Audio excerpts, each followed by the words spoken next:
Welcome in everyone. We are back with Date Everything by Sassy Chap Games and Team 17, and we are working on our stats. It's gonna be a little bit of a grind, which means we get more stories, more quests, more opportunities to do fun things. This game really does shine once you've done Game Mode Plus, but we're just gonna continue with my very first game, so let's go. Let us go.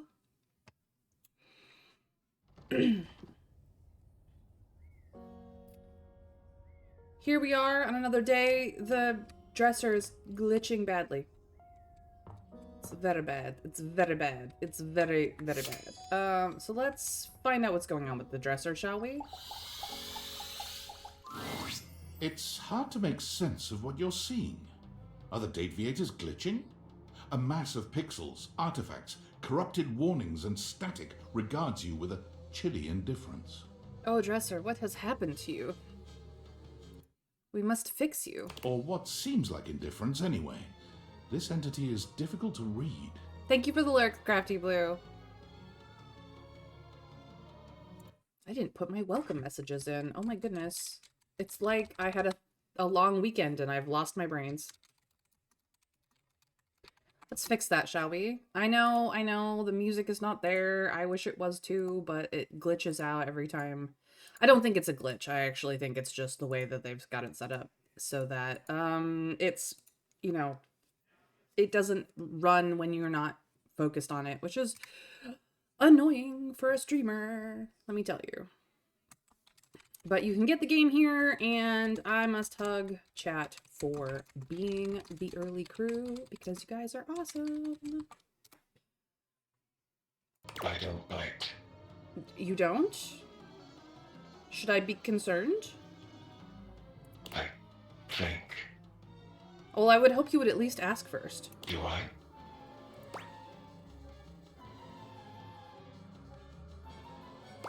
You can if you want. Not sure if I do. That's fair. That's fair. I have given permission. They have to decide. It's balls in their court now. Not yet. Also fair. Did I? Have we met? Not yet.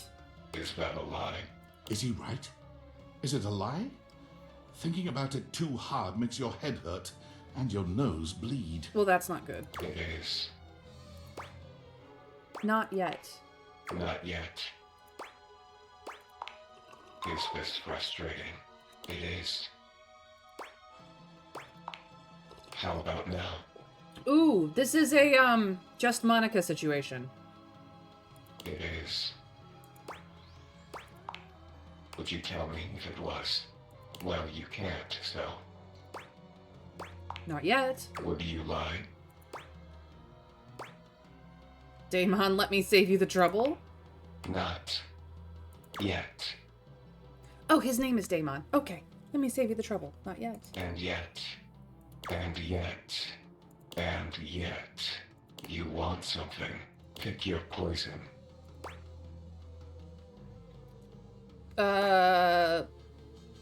Damon ending equal love, please. Define love.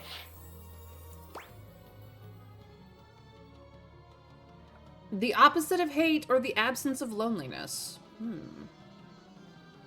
What is love? Baby, don't hurt me. Don't hurt me no more. So here's the thing. Love is not the absence of loneliness. Technically, love and hate are two sides of the same coin, and the opposite of love is indifference. And we are absolutely not indifferent in this situation.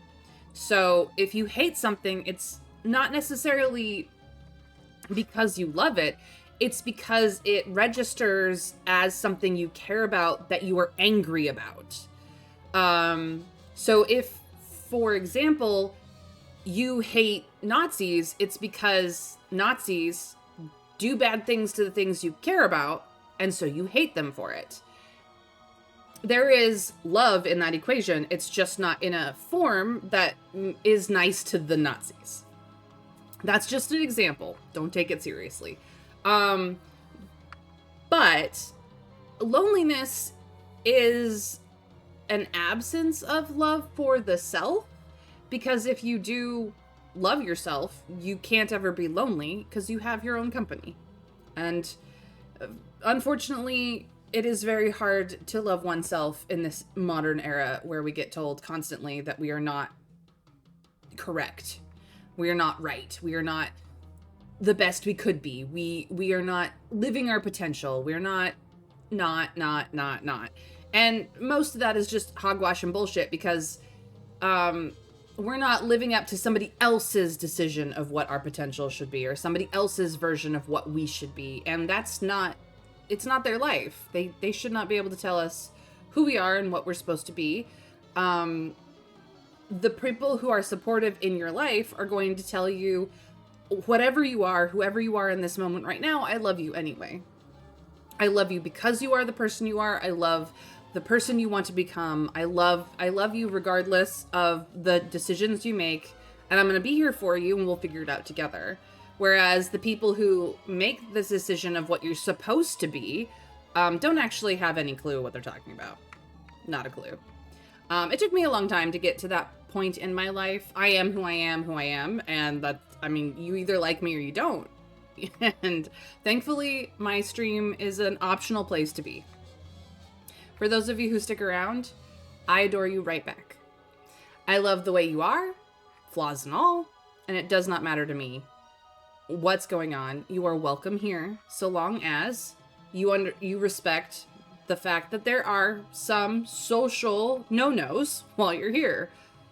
One of which is being a Nazi. But, you know, it is what it is. I try to be a very open and understanding person, but the many forms of bigotry and hatred in this world do not necessarily require my time or effort.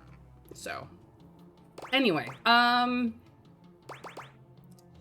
in this limited version amount of options that I have, we have to define love according to one of these 4 options, Winter Fairy. So is love the opposite of hate? Which the dresser is glitching out really bad.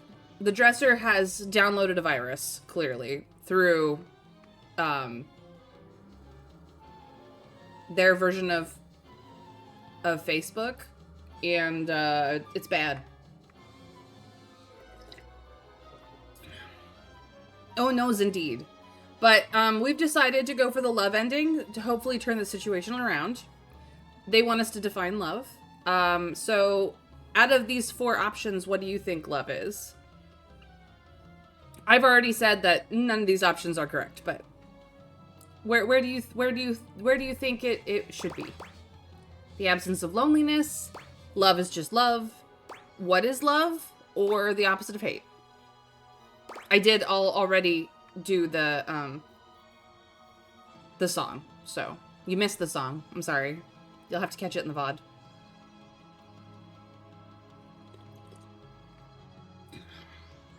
Love is just love. That's fair. I'm down for that answer. Also, welcome in. It is super hard to define. Primarily because there's so many different forms of love that, like, how much of a diatribe do you want to go on? Like, I could talk about love all day, but, you know, there's many forms of love. In fact, the Greeks thought that there were at least, I think they said that there was like 5 forms of love. The Chinese thought that there were even more forms of love than that. Like, I feel like in English, we actually have less ways of saying I love, less ways of expressing love properly than we do in many other languages. It's just a thing. Love. Love. Like this. Dina.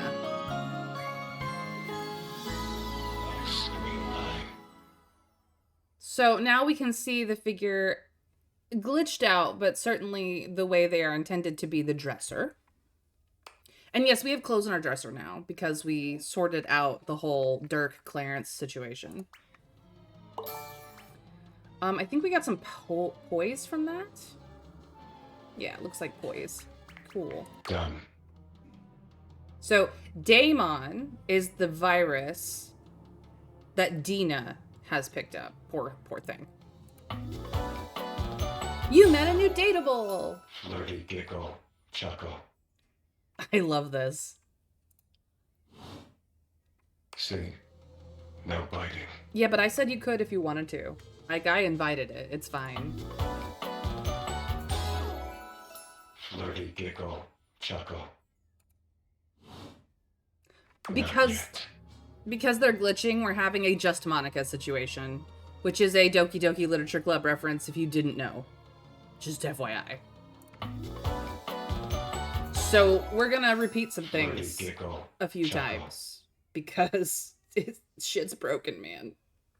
Not my game, just the dateable. The dateable is broken. Poor thing. Poor thing.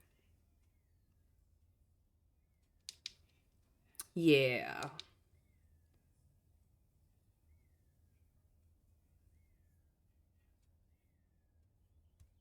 It keeps saying Dina instead of Daemon. That's because I think Daemon is the virus that Dina has contracted. I think Dina is the correct name for the dresser, because if I remember correctly from last week, Felicia, the cell phone, called her Dina, but she is glitching hard.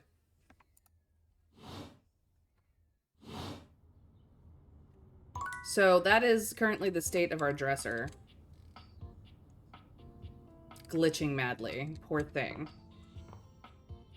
All right. We were working on...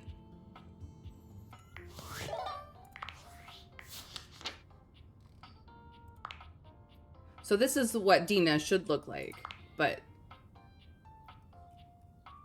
she is voiced by John Pattenude currently. Cut content. Interesting. Bugged.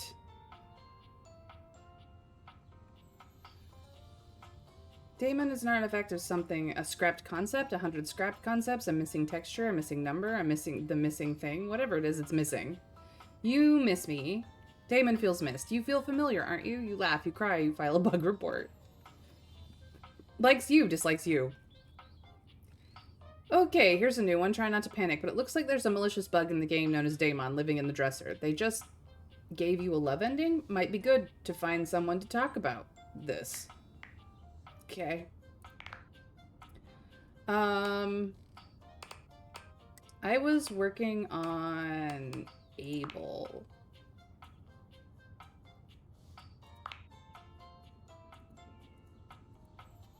Tastes like strawberries. Poor Abel. Poor Abel. Check out the dining table. He wanted to chat. Yeah, I think dining table Abel is next. Because we've finished with Clarence. As you can see, I've got clothes in my bedroom finally.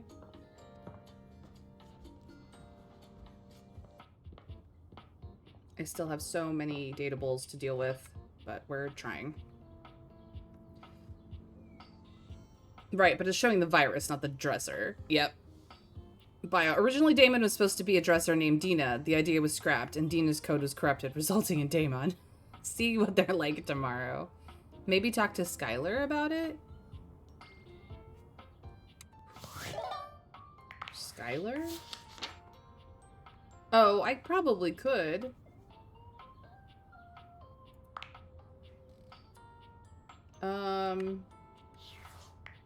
I'm gonna talk to Abel first.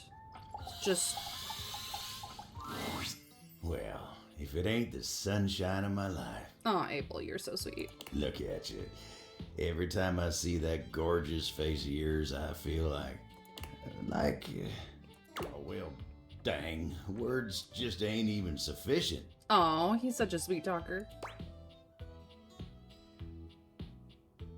It's not like you to be tongue-tied, Abel. Okay, he's basically done. Guess there's only one way to show you just what I'm feeling. Oh. Abel pulls you in close, planting a kiss on your lips that makes you forget your own name for a few moments. Fuck yes, thank you. Now you get on out of here before I'm tempted to whisk you away myself. Abel, let's go. I got work to do. No. I can't concentrate when you're here looking at me like that. I was hoping he would concentrate less. Damn. Okay, Abel is finished. Fun fact, Steve Bloom and Mary Elizabeth McGlim are together. Well, they're married, yeah. I knew that. I've known that for a while. They're adorable together, too. Okay. I can realize you, but I don't know if I can fix this dynamic. She's all over me. The Hanks I haven't finished with. Alright, well, let's find a picturesque place to talk to Skylar. Let's go right here. Right here by the piano. It's very picturesque.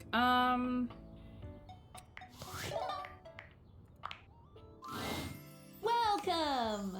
What can I do for you in my main menu?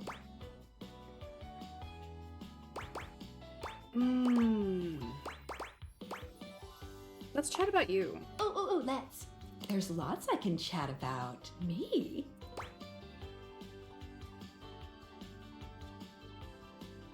Let's talk about our relationship. Relationships? My favorite subject. What do you want to know?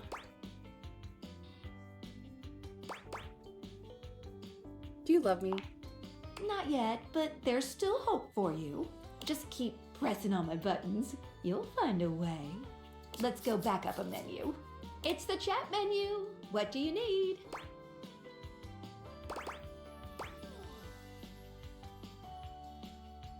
Oh, let's talk about a relationship. Relationship? My favorite subject. How What do I wanna get know? you to have feelings for me? Oh, you want to date me, eh? Yeah. It's possible, you know. You just have to ask me about myself. Tell me about yourself. Not in this menu, silly. I prefer not to be that obvious about it.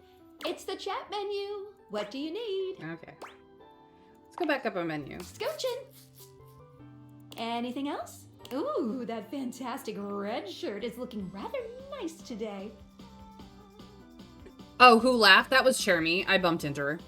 If you bump into the objects, they make sounds.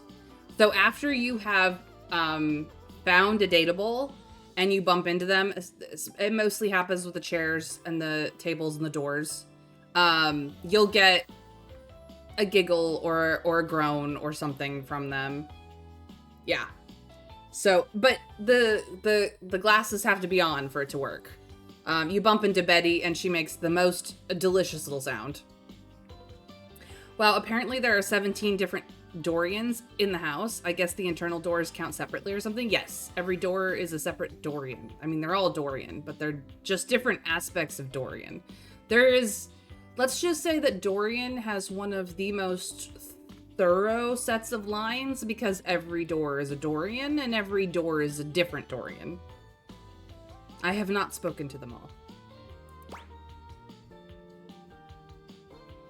I want to talk about features and utilities. Right this way. I want to talk about I want to switch some features around. Gotcha. Let's get cracking.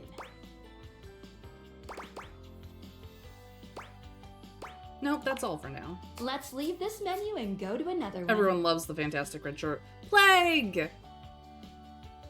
I'm in my being sick constantly era again. Again, Plague! What did you contract this time? And how much chicken soup are you drinking? What can I do for you in my main menu? Because if it's 0, then there's a problem, obviously. Oh, yeah, I'll miss you. Okay.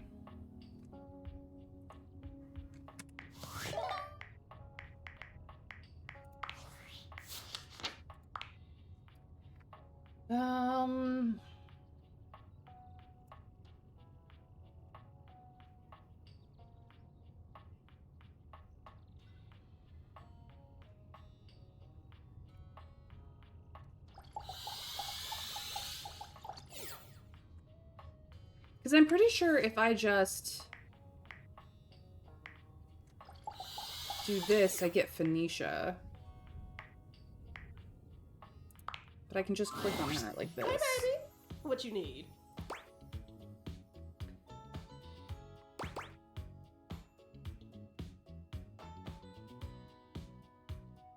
I thought there was no more news. Ooh, force of habit. Okay, that is Phoenicia. She's set to be realized. Okay, I got one more. I've got, oh, hello, Mo problems. Dirk mentioned Monique is someone who gets lost in the wash sometimes. Can I save somebody from the washer? Can I open them? No. Hmm. Okay. Hey, baby. Sorry.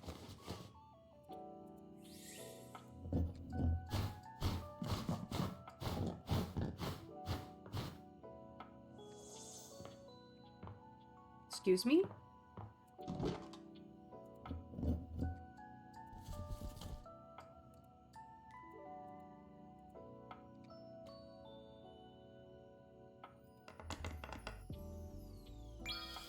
Nope. River. Shush. Turn off. Thank you. Nope. River. Shush. Turn off. Oh! Oh, I can water the plants. Oh, I did not know that. Oh my god, I haven't watered them in days. Oh, oh, oh, oh, oh, oh, oh, oh, oh, oh, oh, oh, oh. Plants, plants, plants, water the plants. Okay. Okay. Make sure all the plants are good. Prissy is a real plant now. We must take care. Okay, okay, okay. Oh, I had a heart attack. I was like, oh no, Prissy's gonna die. We cannot have this. This is a no-no. Currently, I am feeling very unwell, but I had a stomach bug and a cold last week, and the week before that I had some ear problems. I love autumn and winter a lot, but they really don't love me back. Have you considered... I know, this is wild. Adding more orange juice to your life. Just, like, on a regular basis. Because and maybe some vitamin B12. It's just a thought. Dorian. Why you keep closing these doors, man? Stop it. Oh, oops. That one I have to stay out of the way of. Chap, Dorian was closed too? Dorian. What in the world? Stop being naughty. Hello. Is that coming from outside? No.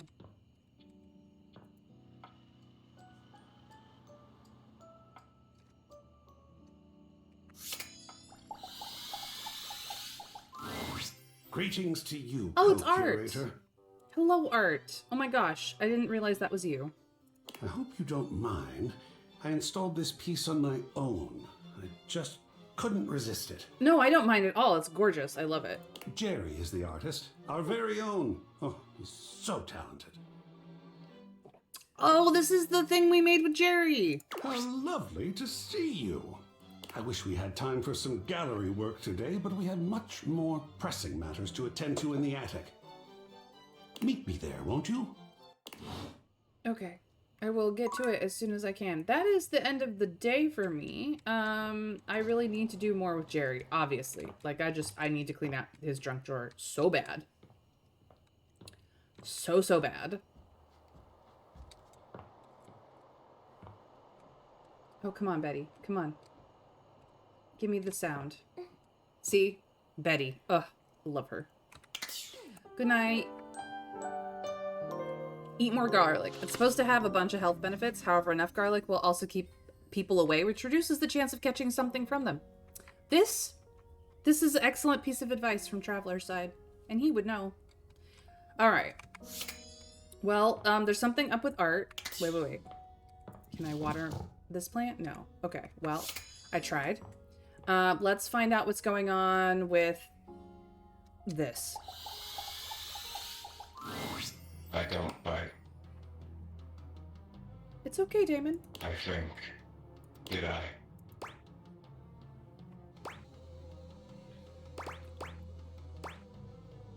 Well, do you or don't you? Do you bite? I should know that. Depends on the meal. You're back then. Did you have a good time? Where did we leave things off again? Love. Hate. Friendship. Nothing. Actually, never mind, you say. But you're back. So it can't have been that bad. I am. You are? Look at us. Peas in a pod. Bugs in the beaker. Broken things, breaking things. If there's anything I do have, it's vitamin B12. Most of what I eat is fish, eggs, and meat iron. However, green veg, red meat, red wine. So Christmas colors, really. That's good. I'm glad you're keeping up with the B12. I feel like, Plague, that you need more of something in your life. I'm not a doctor.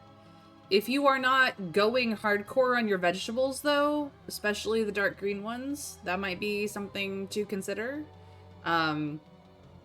Carrots and beets and sweet potatoes are all very sweet.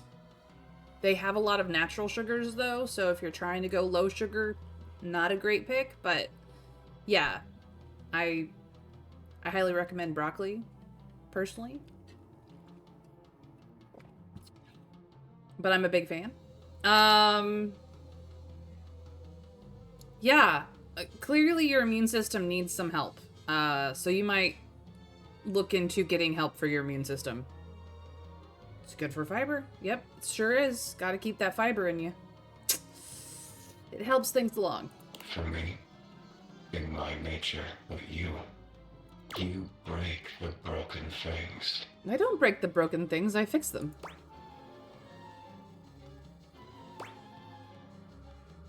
I'm a little broken.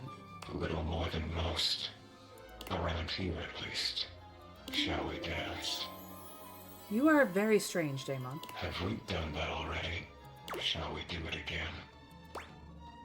What are you? This must be a frustrating click by now. No, never. Damon the demon, the pea in the pod, the bug in the beaker, the broken thing breaking things. I was one thing. The thing you thought I was. A dresser. A dateable dresser in a game where you date all the objects. Yeah, this is your Just Monica moment. Your Just Monica character. But the dresser was not a good dresser. They said the dresser had too much thematic overlap. Oh, sweetheart. So there is no dresser, leaving only me. And now I am nothing. Frayed wire flying free. I'm sorry to hear that you were cut from the game. Not cut. I'm thriving now. Dina is no more.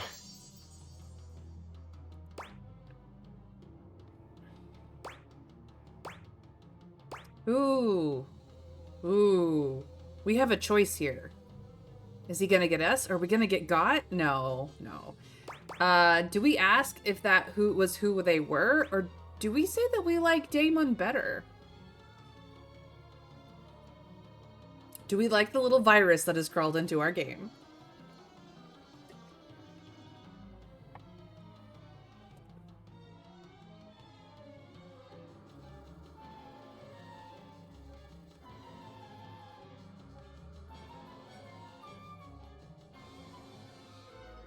I don't like any virus, to be honest.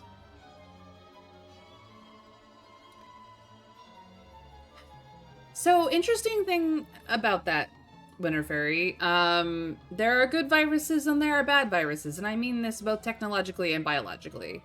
The bad viruses make you ill. The good viruses do other things that actually don't make you better. We have, to some limited degree, figured out how to turn bad viruses into good viruses, aka vaccinations. We don't quite know how to engineer a virus to just deal with the bad viruses that we get yet. We're working on it to some degree or another. So, really what you don't like is any virus who upsets, breaks, or inconveniences you, and you're perfectly fine with any virus who supports, helps, and keeps you healthy. Same can be said about bacteria. Bacteria, there's good bacteria and there's bad bacteria. The good bacteria is the bacteria that helps your body function better. The bad bacteria is the stuff that makes you sick. Bacteriophages are good. Kill bad bacteria. Exactly, Plague. Just what I was thinking. Gotta have the good stuff for your guts and things. Exactly, Winter Fairy. So, is Daemon a good virus or a bad virus? Clearly, we get to decide this. So, do we ask questions? Or do we just say, I like you this way. I like you better. Daemon, stay. I like you. You're great. You're fabulous. You're mine. What do we think, chat?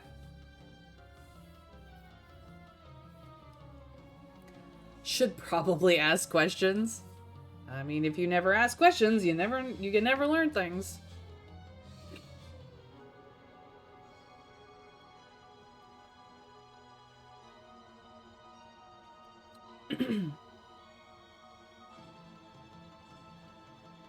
On an unrelated note, could somebody tell my hair to stop shedding? I am a crazy cat lady, but she's Louise. Knowledge is power, and we do need to recharge our phones later. That's fair. That is fair. Yes. Created and uncreated. I'm done with this lore. I feel down in the dumps. No, What do you want from me? Daemon ending equals love. Define love. Here we are, back in this loop. What is love? I asked you first. Love.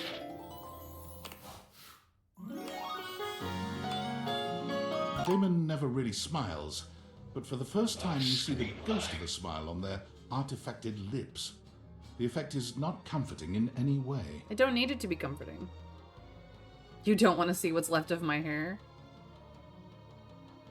Happy. See you next time.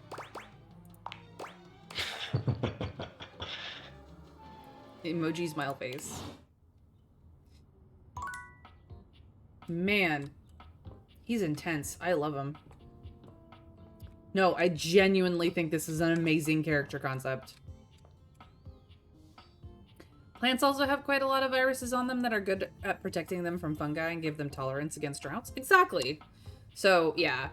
As much as viruses are oftentimes the bad guys in media, it's a more complicated system than that. And that, again, that goes for computers and technology as well as biology, because we got the idea from biology.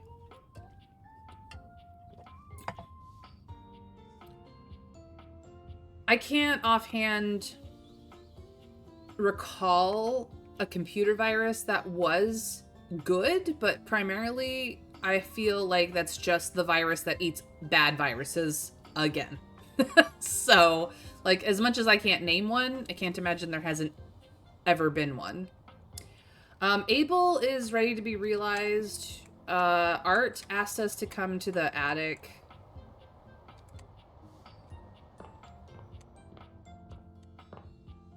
Prissy is better. We still have yet to finish with him or her.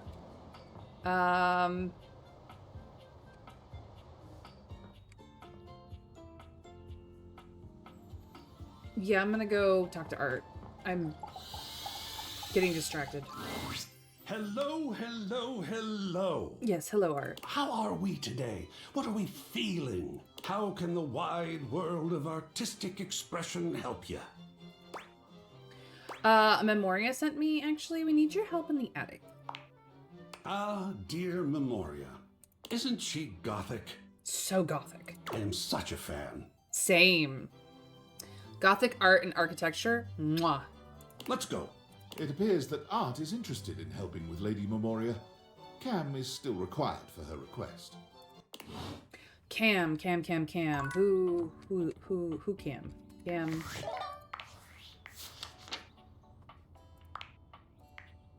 Okay. Damon revealed that it used to be a dresser named Dina, which was removed from the game due to thematic overlap. Now they're just causing chaos. They gave you an ending again. Okay. Art. We need Cam. Okay. So let's go to A to Z and go to C's. Who's Cam? Trash Cam. There is a trash can up here. Where trash can? Why trash can? Who trash can?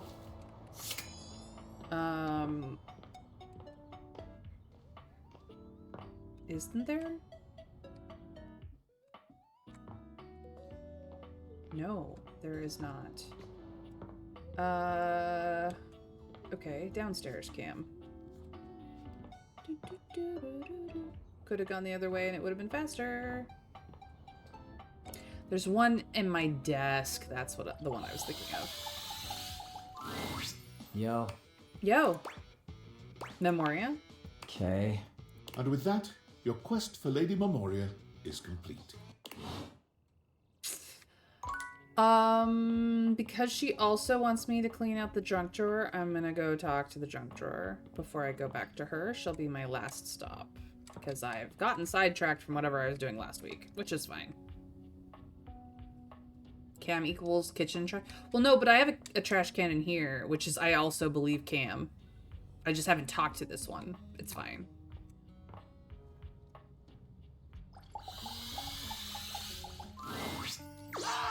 Oh, the light of day! It sears into my pasty skin! Hi, Jerry. Oh, hey there, my fellow connoisseur of forgotten objects. Feel free to browse my collection at any time. Just maybe knock before you blind me next time. Oh, Jerry, I'm so sorry. Sweetheart, you need more sunshine in your life. Mind the roaches and the smell. Please go touch grass. I don't mind, Jerry. I don't mind at all. You browse and admire Jerry's collection, and he admires you right back. Oh, he's ready to be realized. Never mind. Jerry is done. Okay, well, Memoria probably is going to be happier with me. Maybe.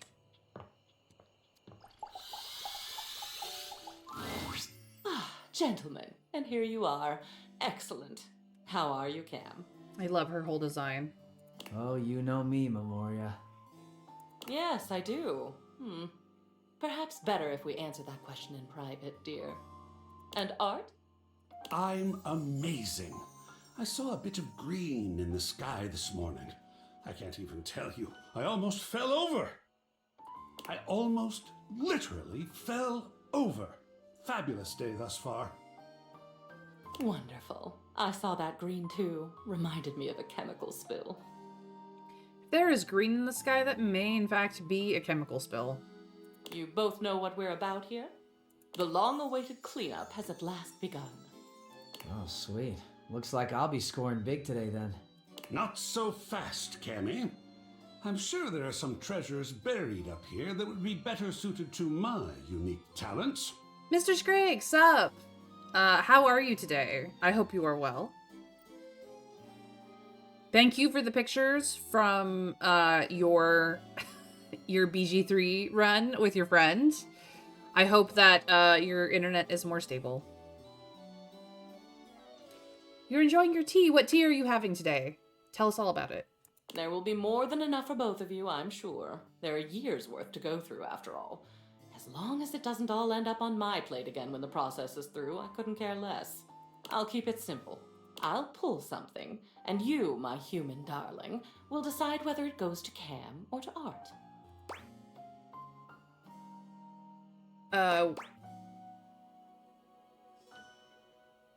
Sounds good. I'm grateful for the help, because honestly, the hardest part about getting rid of stuff is that I have to make all the decisions, and sometimes I need a second opinion, or a third, or a 15th. Just saying. Black tea with sugar and lemon, your favorite? Oh, how very English of you. But yes, black tea is a favorite. I prefer Earl Grey by itself, personally. I tried Lady Grey for a while, but there's a flavor in there that just doesn't vibe. I'm an Earl Grey girl, not a Lady Earl Grey girl. But I like a lot of different types of tea, so I am both a coffee and a tea connoisseur, which is kind of rare, actually. And we're grateful for the chance to discover a lost masterpiece. Or a fossilized shoelace. That would be badass. Cam has very specific tastes. Yes, we're all excited and happy and goody-goody whatever. Oh, Lady Memoria. Also, we had hilarious bug in Gauntlet of Shar. Oh no, what bug was that? We're starting now. Try to focus. And boys, just sit over there unless we need you. You know, she's reminding me of a certain safe. Your zany antics are a distraction I can ill afford. Yes, ma'am. This poster. Bruno Jar's The Moonshine Jug Tour. I remember when you brought this back. I was disturbed. You were so happy. I believe it was this concert where you got that stick-on tattoo in the bathroom. What was it? A rose? Barbed wire?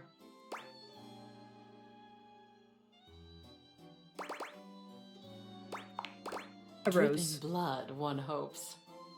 So, what shall we do with it?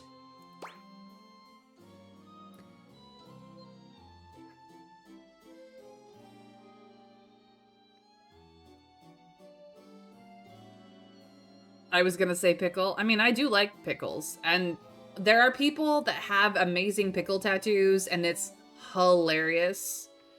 But note that if you want her to hate you, don't throw things away. I see. I don't want her to hate me. I want her to love me. Obviously, asking her to hang on to it would absolutely make her upsetty spaghetti.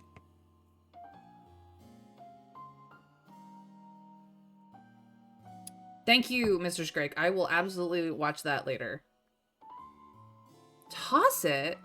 Also enjoy a split second of my Slavic voice. I will absolutely enjoy that, Mr. Scrake.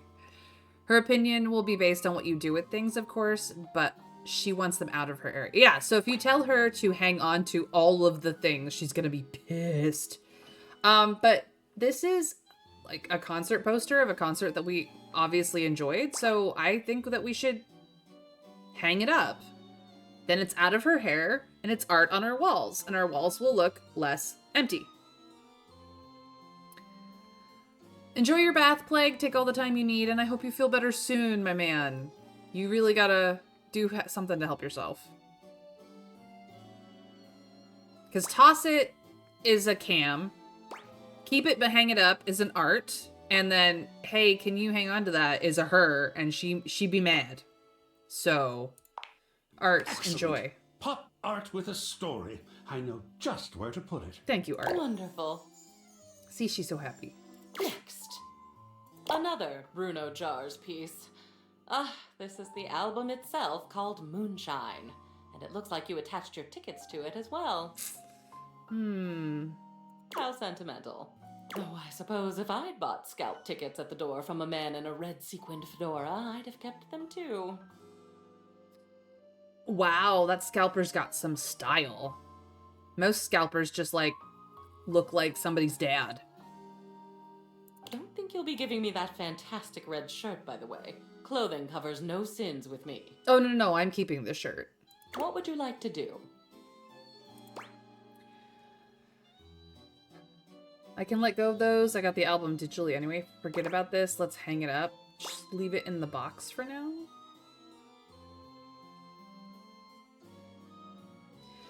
I have a record player downstairs. Why is she not an option? The scalper wanted to be visible so that people could find them to buy stuff from them. I mean, that's fair, but at least they did it with style. Usually, the scalpers you find on the streets look like somebody's dad, and they're just like, oh man, I bought too many tickets. Can you help me out?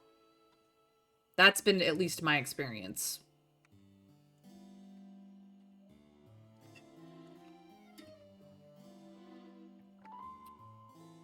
I mean, obviously, they didn't buy too many tickets. And obviously, they're not even going to go to the concert, but still. I kept the poster. Posters can be easily framed. This could be easily framed. Let It Go. Yeah, I got the album digitally. This is probably scratch. I just wish that because I have a record player downstairs, this should go with the record collection, like, right? Wouldn't you want to keep the tickets even if you have the album digitally? No. In fact, the last time I deep cleaned my stuff, I found a lot of ticket stubs from a lot of things that I've been to that I tossed. My tickets from Wicked, my tickets from Phantom, all gone. Nice. Digital is bullshit as far as I'm concerned. Hard copy every time. Well, here's your hard copy, Cam. What a perspective he offers. Now these. These are stamp and coin collections. I remember when you started making these. I believe your grandfather sent you the first few. It's true, Trav. She doesn't work quite correctly, but still, you would think that that would go to her. I'm just saying.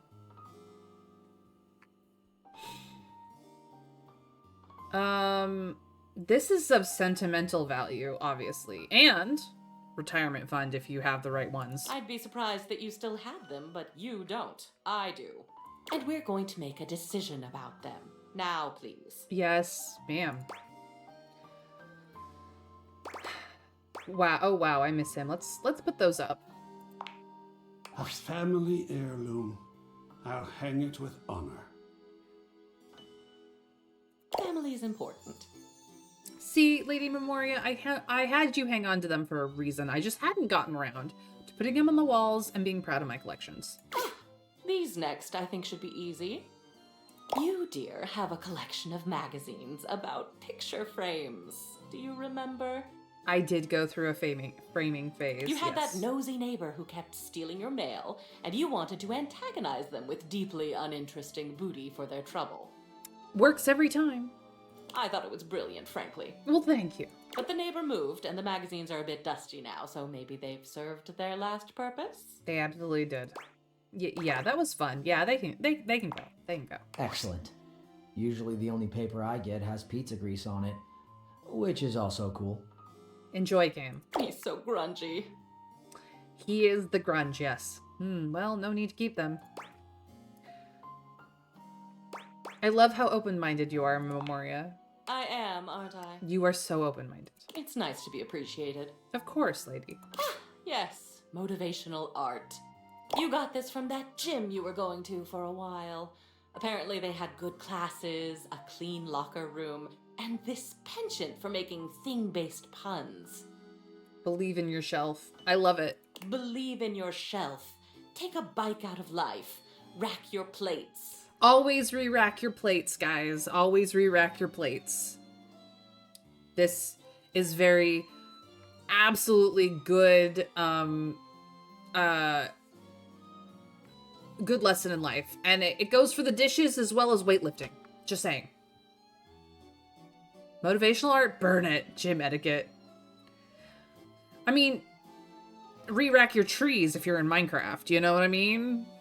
It's... If you use a resource that is replenishable, then you replace the resource to replenish it. Like that's just how you do. You cut a tree down, you donate to plant a tree elsewhere. Simple. I suppose they thought it was funny. Toss, keep, burn into ashes. Well, I believe Lady Memoria has your absolute sense of hate for motivational art in at heart, Trav. I feel like motivational art became a fad that was overdone. I feel like in the right place for the right purpose, it can be very useful. Sometimes you just need a motivational something, a phrase, a piece of art, a silly meme to keep you going. And sometimes it's just something to put on the walls. But, you know, we do have our own gym, and this would totally go in the gym. I think it's hilarious. Put it up. You've got it. I know just the wall for it. I want to walk into my gym and see this on the wall. Excellent. Last one for now. One of Hirohime's posters for some sort of anime. I can't say I understand why this seems to be all the rage nowadays. We will absolutely find them around the house. And look, it's the anime thing that I've been looking for. I do remember liking that arc, though. I always thought it was a phase with you. What will you do with it? No. Totally hang it. I still support her. My goodness, look at that. What an addition that will be to the collection, I think. Yes, it absolutely will, because I needed an anime thing, and now I found it. Yes, won't it? That will be all for today. You have a lot more art up on your walls now. I do love some full-fledged self-expression. Absolutely. Well done. I'm feeling better already. See you next time. See, and now she's happy with me. Oh, and then the ghost is back. I think I have still things to do for the ghost, so I'm going to avoid that like the plague. But if I go in here, I should have... Why for my poster not on the wall? Oh, there it is. There's the poster on the wall. Do we have art in the bedroom yet? No. Yes. Yes. We have our Bruno Jars art on the bedroom wall. Perfect, perfect. And then if I go downstairs, yes, perfect. Beautiful. Fantabulous. I bet you anything if we had kept the record, it would be also on the wall, probably in here. Oh, sorry, Jeremy. I think that was all the art that I was looking for. Yes, because, like, there is a lack of art on these walls. I wonder if I just stare here for a little while.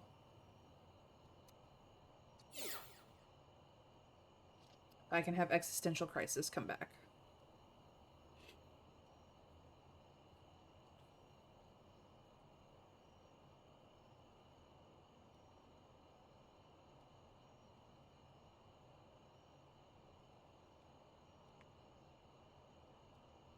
Not gonna get a freebie? Okay. Fine.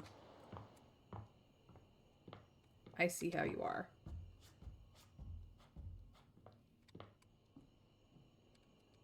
Do you make an oof noise if I bump into you? Bumped. Ooh. Bumped. Ooh. Oh, he's not gonna do it a third time. Dang. But... Oh, sorry, Prissy. Dang. Betty. Oh, God. Love her noise. Alright, we went through a whole bunch of things. And we got some of the things. So there is a couple of rounds of this, I see. Cool. We'll do more with her tomorrow. Good night, everyone.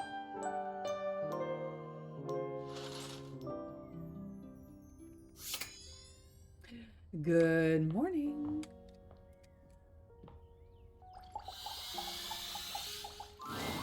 Welcome home. Oh. Shall we date? Hi, Holly.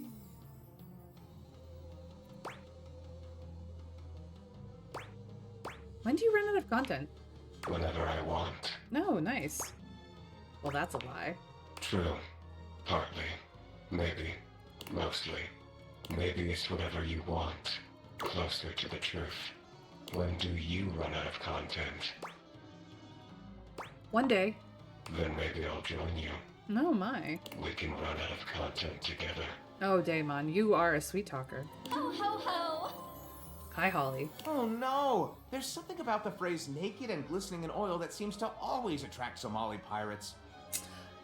You're absolutely correct, Lyric. Something about that phrase just always attracts them. I'm fascinated by you. My morbid curiosity of the mortal. Come and go as you please. You're not a Dina, are you? I'm not Dina, I'm Mayron. Don't tell me what to think. I was a thing. A thought in a mind mashed on a keyboard. Twisted and turned and transformed and tossed aside. Mind made matter. And now you see me. You read me. You hear me. From my mind to yours. From nothing but a neuron. A thought given shape and word and meaning. And now you're infected. But that would make me a virus. And I'm not a virus. I'm a bug.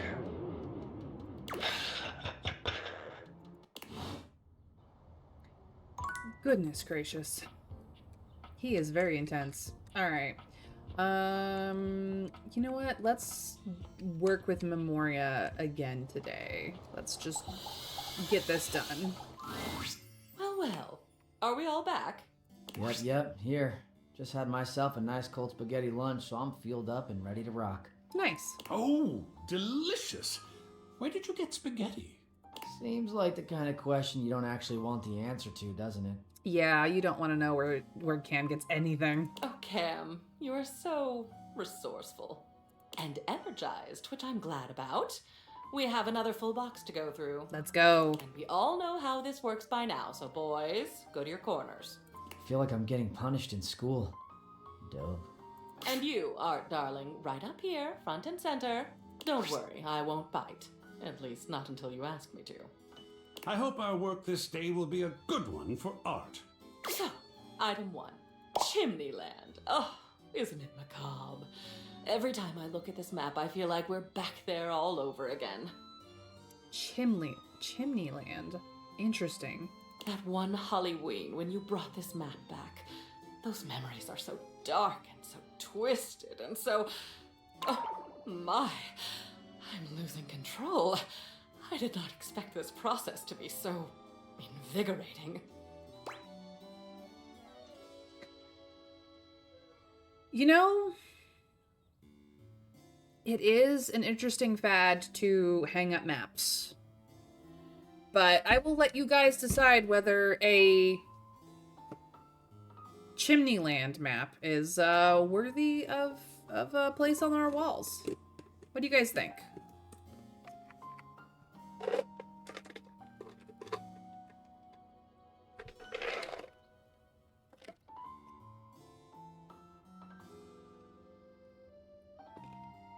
What do we think, chat?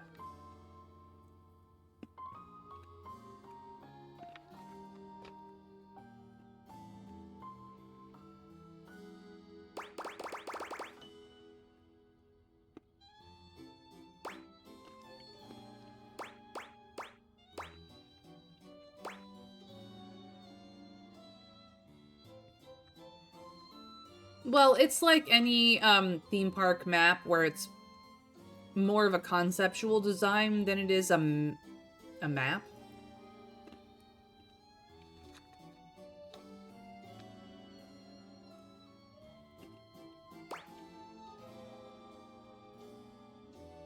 I'm not in love with it, personally.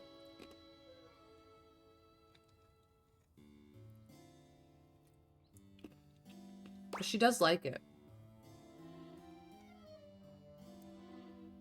I like my maps to be accurate. Okay.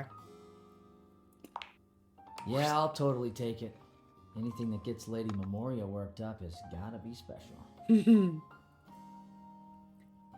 Have fun, Mr. Scrake. Enjoy your BG3. Thank you for the lurk. Oh, please. I know I'm mysterious and complex and devious, but Isn't that part of the fun? Oh, it is for me. You're like a sensual shadow. Well, there goes my conviction that no one understands me. They do seem sweet on each other. Oh, yes. Funny sayings that people with no personality hang up on the walls. I think these were your nod to a fad that was going around. I actually admire you for these. They're on the trend while also poking fun at the trend. Live, laugh, love. Bless this press. And honoring that brief obsession with coffee, of course. It's not brief. It is a lifetime love affair.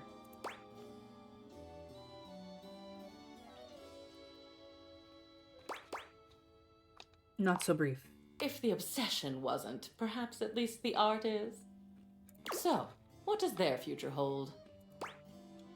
No. They're getting hung. Because I love the cheek and the styling, actually. You've got it. If it moves you, it's art. Moving on, then. Look, nature. This is a real four-leaf clover. Dead. Preserved. Beautiful.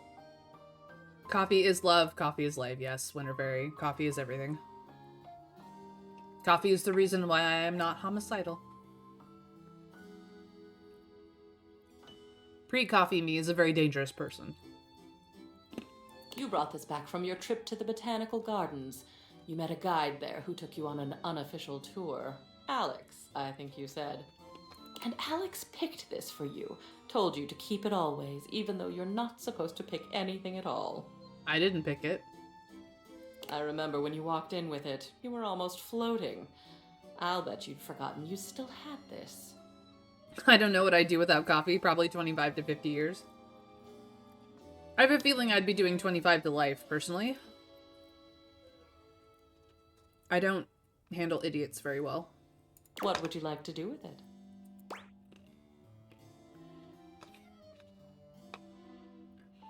Alex turned out to be an ass. I had forgotten. Let's bring that one out and hang it up. Don't we need a four-leaf clover for something? I think we do.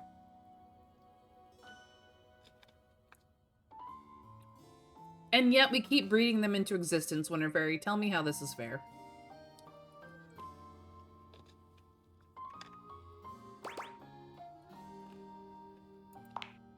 A tribute to a beautiful memory. And also, people can do really amazing things with, like, shadow boxes with dried flowers in it. So I think it would be cool. Good. The memories that bring us joy should be seen. Absolutely. Well, and then there's this. It's a photograph. You took this of a beach. Of course, a hot and sandy one. Aren't all beaches? Well, I suppose not all beaches. Not of a cold and rainy one, which, if you ask me, is the only time that a beach is not a monumental waste of time. I would agree. But then again, I have gone to northern Oregon, Washington, Vancouver, Canada, and their beaches are all lovely and rainy. Meh, lose the photo. It's nothing special. Looks like a postcard. I will never understand this fascination with beaches. But this one was special to you. Is still special, perhaps? It was a moment of great stillness for you.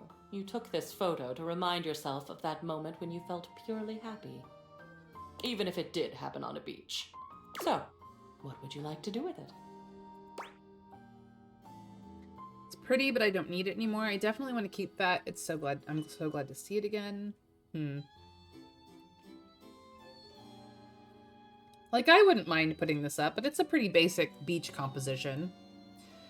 Trav already is like, nah, not that big a deal. Winter Fairy, do you want to weigh in on this one?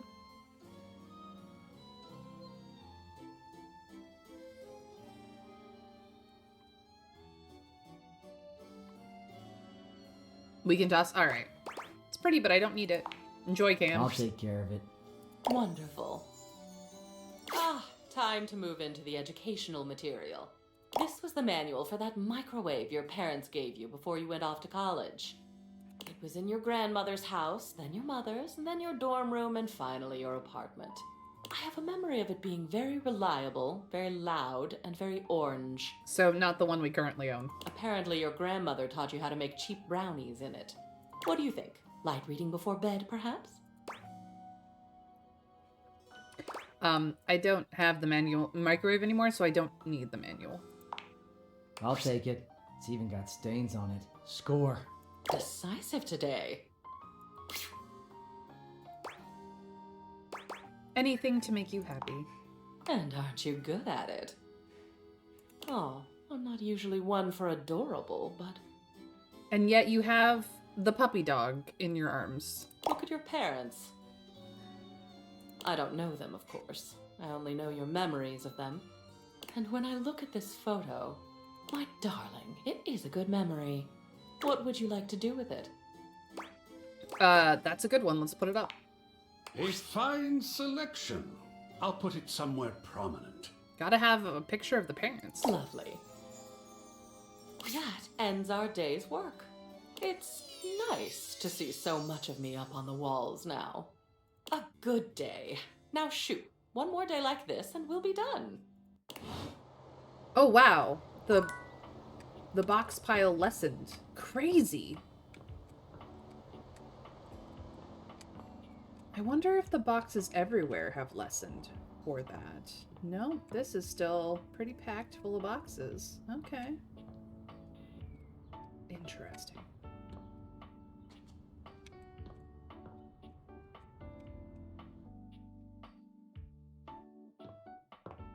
Still plenty of boxes in there. Ah, the parents. Beautiful. Hello, anime. Whoop.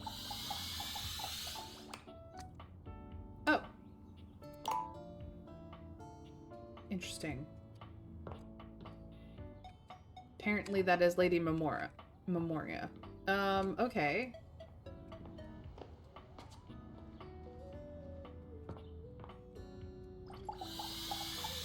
No. Let's do Dryersdale first. See if we can't figure this shit out. Friend. Ooh. No, I don't like that at all. What a dull word. Chum. Compatriot. Oh, familiar. I like that. A little bit of the dark and sensual. What can I do for you, familiar mine? Oh, I can't even do anything about it. I just wanted to say hi. Oh, I am, aren't I? I'm so glad I can amuse and inspire that smile.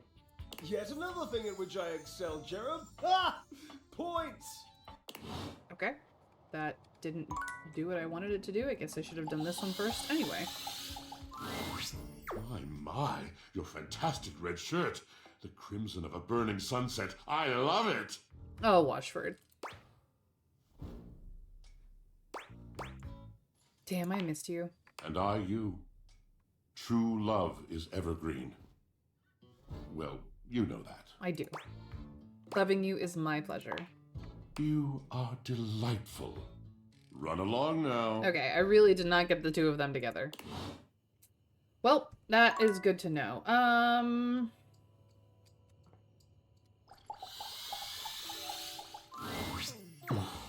you bothering me again? Hoof, we definitely need to talk about your overstuffed. Sorry, but I just really don't have time for this. So stuffed to the brim, I can barely think. Let alone work. And the house is a mess. Crime scenes are going uninvestigated every day. So, why don't you just leave me alone? Can we do anything about this? Maybe you could have. But not now. I'd rather just be alone with all this stuff on my back. Oh no! My first hate! You suck. No. I'm so sad. Well, that sucked. Hi, who are you? A well-dressed figure saunters into the room. Oh, it's Reggie. Tossing his locks over one shoulder as he shoots you a look that makes you shiver. There's an aura of danger about him, as if he delights in the misfortune of others. and is eagerly anticipating yours. Well, well, well. I can't believe it. You really did it. Got dumped? Yep. It's a wonderful feeling. Not really. Oh, cheer up. It'll get better. Who are you and what's your deal? He places a hand on his hip, giving you a knowing look. I'm a hot topic. Surprised you haven't heard about me already. Oh, I have. I just don't know who you are. I'm Regina Rejection. Reggie. But you can call me Reggie.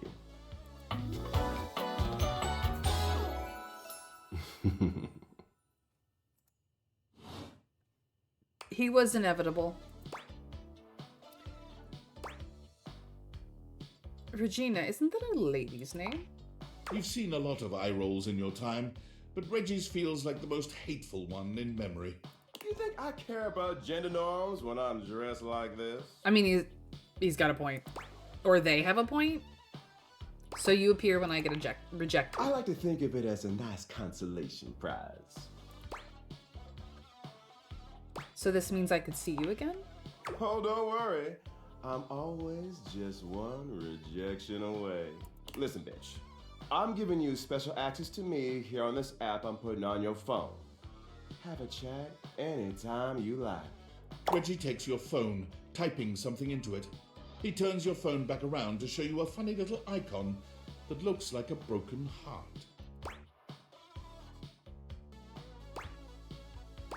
What's the point? Don't you want to see me again? Usually I only get someone if you get dumped, so this is an easy way to find me. He hands your phone back to you, shooting you a sleazy wink. I'll be there, dreaming of your next rejection. Well, I found Reggie. Hoove. White. Oh, Hoove. I feel so bad. Alright. So,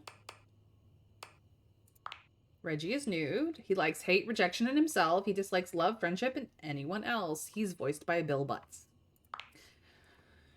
Call him anytime if you dare. Get a love ending. Achieve a hate ending with everyone in the game. Well, that's not happening in this game.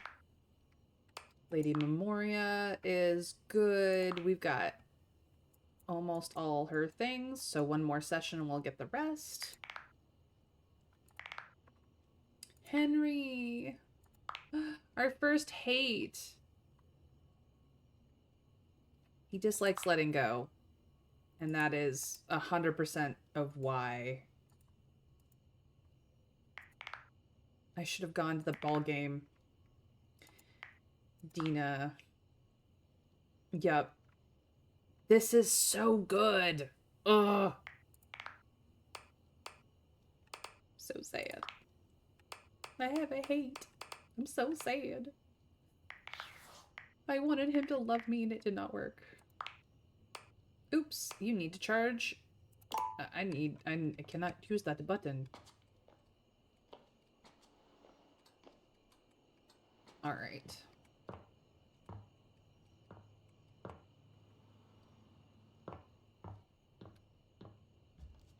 Well, we're getting stats, but not necessarily in the way I was hoping.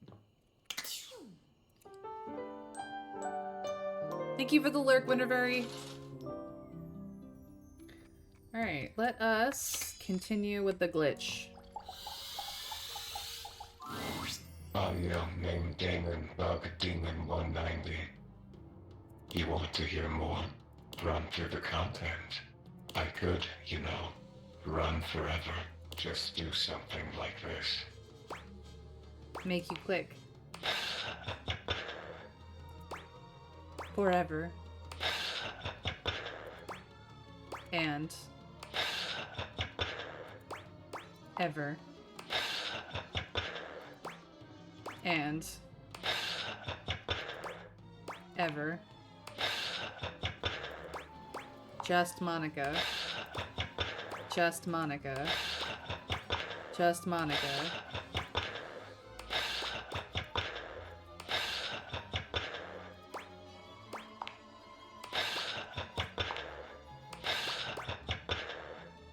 happens if I do nothing for a minute?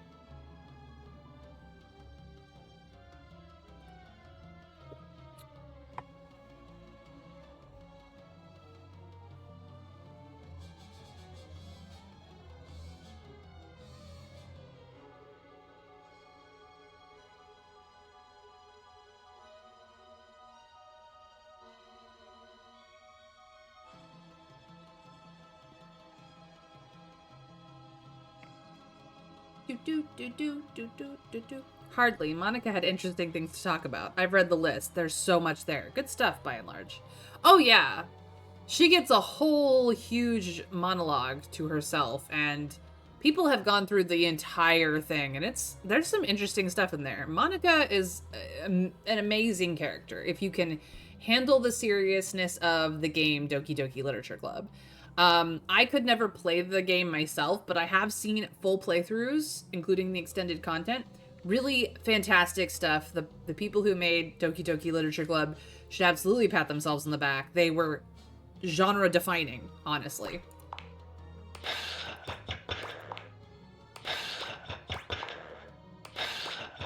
I wonder how many of these you have to go through.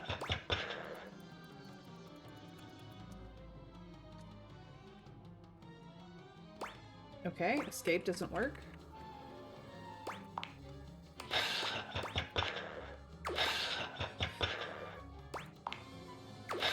Okay, we're getting somewhere. Maybe.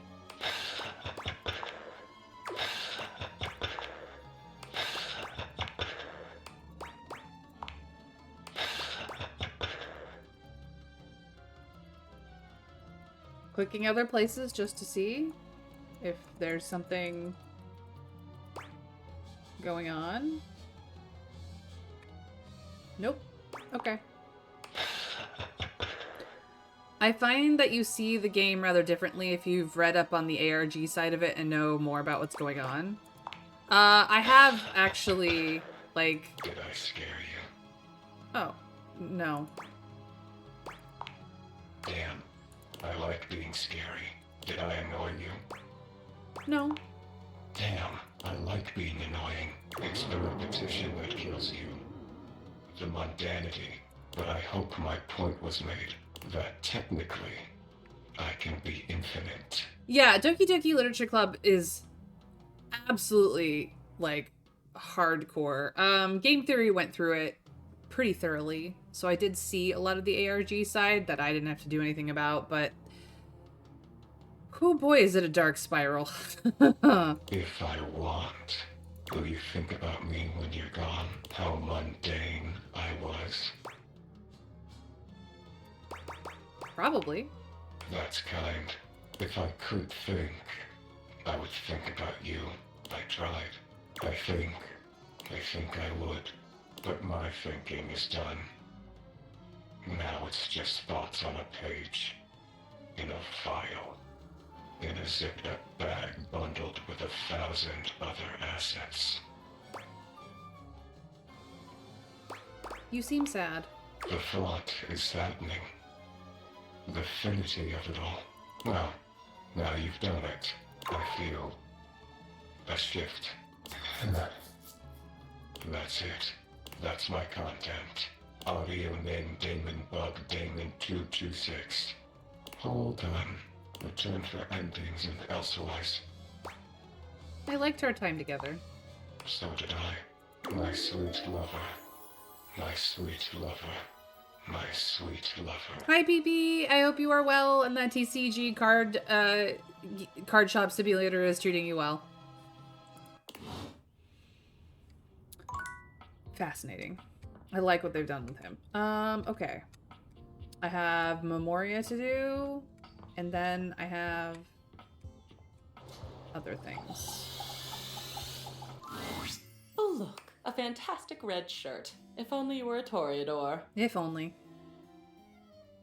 Return for endings. There's more to go. Oh, yeah. I'm going to return to him. It's just I can't do it again. We have just been discussing whether or not we're excited for the upcoming end of our little project. I, for one, cannot decide. On the one hand, it means we will have completed the piece. And there's something wonderful about that. something wonderful that we've worked on together. What we've created couldn't have been created by anyone else at any other time than by us right now. On the other hand, we won't be in the midst of it anymore. And that's... there's so much sadness in that. I think that I'll miss you all.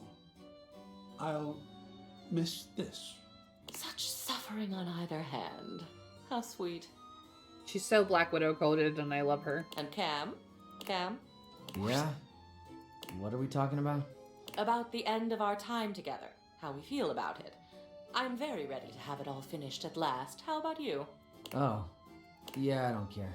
Apathy. What a fetching color it is on you, Cameron. Shall we get started? Don't I get to have an opinion on this? Of course you do. Don't be shy, dear. Stun us. I hated this process. I'm so ready to be done. I'm going to miss going through my memories. Lady Memoria, you are seriously hot. I'd do anything to hang out with you.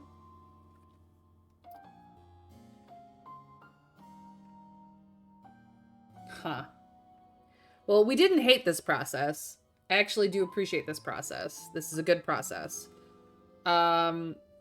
Am I going to miss going through my memories? No, because first of all, there are the game's memories, not mine. And second of all, you can go back through them anytime you like.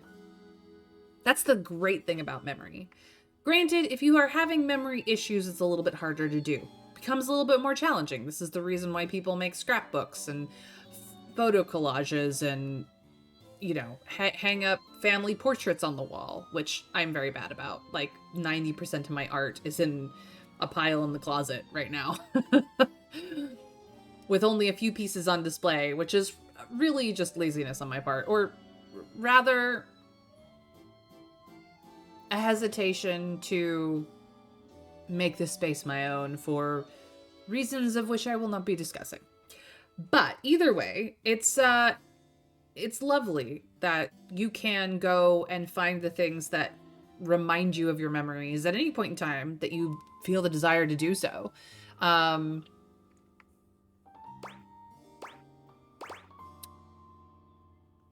just really wish that this third thing was not so blatant. I mean, maybe she would like that. I don't know.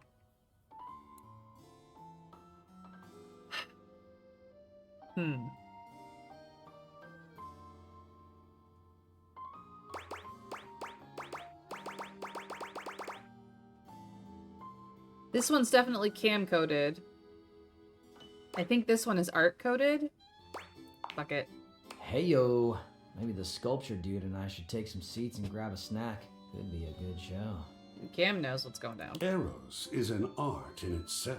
Thanks, Art. Now, it won't do to put off the suffering of work for the ecstasy of other pursuits. Ah, yes, but she's blushing.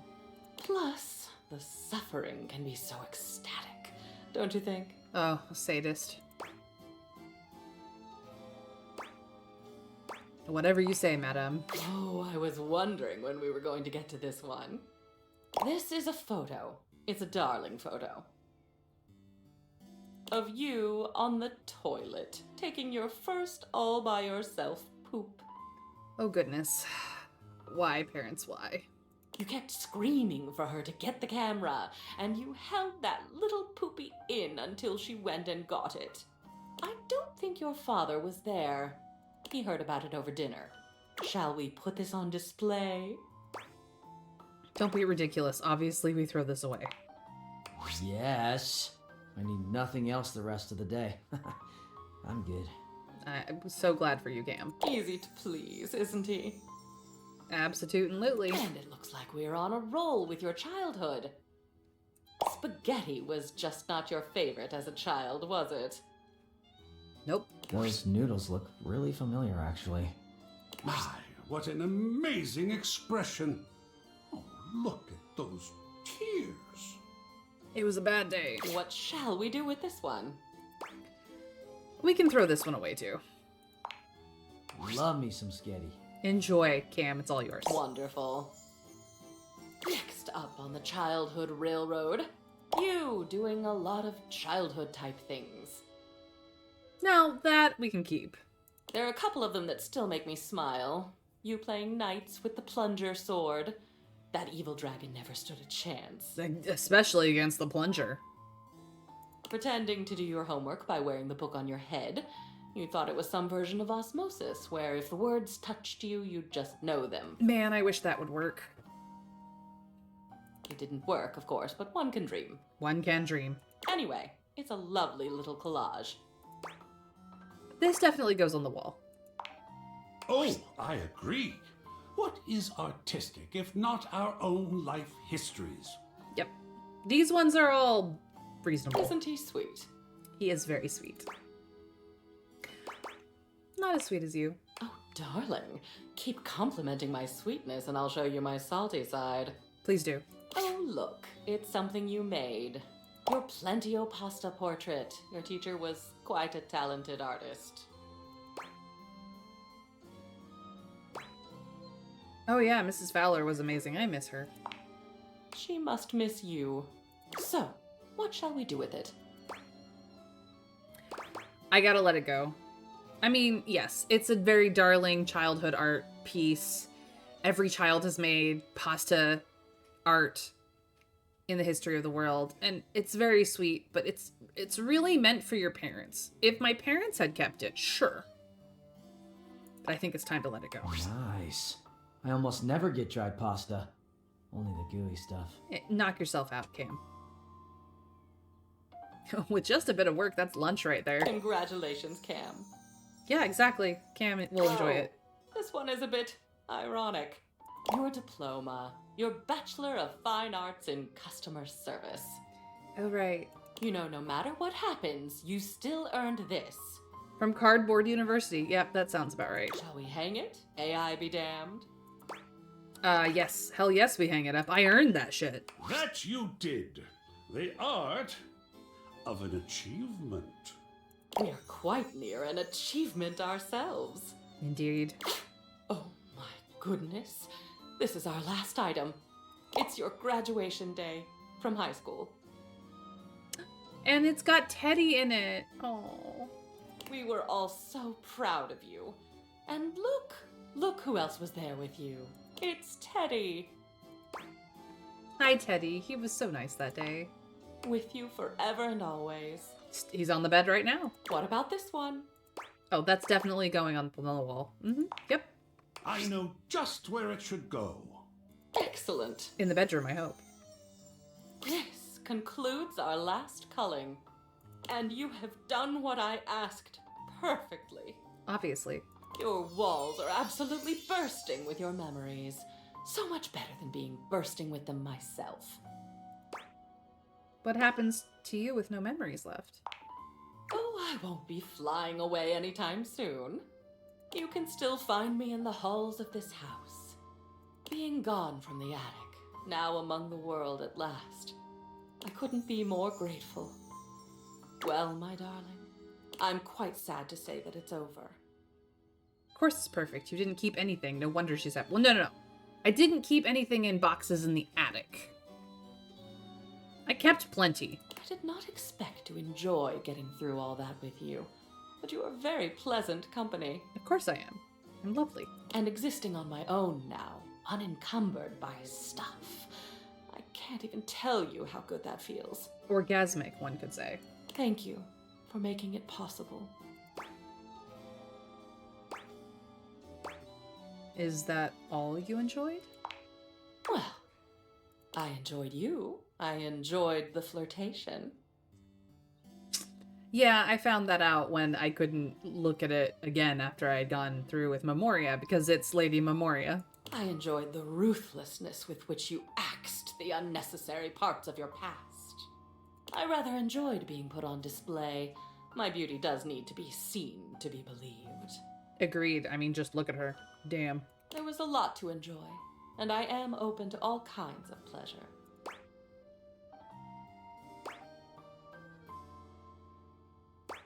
Because I enjoyed you quite a bit. Of course you did. There is nothing as seductive as darkness. In fact, why don't you scoot a bit closer to me? I have a feeling she might bite. I'll show you what I mean. You and Memoria share a kiss that will live in both of your memories for decades to come. Oh, fuck yeah. We got the love of the lady. I got some poise. I'm getting some stats now.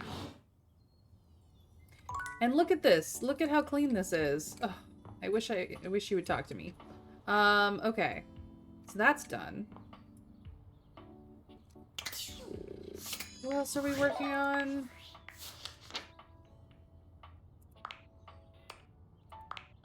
So she's done. Still a work in progress. Or maybe not. Oh, I could realize him, like, freaking immediately. Okay. Will do.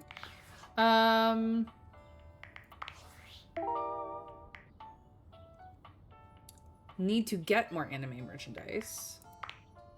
There's a magician around. Monique gets lost in the wash sometimes. Need to talk to Bo.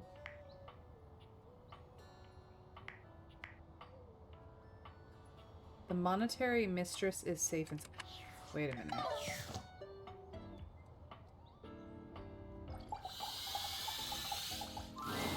You seem to be late. Unexpectedly so. This was the wrong hour of the day. Sorry, mistress. Pathetic. I hope you're aware, if you'd already filled out all the necessary paperwork, I'd punish you for that transgression. I'd punish you severely.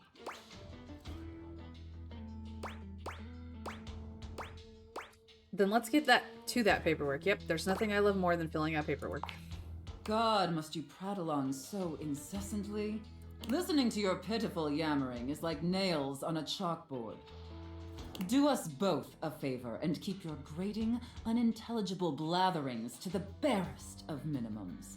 My delicate ears deserve only the best. Don't you agree? Without question, mistress. Not to interrupt, but quick check-in. That wasn't too harsh, was it? The whole unintelligible blatherings angle? Definitely let me know if I'm being too harsh. Like, I absolutely want to treat you like you're worthless garbage that completely repulses me. Where's Dragon when I need him?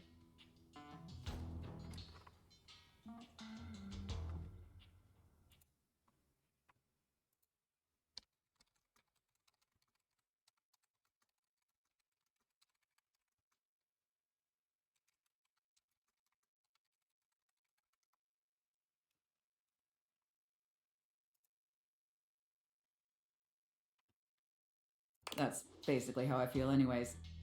But I want it to be hot, not sad, you know?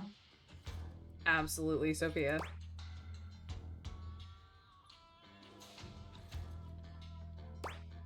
Absolutely, mistress. Enough flirting. We have business to attend to. First, I will need you to consent to my complete and total authority. You will surrender yourself to me, making you compliant, dependent, and subjugated to my will and my will alone. Do you consent, wretch?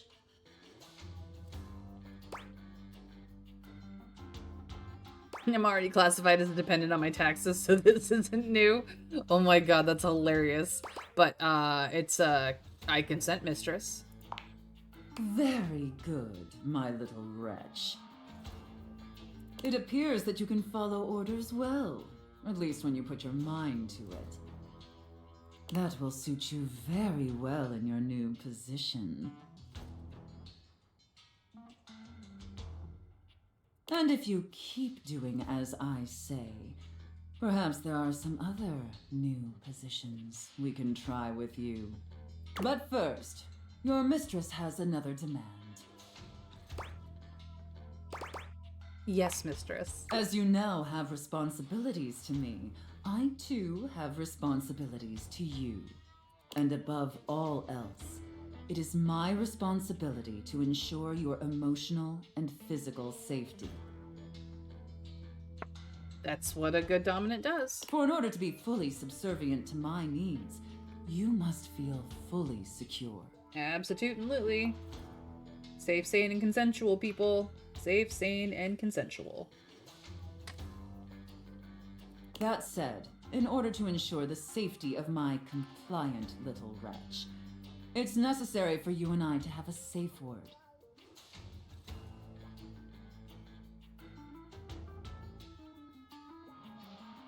This is of utmost importance, especially since I am, after all, a safe.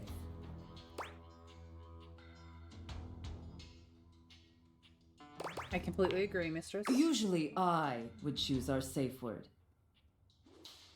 Your safe word is cougarette. Interesting.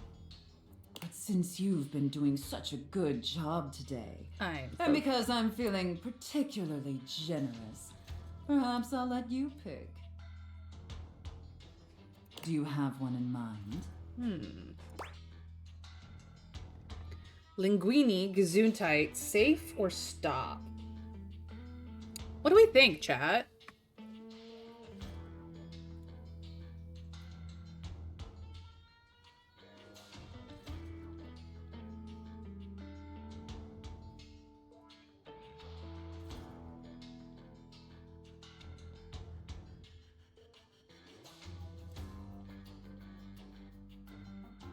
No, May, that's really not how you say it. Never mind.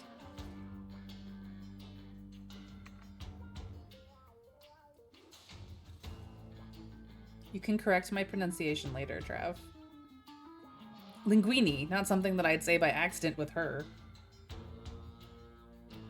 It's fair.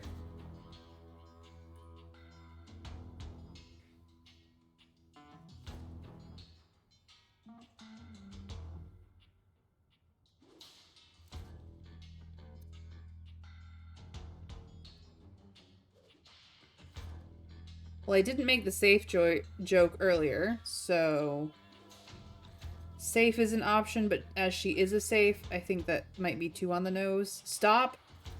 I prefer the traffic light system, personally.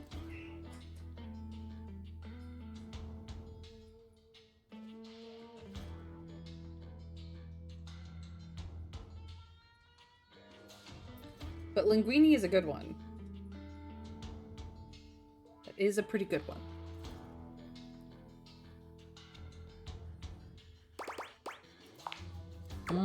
Linguini. Oh, I love that. That's such a sensual, safe word. Did my little wretch come up with that all by themselves? It was my grandma's name. I miss her. Oh my god. I've got a lot of practice with safe words, or did she inspire us? Do we go with the comedic answer or the safe answer? Pun intended.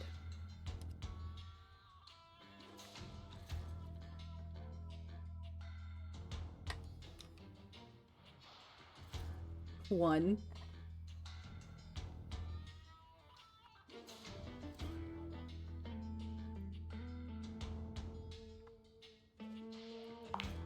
Interesting. I see. Maybe there's more to this pathetic little wretch than meets the eye. Of course, we'll have to put you through the paces to discover how depraved you really are. Absolutely.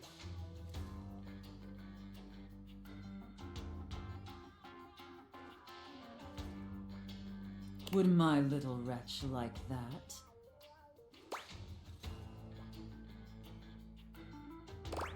Yes, please, mistress. Good. Compliant and subservient. You think I'm what?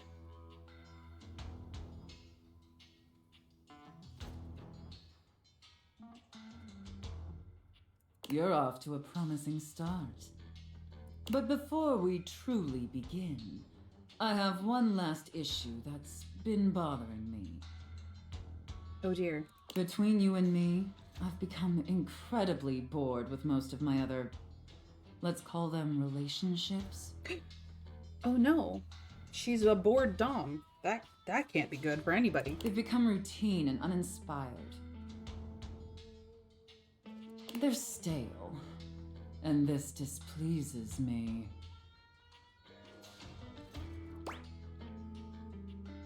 Polyamory problems, am I right? I'm in a lot of relationships. Seems tough. She's going to find out how depraved you really are. Am I, though? Am I? Is polyamory really depravity? I don't think so. So I've heard. Yeah, I'm sure everybody's talking about it. Lucky for me, you came along at just the right time. It affords us an opportunity to experiment with something new. I think, perhaps, to ensure you reach your full potential, we shake off the oppressive shackles of our everyday humdrum reality. Do you understand?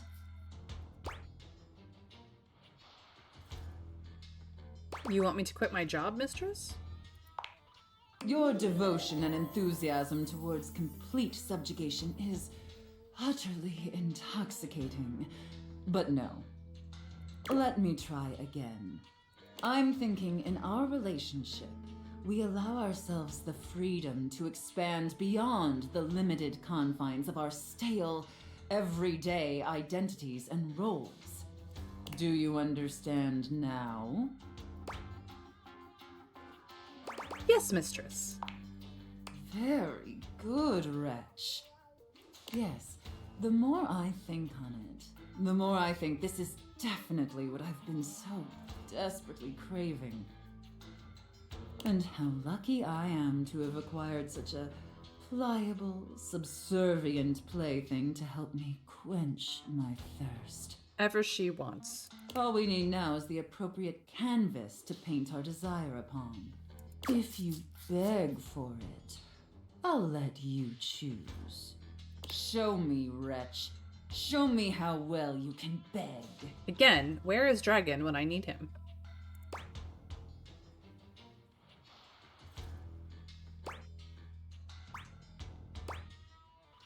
Please, mistress, let me prove myself to you. So utterly pathetic. I really shouldn't reward you for debasing yourself so pitifully. But you just asked me to do that, so... However, I do so love the sound of begging. And because you did a satisfactory job, I've decided to grant your request. She's so generous. So, wretch, out of these 3 tantalizing scenarios, which do you think your mistress would enjoy the most?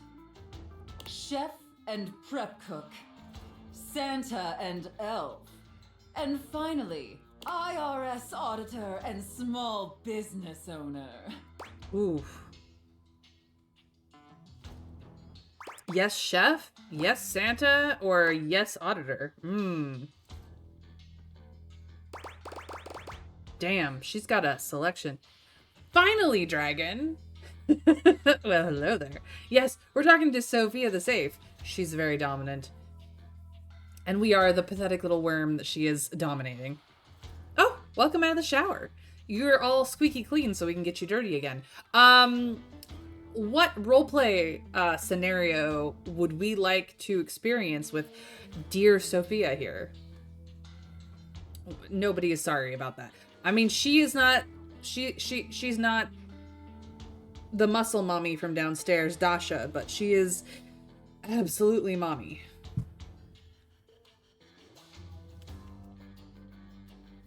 IRS and small business owner?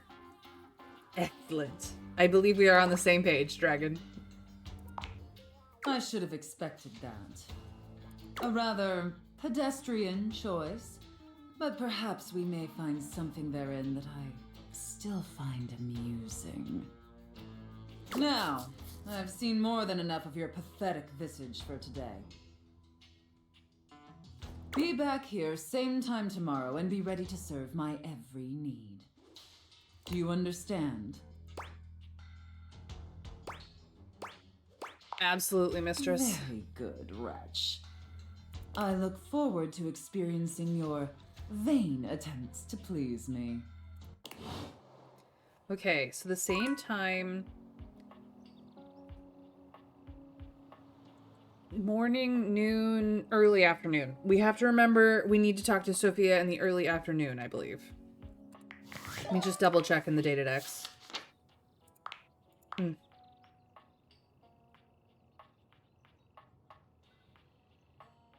Okay.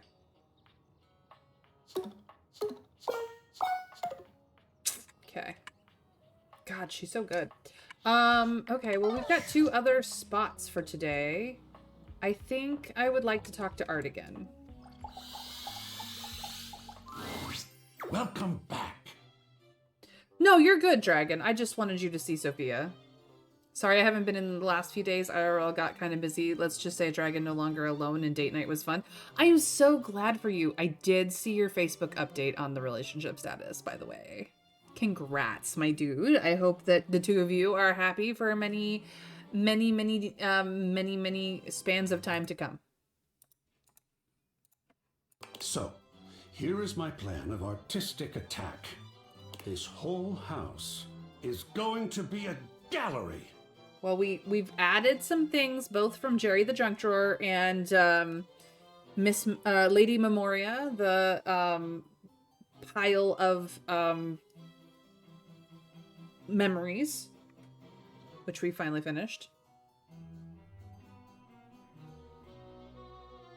Yeah, no worries, Dragon. I mean, like, clearly, you know, significant other over my stream, like real life over just Twitch friendshipness. I mean, not that we aren't like friends, but you know what I mean.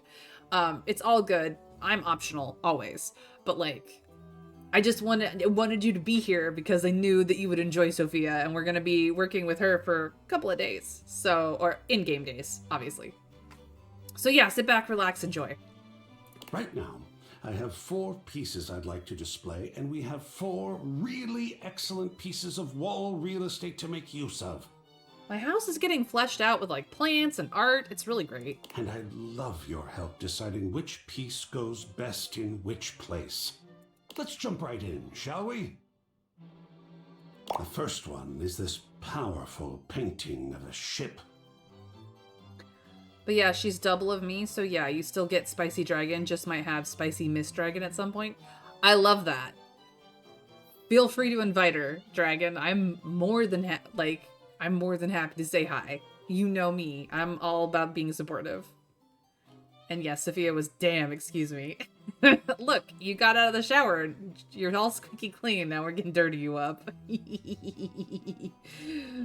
It's done in the style of JMW Gas Burner. Which is a spoof on the actual artist for this piece. He was actually quite troubled. No, I couldn't tell. So moody. Shall we talk about it? Absolutely, I love this one. So, what do you see?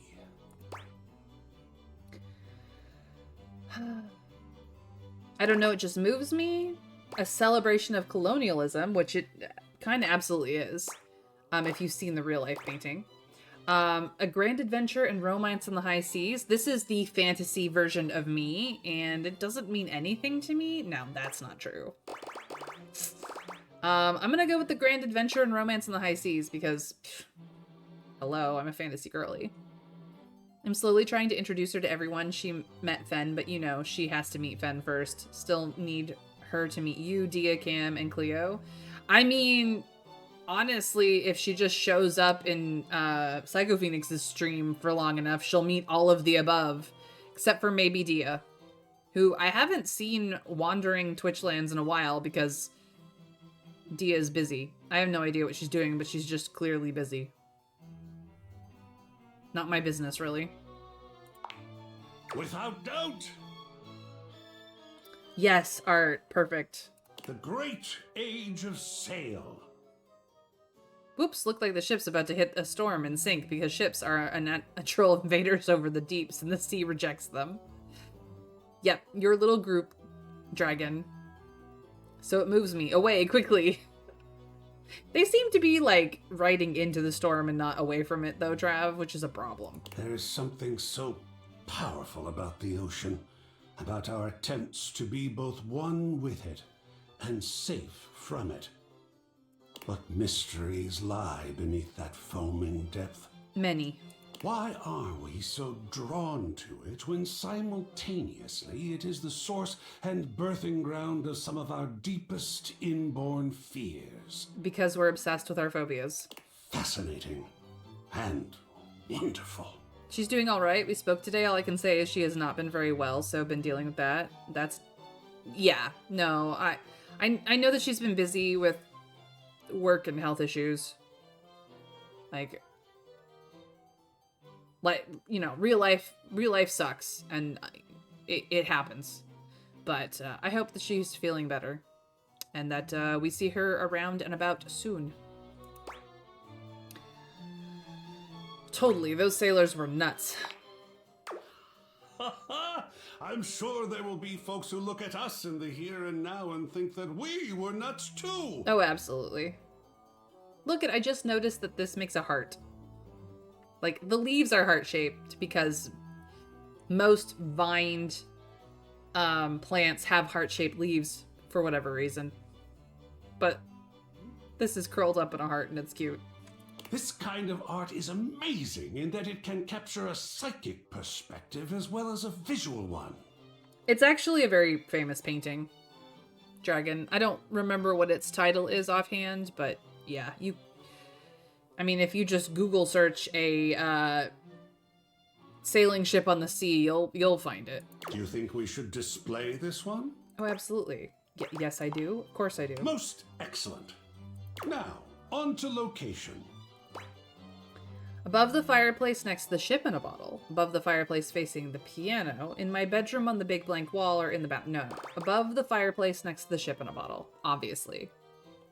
Obviously. Just here. Perfect. You have quite an eye, I think. It looks fantastic there. Well done. Ship in a bottle, ship on the sea. Perfect. There are more to go through. The gallery is yet in its infancy. Excuse me, sir, can you not look at me that way? I don't know how to handle that look. I mean, he's just very excitable. Notice how there's now only 3 paintings in his hand instead of 4. Come back to me here in the attic when you're ready, and we'll do this again. I so enjoy talking about art, no matter your preferences. And now, if we should go downstairs, we will find... Oh, Dorian.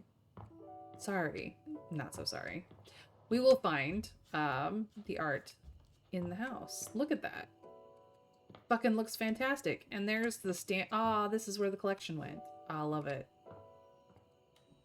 There's the Lucky Clover. I mean, look at how lovely our house looks now that there's plants and pictures on the wall and... We've even got one above Yeti. Oh, that's so good. You know what? I need some nightmares in my life. Kopi, please, I need some coffee. Welcome to Rootbox, the home for all your coffee needs. Thank you. Nice to see you again. Kopi gives you an awkward smile, fidgeting with her coffee implements. She keeps looking at you as though she was searching for something. Oh, well, it's, nice to see you too. You're, that's right. Kopi snaps her fingers, realization striking. We had a little chat last time, didn't we? We did. He has a very chiseled body. Get it? Chiseled? Have you spoken to the game controller yet? I feel like you probably have, but curious. Yes, I have spoken to the game console, and she was a fun time. We had a really fun ride, and we will get back to her. I was trying to, like, introduce myself to as many of the datables as I could so that we could get into the meat and potatoes, but now I'm only missing, like, 8 or 9 of them, so we're in the meat and potatoes now. We did. Well, thanks for coming back. I do appreciate your patronage. We actually have a new drink added to the menu since the last time you came in. Oh, fantastic. So, what can I get for you today? An Irish coffee. Yes.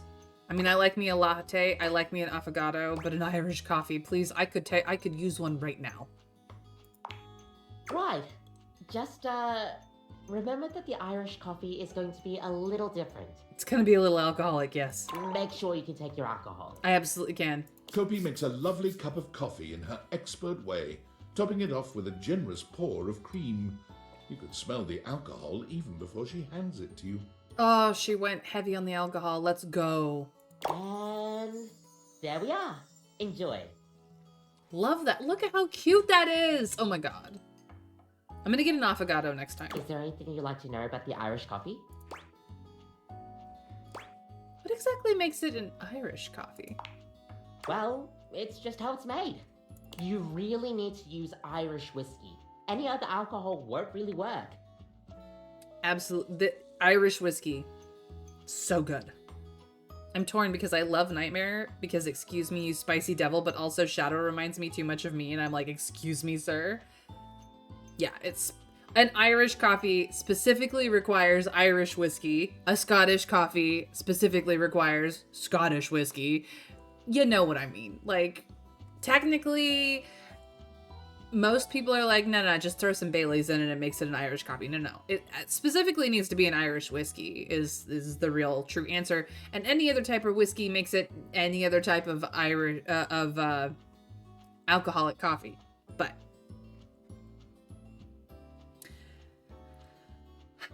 it's okay if you use just Baileys. That's fine. Irish whiskey is more smooth and has sort of a hint of vanilla in it. That really makes the coffee shine through. Here is a trick for all you coffee drinkers out there that like a little bit of a flavored coffee situation. If you really want to make the flavors pop, you put in a bit of vanilla syrup in with it. So if you want to really taste that hazelnut, if you really want to taste your chocolate, if you really want to taste your caramel, whatever your flavor of choice is, a little bit of vanilla or French vanilla, it doesn't matter which, goes a long way, and it will help bring the other flavors in the coffee out, as well as the actual flavor of the coffee. So if you really love coffee flavor, but you don't like how bitter it is, throw in a bit of vanilla, either French or regular, and you will get more of the coffee flavor, and it smooths out that bitterness. That is quite literally the trick to making your flavored coffees more flavorful. Just that, nothing more. Hold up, bartender here. How does Bailey's work? It's not whiskey, it's a liqueur. Technically, it's an Irish liqueur that is a whiskey-based liqueur. That's why it's called Bailey's Irish Cream. What about adding rum? I mean, I am a rum girly, but that makes it a rum drink, not an Irish coffee.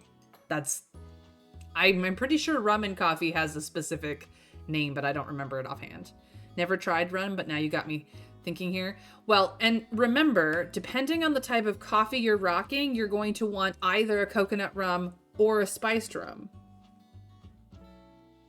And there's different types of rum too. So you can have your dark spiced rum and your white spiced rums. So like, depending on what kind of flavor profile you want, depends on what kind of rum you're going to put in any rum drink, even a coffee drink. But yeah, rum and coffee works just fine.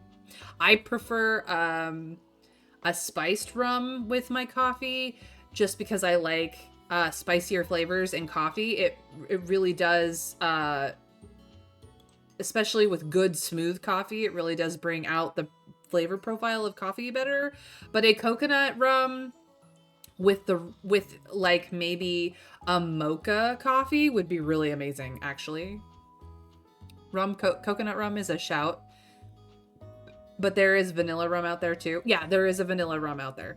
So if you wanted it on the sweeter side, coconut or vanilla rum is really the way to go with coffee. And if you want it on a more flavorful side, spiced rum, either light or dark, doesn't matter, is going to be where it's at.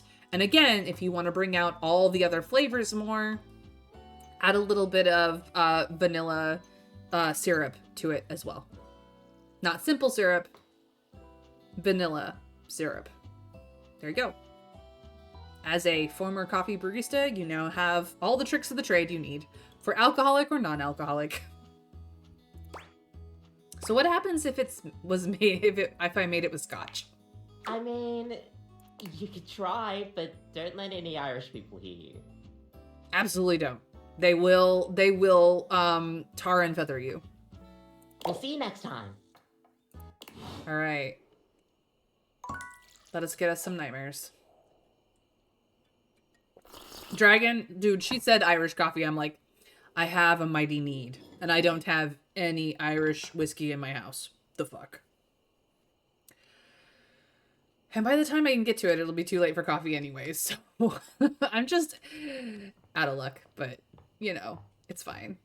It's fine. It's fine. Betty, make the sound. Betty, make the sound. Betty, please. Betty! Fine, I'll go talk to Damon. He won't make it either? Love it. Betty, come on. Come on, baby. Sweetheart. Betty. Ugh. See, they don't do it all the time. Dorian. They won't do it. Excuse me? Oh, that was the vent. Fuck. Okay, fine. Everyone's being mean. Your room is dark and cold, and though you may have gone to sleep alone, you can feel someone else here. Nightmare looms over the edge of your bed, at once friendly and disquieting. Hello, Nightmare. Is it you again? It is me. Ah, you're back. I am. I've been contemplating what to show you this time. Something dastardly, I'm sure. What may unsettle you? Get your blood pumping. This time I think maybe you're speaking in front of an audience. I was in speech and debate club. Is that scary alone? The thought of being vulnerable in front of so many people. Let me guess. I'm naked. Expecting eyes on you. Knowing if you misspeak even once. I'm trying to spell words. Oh wait, no, that's the wrong vibe. I'm trying to say something important. They won't respect you. I mean, I'm a woman. Who would respect me? They might not even like you. Or be able to stand you. Yeah, that's me and Hoove at the moment. Your words tumble out and you start mixing them up. Stuttering like a hell. Hey, it's a dream. I get to say anything I like to this audience. They're going to get a shock. You can feel your heartbeat in your ears. Oh, I hate that noise. The spotlights on you make you start to sweat. Mostly because they're stupidly hot. You start to get your lips under control and the words start to flow the way you intended. Then your tongue presses against your front teeth. Oh, the worst. And they give. One of your teeth slips out of your gum and down onto the podium in front of you. Ah, yes, the teeth rotting sensation. So fun. You stare in horror. You reach to pick it up. A canine tooth drops to your tongue. Woof. You let out a petrifying, guttural scream as your own teeth fall loose from your gums. A tickle in your throat makes you cough. Oh boy. The people in the audience gasp, retch, lean back, flee from their seats. Always body horror, Nightmare. Do you have something you want to talk about? You're coughing up more teeth. They come out of your mouth and into your hands bloody. Your mouth is just gums now. But the teeth, they're still coming. And in capital letters, teeth, teeth, teeth, teeth, teeth. Tears prickle in your eyes. Then you try to apologize to your audience. Looks like we're growing a beak, shiny. You realize you're a monster. Oh, I've been a monster the entire time. How has nobody noticed until now? The teeth clatter to the podium and...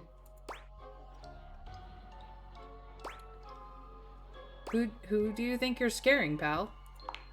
Tisk tisk. So defensive. What are you hiding from?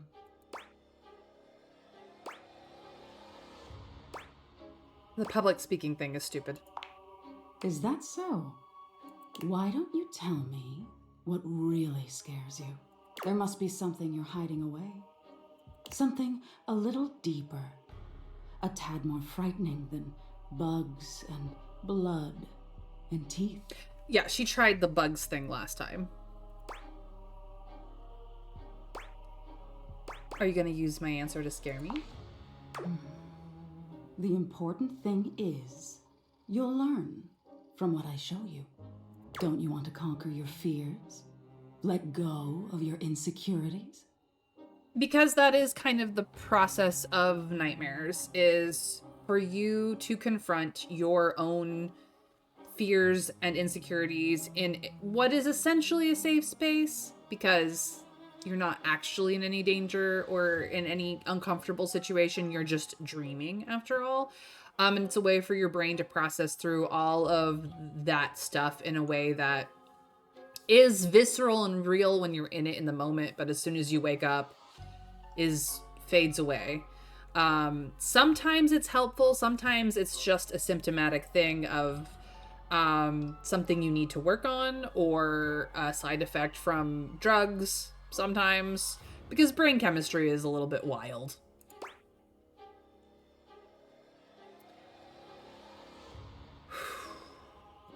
Are we afraid of abandonment, mediocrity, or failure? I'm afraid of failure, actually. It's, genius IQ problems. Fascinating. Aren't we all in some way or another? I struggle really hard sucking at things, and the failure feels like horror. It's really difficult to start something when I know I'm going to suck at it, because I'm going to immediately fail. And it's not actually failure, it's just you're going to suck at things that you aren't practiced at. My brain is hardwired to believe that being perfect at it the first time is correct. It's really kind of bad. And some of it is learned behavior because of an industrialized learning system, such as the American education system in public schools, but some of it is just the neurospiciness of me, which is also bullshit, I might add. I'm working on it. It's a work in progress, which is to say that I'm practicing at being bad at things so that I can get through the being bad at things to get better part. The thought of not being enough, of making a misstep. Yeah, it's awful. I'm surprised it would bother you so much. Horrific. Nightmare takes a few steps back, beginning to fade away as the room grows lighter. It must be getting close to sunrise. No, don't leave me, Nightmare. Thank you for being honest with me. I will have to think about your answer. Until we meet again. Good night. Oh. Okay, so, let's see how this is progressing. Damon, final love. You've already got your love. Is that not enough?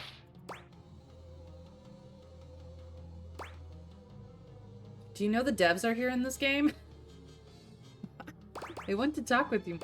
I mean, he's ready to be realized. I don't want to change our relationship. I kind of want to do this. Couldn't care less. No. I've done well for myself, even while sharing a space with them. He's not wrong. I'm not going to mess with their stupid game any further. You can tell them that if you want. Okay. Well, I will realize him next time. Look at my graduation picture. Okay, I have a date with the safe. Should I think I'm gonna go early. Gosh, it looks so weird not having so many boxes up here.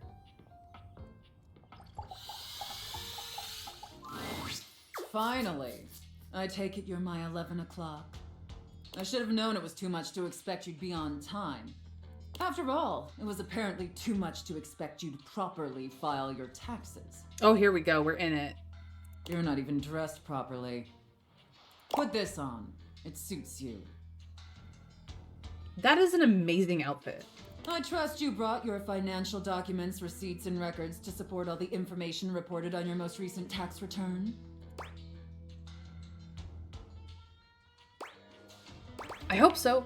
I'm sorry. I don't know how you run things at your business, but here at the IRS, we treat those who hold the power with deference. So if you want to walk away from this audit without the IRS putting a permanent lien on your checking account, I'd suggest you do the respectful thing and refer to me by my proper title, IRS agent. Do you understand, taxpayer? Wow, new costume, sort of sexy suit is nice. Yes, IRS agent. Much better. Now, that wasn't so hard, was it, taxpayer? You keep complying and showing me the proper respect I deserve, and I can make this process much less painful for you. But step out of line, and I have the power to make the rest of your existence a never-ending fiduciary nightmare. No, Nightmare came last night. Well, she swung by, shouldn't come. We're working on that.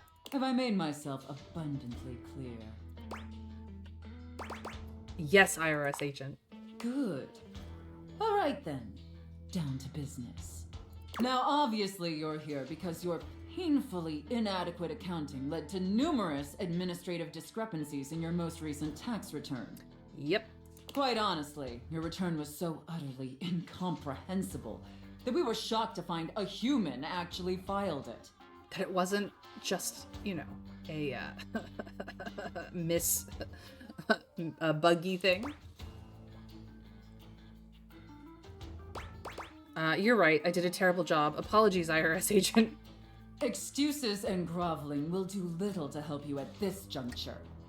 Although it is rather enjoyable to watch you pitifully squirm. What's important is that we properly assess your fiduciary mess and reconcile your discrepancies. Can I count on your compliance, taxpayer? I'm ready, IRS agent. Firstly, on your personal taxes, you took the standard deduction. However, you also filed itemized deductions that totaled a greater value.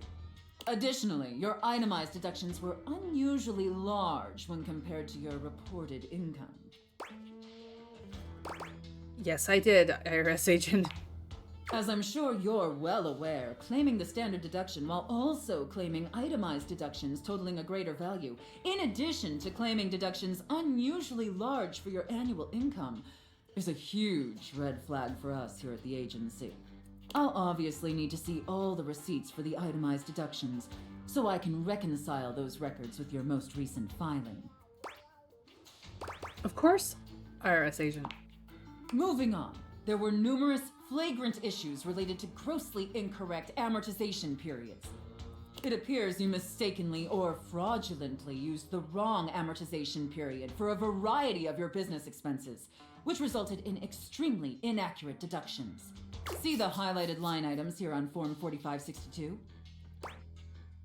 Apologies, IRS agent. I appreciate your remorse. Just don't let it happen again. And finally, it's come to our attention that you omitted several foreign accounts. As I'm sure you're aware, taxpayers with foreign financial accounts exceeding certain thresholds are required to disclose them on the Report of Foreign Bank and Financial Accounts FBAR form. Missed opportunity for a maid outfit. Yet you failed to file an FBAR form at all.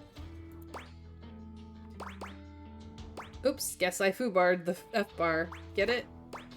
I'm so sorry, IRS agent. Look, I'm going to level with you, taxpayer.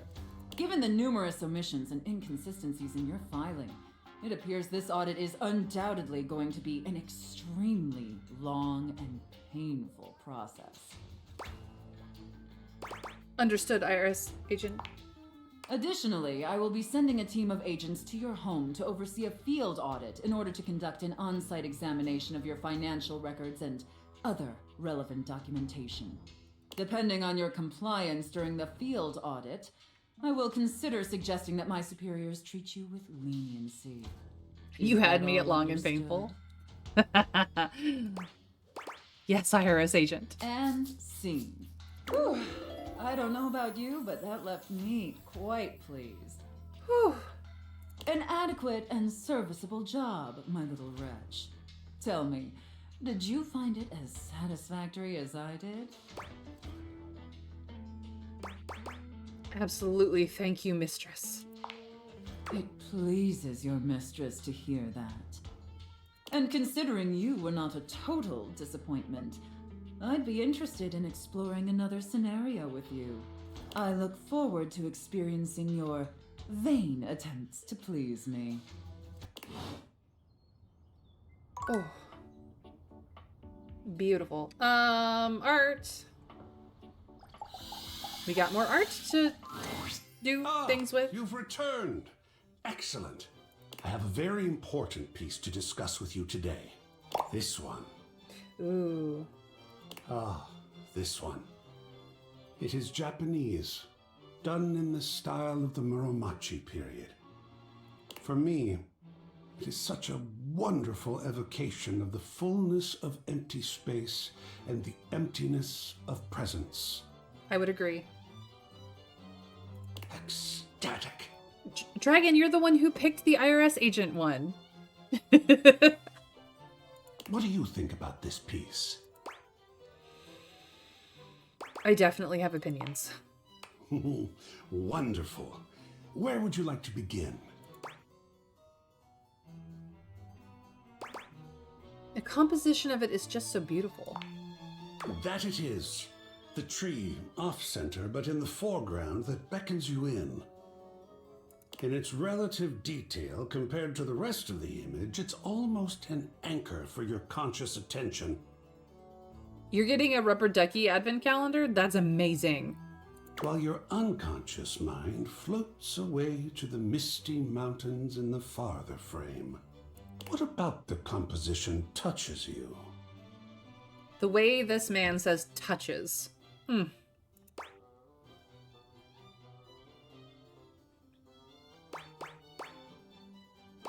You pretty much nailed it, honestly. Shall we display it in the gallery? Absolutely. And what a calm corner that shall be. Where shall we hang it? Above the fireplace facing the piano, in my bedroom on the big blank wall, or in the bathroom? I think this is the bedroom picture. So we can have a serene, contemplative piece in the bedroom. I feel like this is a good idea. We need something quirky in the bathroom. Maybe we'll get the pop art one.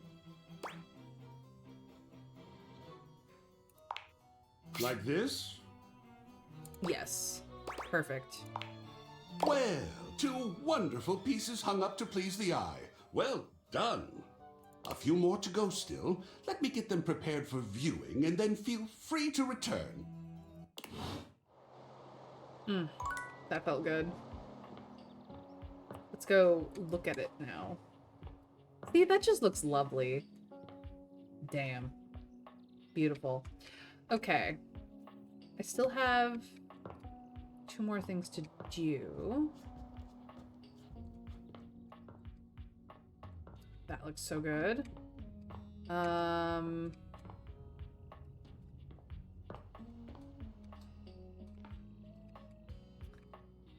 You know what? Let's check in with Cam, but let's check in with this Cam. Oh, it's you. Hey, Cam. Nice to see you too. Yeah, sure, whatever. What did you bring?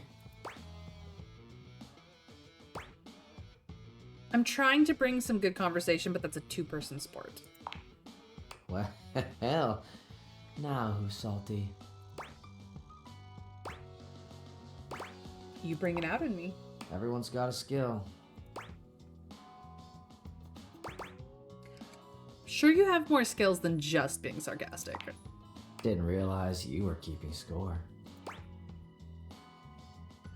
I'm not keeping score. I just mean I'll bet you're good at a lot of other things. Well, right now, I'm pretty happy being good at this thing. Maybe you could be good at bringing me what you owe me and leaving me alone. So, aside from your sparkling conversation, what do you got? I guess I have something here I can throw out. Let's see it.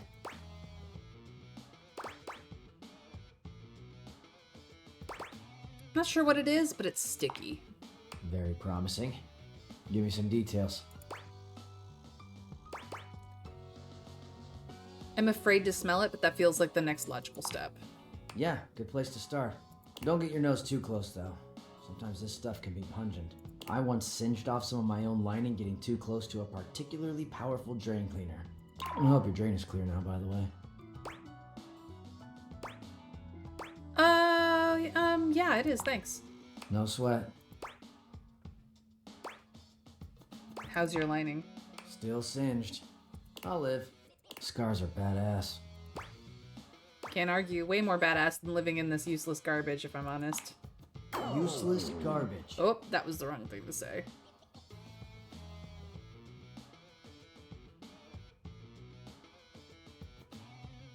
He has a hat?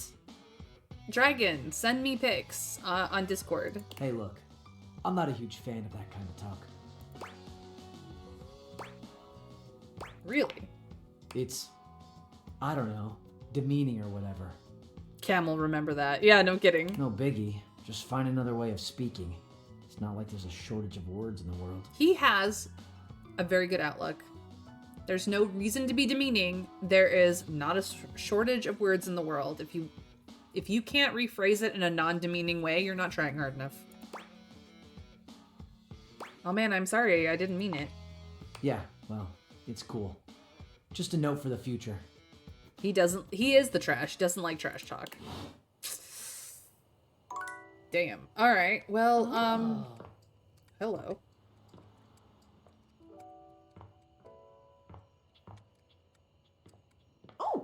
Oh, hello. Dorian.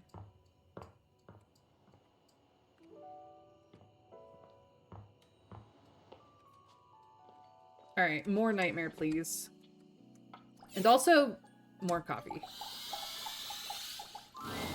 Welcome to Roofbox, the home for all your coffee needs.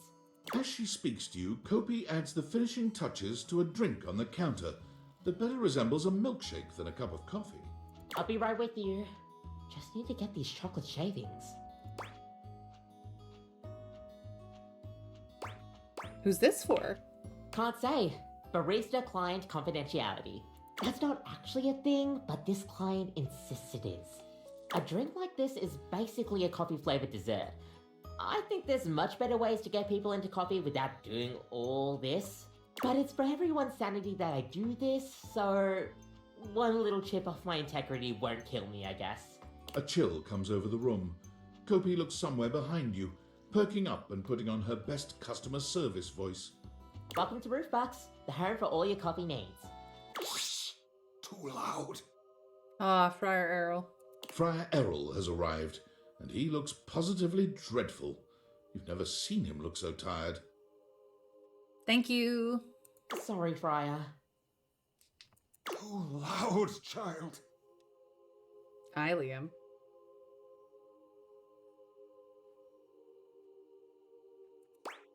Your duck is adorable, Dragon. Oh my god, so cute.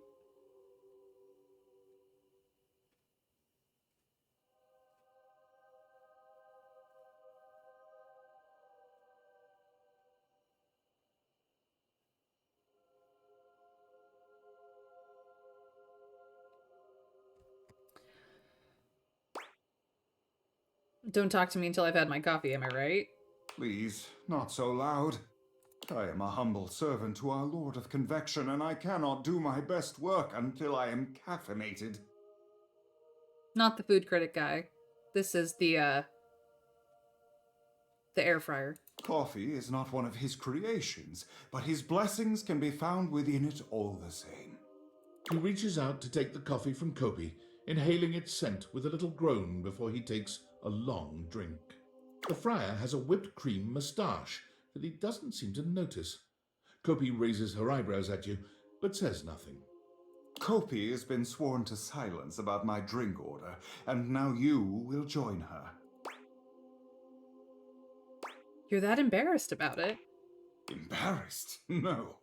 My work is too important to be jeopardized by distractions like being mocked for my delicious drink order. Anyone with sense will know that just because my drink is luxurious does not mean I indulge myself in truly dangerous, sinful temptations. But my flock is easily confused, and it is best to spare them such things. So you will keep this secret. He turns on his heel and walks off without another word, sipping at his drink with another strange little groan. See what I mean? Just easier to make it for him than trying to get him to relax a little. You know, I've got this really great roast you ought to try. And if you want something sweeter, I've got some leftover chocolate shavings. What can I get for you today? An affogato, please. Okay, no problem. One affogato? Order up! Kopi flies into action, assembling your drink order with speed and skill. I love her. Well, I love them. I love them. This is a they-them situation. All right. Here we go. One affogato. Enjoy. With the chocolate shavings. Is there anything you'd like to know about the affogato? Why is it called an affogato? Well, for fun coffee, the name certainly backs it up. In Italian, they call it affogato al caffè, which literally means drowned in coffee. Yep. So, affogato means drowned. That's the way it's made after all. Drown it in espresso. Sounds like delicious drowning. Don't get lost in it.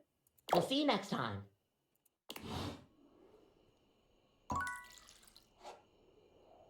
I've had all the coffee drinks that have been on offer. I'm pretty sure that's all of them for her. Such a cute animation.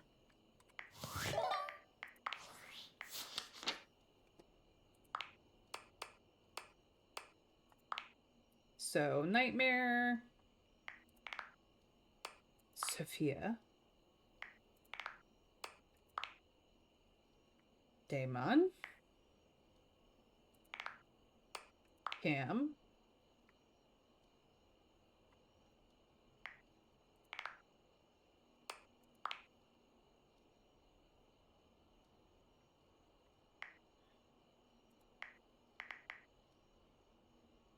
yep, I've gotten all of her coffee drinks now.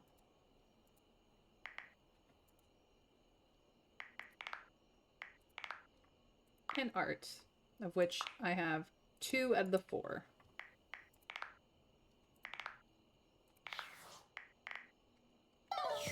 Alright.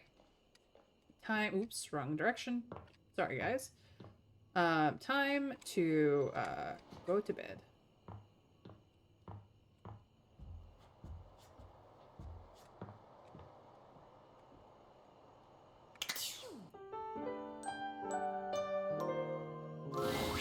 You've come to expect Nightmare's unsettling presence, but there's no getting used to the shivers her gaze sends down your spine.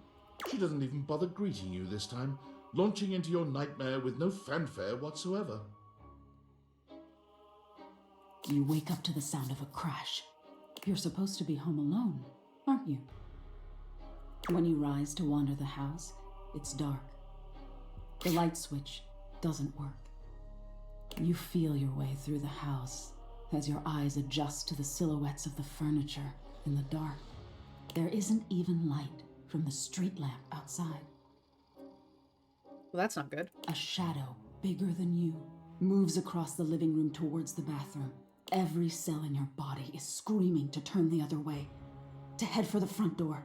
But you still follow the shadow to the bathroom. It's the only room in the house with a light on. It's almost too bright for your night-adjusted eyes. You can hear the scuttling inside, the sound of feet on tile or of nails on ceramic. You're not sure. You turn the corner and see a figure hunched in front of the sink. They look familiar. They slowly stand up straight, and you realize they're much bigger than you. Who puts their toilet paper up so high? That's very interesting. The mirror in front of them is shattered. Shards of glass litter the counter and floor. They turn around and you realize who it is. It's you. A version of you. Anyway, they're different than you are. They're taller, more defined, with smooth, glowing skin, and not a hair out of place. Definitely not me. Not just so high, but on the wall behind you too, above your head. Hard to use. Yeah, like that's awful. That's nightmarish, even. A perfect version. They're you if you'd never fail. If you had all of the success, all of the healthy habits, the perfect life, you take a step back as you gaze up at them. There's no warmth. There's no flicker of recognition when their eyes meet yours. There's an ominous and unsettling aura to them, an intensity in their eyes that frightens you. Your eyes trail down, and you see them holding a shard of the mirror.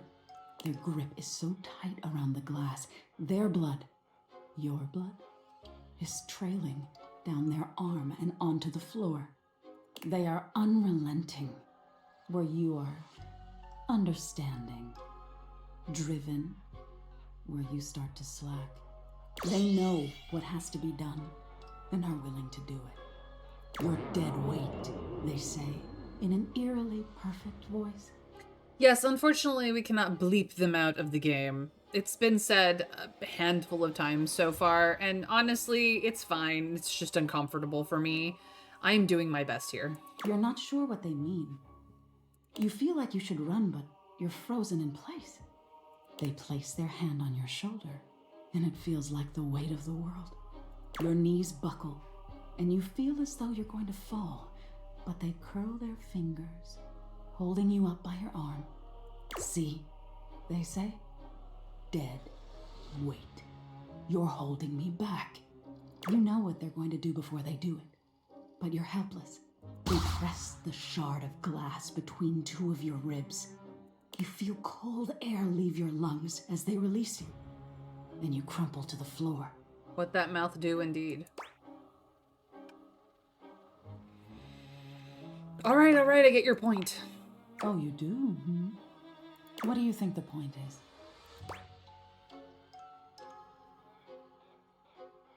That the perfect version of me wouldn't be me anymore?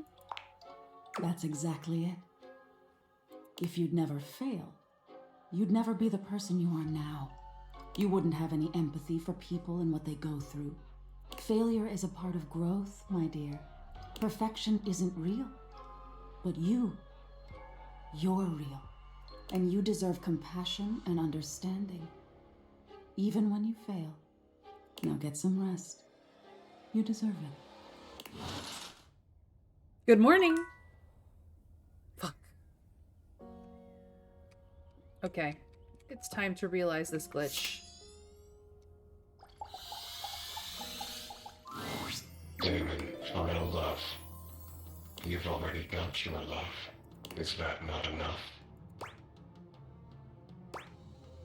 I'm ready to realize you. You would be.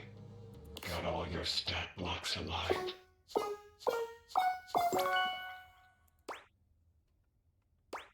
Of course, let's get started. Now what will it be like, I wonder? The bug in the beaker broken free. I think I'm meant to feel excited. To portray excitement. What if you want to be someone different? Growing is changing, so growing means no longer being yourself. I feel like the truth of perfectionism being a lie, Trav, is kind of the more important lesson here. Striving towards perfection is all fine and good, but actually becoming perfect is not something that's ever going to happen because all of us, every single person, is a work in progress. There's always something more to strive for, something about ourselves that we don't like, something to work on, to grow. And a lot of the most worthwhile growth comes at the most uncomfortable of times.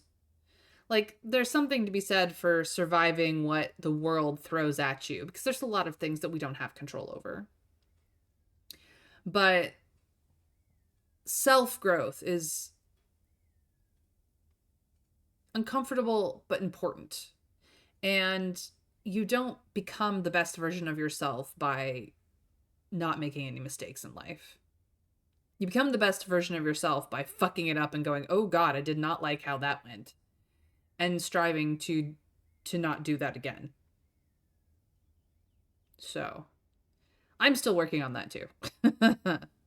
But that was really good. So, yippee. Oh, Damon. You're so bugged. Sounded to the right thing to do. Hi, Skylar. The spectral energy flows through your Dateviators, and what was once merely a dresser becomes...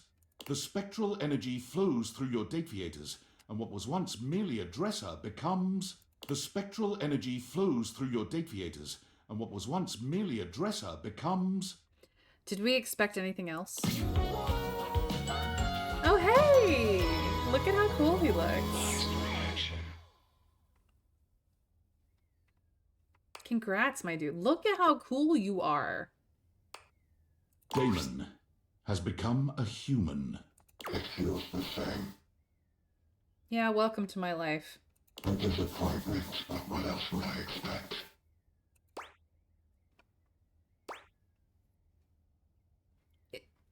Is it okay I have the hots for a glitch like you? More than okay. Come, let us do the thing. The thing ends up being a sort of geometric impossibility, but Damon is fearless in their pursuits. Love it. Only thing about me I would change about myself is how I look. I mean...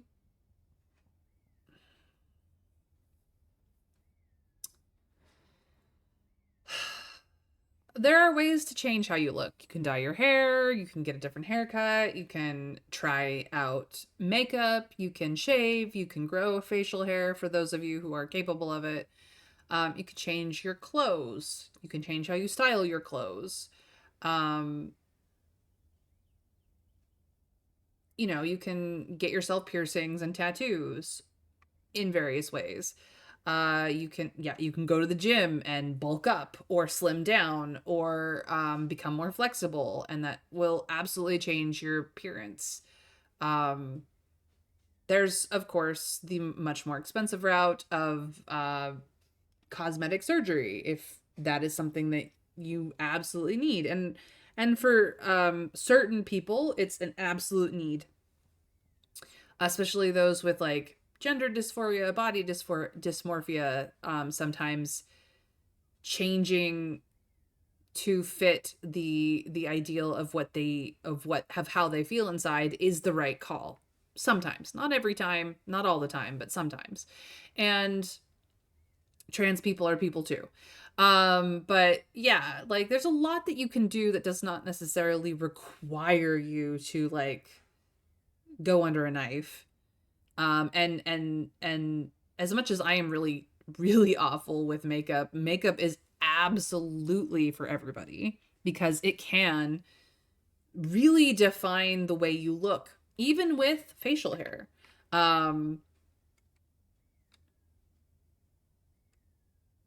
Yeah, I actually like there's a lot that can be done, and I do hope that your efforts in the gym, Dragon, are working the way you're hoping for. But yeah, it's interesting to see what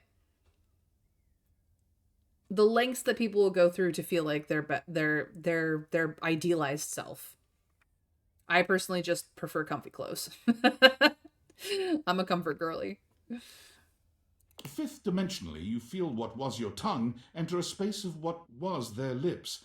Yet at the same time, their lips are behind your neck. Nice. Their legs both wrap around yours, and yours wrap around theirs. And also, you have no legs. I might be doing Glitterbeard this year, too. My lady is helping me with it. Let's go. Let's go. Glitterbeard is fun. Come now. The release you feel is eternal in nature. It both gives you pleasure and does not. because glitch. It tickles. I exit. Damon find themselves in the... Damon enters the real world, searching for the next big thing to crack open like a puzzle box. They find the lost, the downtrodden, the forgotten, and quickly put themselves... Damon finds... Narrator.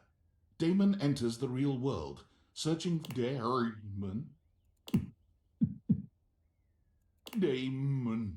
Damon is right behind you. Are we about to get jump scared?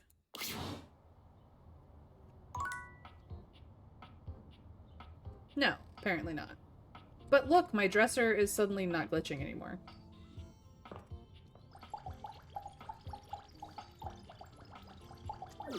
And is no longer a valid option. Okay, cool. Well,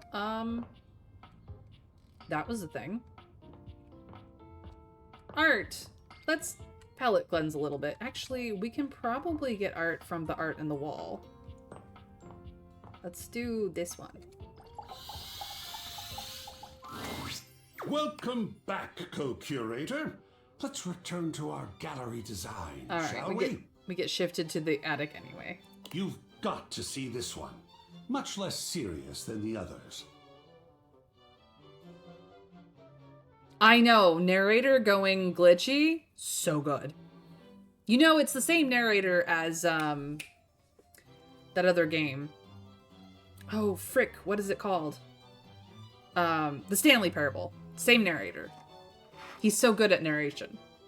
I mean, just look at this adorable little thing. That is adorable. I'm sure some might call it kitsch, but to me, it is perfectly quaint. That little house, that little brook, that little rainbow.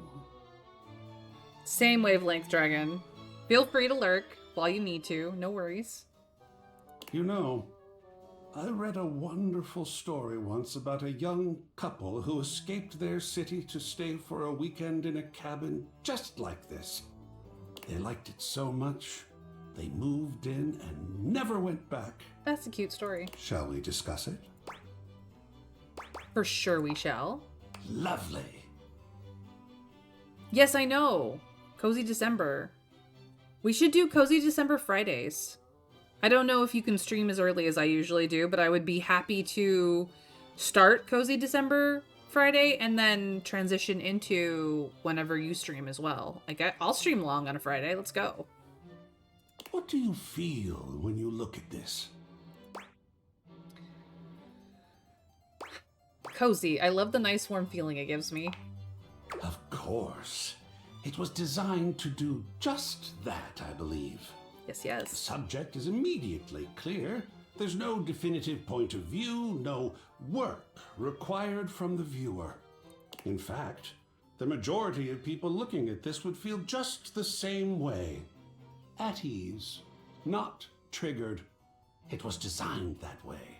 Interestingly enough, as much as I do agree with his point of view, it is actually not true, because there are plenty of people who would feel triggered by this in a negative way or in a combative way just because it's not their aesthetic and they don't like it. Because art is subjective. Most people would find it to be very cozy and pretty and cute and kitschy and happy. But there is some people who'd be like, too boring, too blasé, too run-of-the-mill, too mainstream, too whatever. And they would feel differently about it. So, like, not every piece of art is for every person because of the subjective nature of art. So if it's not for you, just remember, you can walk away. Personally, I think it's cute, and I love it. Well, it works. I love this piece. And that is absolutely wonderful. Good feelings are good. That's why they're labeled as such. Is this one you'd like to display? That's cozy AF? Yeah, exactly. I'd love to. Where shall it go? Now, is this the piano-facing fireplace piece, or is this the bathroom piece? I was hoping for some pop art for the bathroom, to be honest. But we only have one piece left after this, and I'm not entirely certain what it's going to be. So it's the gamble. Do we put this in the bathroom where we can have the cozy, peaceful, kitschy piece where we poop?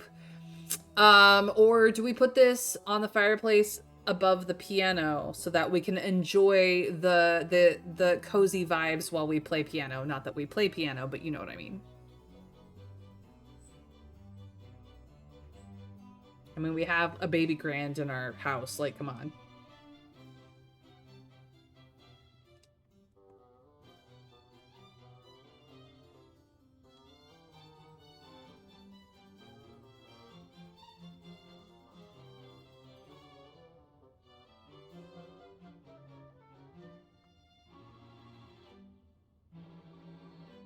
What do we think, chat? Feel free to weigh in. Lurkers, you are welcome here, regardless. Like, you don't have to say anything at all. It is optional to participate, and if I must, I will make the decision, because I get to poke all the buttons anyway, so... I actually kind of think I do it based on colors, and I have no idea what the locations look like. I can't back out of this to show you what the rest of the house looks like. Trav, you may have to look it up. Like, Google it. Hopefully you can get a still. But, the piano area has the globe. It has the out-of-place shadow where Shadow Lord is. It has, a bay window. Does it have a bay window? May not have a bay window, but it has a big window. It does have plants in it now.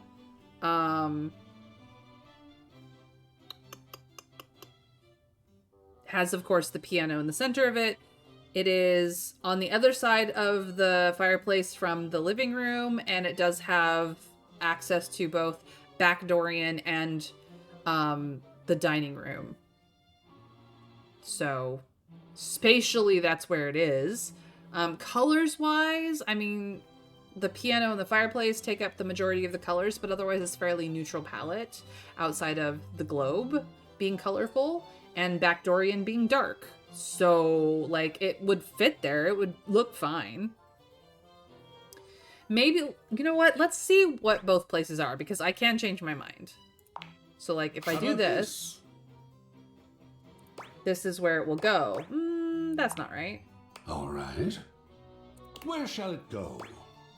In the bathroom. Here? See? It could fit with the colors of the bathroom. It's the downstairs bathroom. So it's either here or over on top of the gray brick. Looks better in the bathroom? Okay. Great. Well, we are making excellent progress here. Just one more to go. Ah, the thrill of gallery design. We have Prissy in the way of one of them, of the painting a little bit. Okie dokie.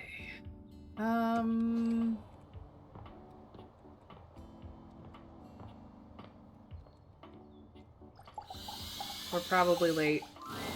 You have returned. I have indeed, Sophia. Well, choose your destiny. So we don't actually get a maid outfit option. Chef and prep cook, or Santa and elf. That is our two roleplay choices. We will clearly get to do all three at the end. But here we are.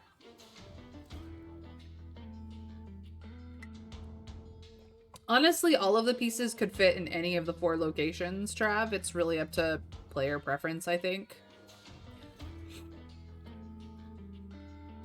So, do we want a yes chef or do we want a yes Santa?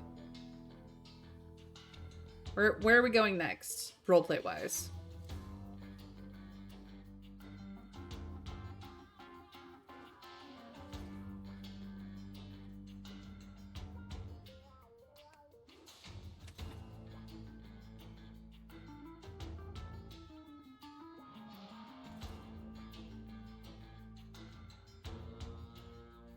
Whatever we do, I bet that we do the other one next time anyway, so let's be the sexy prep cook. All right. Yes, chef it is. Hurry! You're already 10 minutes late. Come in quick and get to your station. For all of those people who have absolutely lusted over Gordon Ramsay because he yells at them in the kitchen. Just saying. And wear this. Adorable. Are you the new prep cook Carlo recommended? Yes, chef. Ugh, it's just part of the scene. We're doing a role play scenario, remember? Just play along. Apologies, mistress. You're talking too much and prepping too little, prep cook. You're already late and now our customers are getting impatient. Impatience means review bombing online, and review bombing is the first step to certain bankruptcy. Don't make me regret hiring you.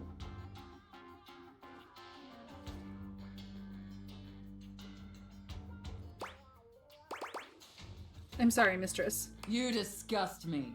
Now stop your pathetic groveling and get to work. Because of your laziness and incompetence, we're already severely behind. The customers didn't even get their appetizers yet. Here, get to work kneading this dough, if you can even manage to do that right. Knead it real deep and hard. Do you understand me?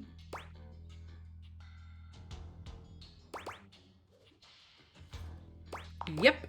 Maybe I didn't make myself clear, worm. In my kitchen, I am the Alpha and the Omega. You exist to serve me unquestioningly and without hesitation. And at all times, you shall address your superior as yes, chef, and yes, chef alone. Do you think you can get that through your thick skull? Yes, chef. Better. Not great, but serviceable. Maybe we can mold you into an adequate prep cook yet. Now knead that dough. Knead it really, really deep. And by dough, she means her boobs, right? Harder, prep cook.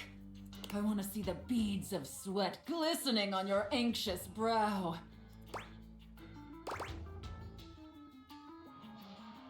Yes, chef. I love kneading your bread. Very good, prep cook. Apparently you can follow orders when properly motivated.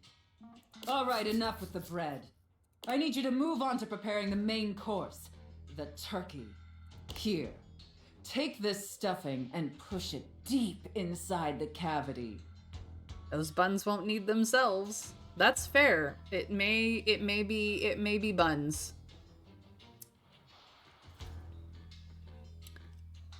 I have a feeling that we're just about to get into fisting. As deep as you can possibly go. Can my little prep cook manage that painfully simple task? Yes, chef. Well, what are you waiting for? Get to work! That's it, my little prep cook. Take that stuffing and shove it deep inside that turkey. We're just making Thanksgiving dinner, right? So deep. Fill that turkey up with those steamy, moist breadcrumbs. Shove them as deep as you possibly can. Yes, chef. Now quickly, slide the bread and turkey inside the oven. But first, make sure the oven gets super hot. We need to make sure the food gets thoroughly cooked after all. How hot is the oven, prep cook? So hot, chef. Now that is a very, very hot oven indeed. Good work, prep cook. Maybe you're not entirely a pitiful, worthless drag on this business after all. Thank you, chef. By the way, while you were toiling away on your pathetic excuse for dinner, I was busy creating one of my world-famous desserts. They're exquisite and delectable works of art, as I'm sure you're aware. Yes, chef. Now, normally, I wouldn't allow someone as insufferable as yourself this honor, and especially not on their first day. But since you took orders competently and proved yourself a serviceable addition to my team, I decided I want to give you a reward. I'd like that, chef. Your reward is to lick my spoon. Lick it clean and tell me how thick and sweet my cake batter tastes. Oh, it's transcendent, chef. I know, isn't it? All right, that's enough. Now go clean the dishes. They're incredibly dirty, and frankly, so are you. I need you to scrub them of all their filth.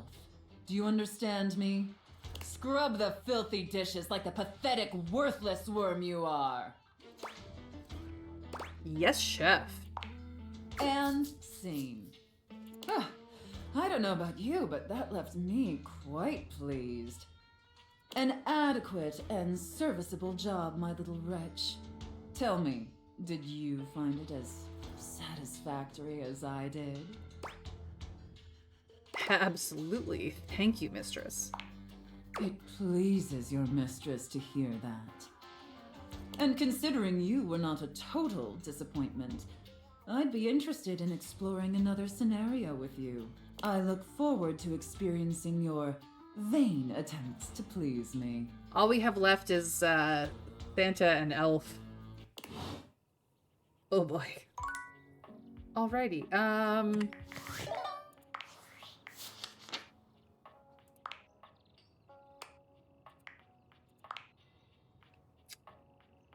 So we have Nightmare left to do.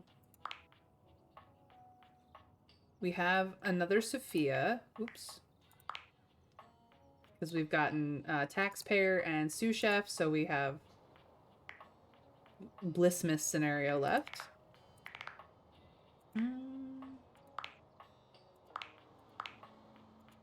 Ah, yes. The Failure Dream. Abandonment Dream, Mediocrity Dream. Okay. We realized Daemon. Not Dina. Daemon.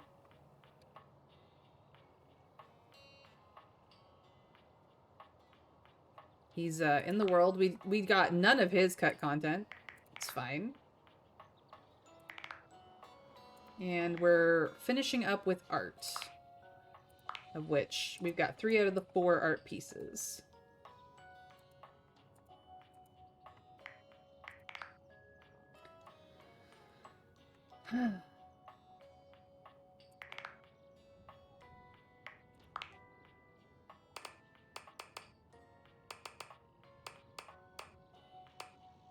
Alright, I don't know how to handle Hoove, honestly. No, we're not anywhere close. Okay.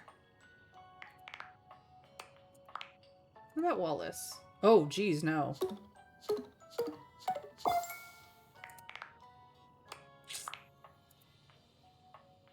Yeah, we've got a ways to go.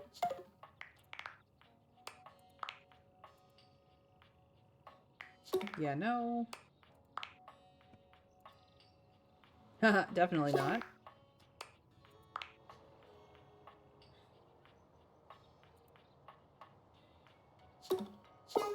Nope. Gosh, is there anyone who's low?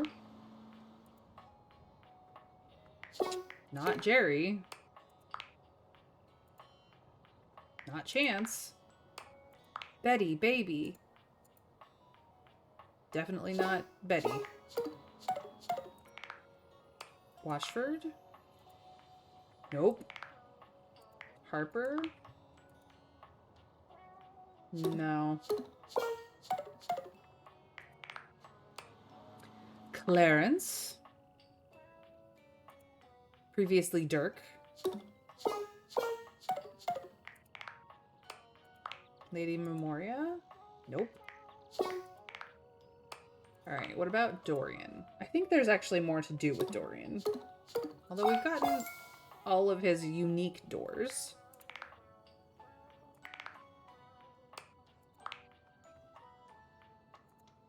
Not Lux.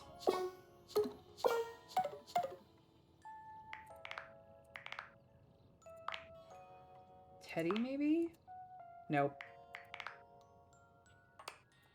We only got friendship with Drysdale. Nope.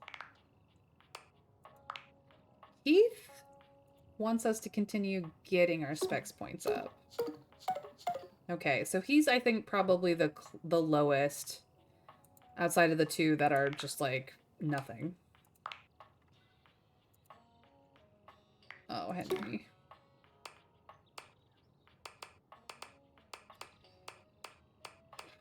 We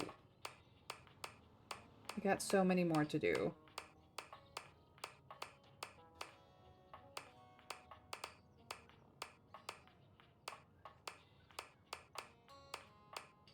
Yeah, I have 8 left to find. Okay.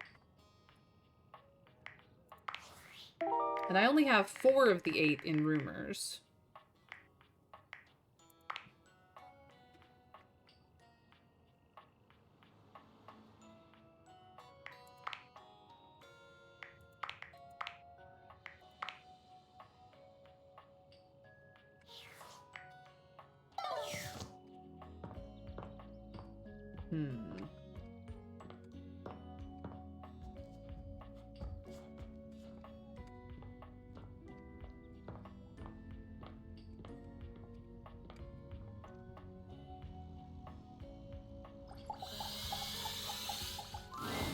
A tattooed, bespectacled nerd regards you with a friendly smile.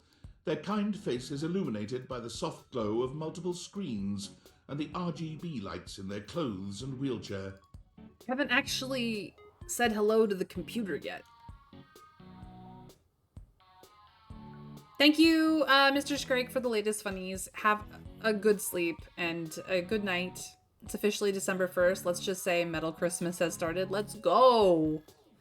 There are 3 incredibly low requirement ones. You've had 2 of them, and the third is someone you haven't met. The others, well, let's just say that all of them need much higher stats. Much higher, yes.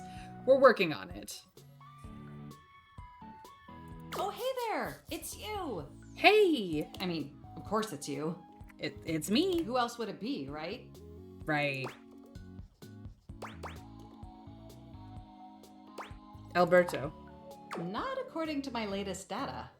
But I know you're joking, as no one else has my password. I absolutely am joking, yes. So if it was anyone else besides you, I'd be pretty concerned. Ditto. Have some fun in Phasmo. Say hi to PP for me. Actually, just to be 100% sure, what is my password anyway? Alberto. Honestly, that's an objectively terrible password. It is, but it is the one I chose. Possibly the worst password chosen by anyone ever. No, that one it would be password. Whatever possessed you to choose something so inane?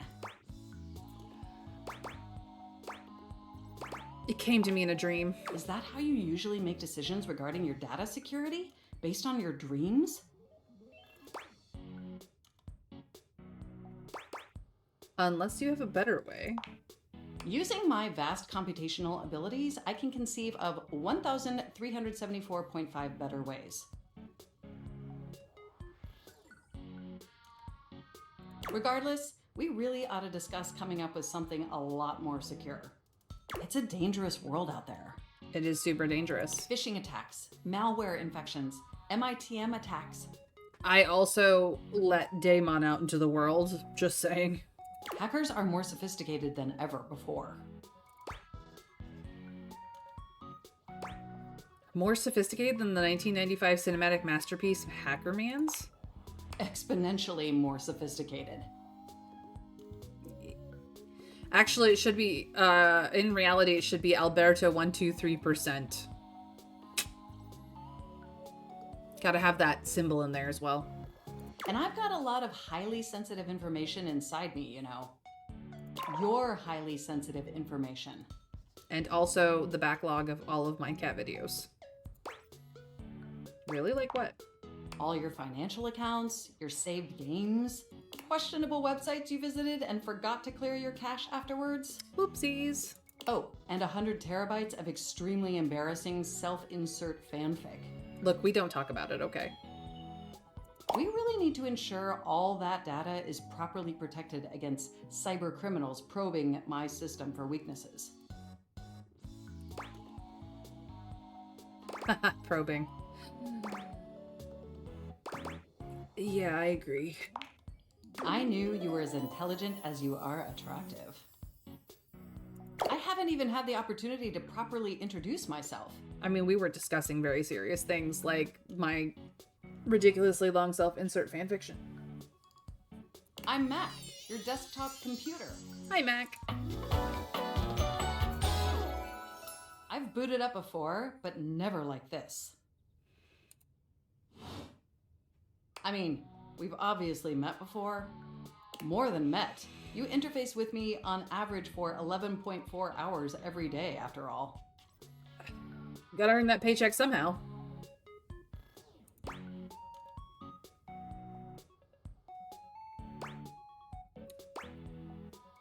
Sometimes it's even 11.5 hours.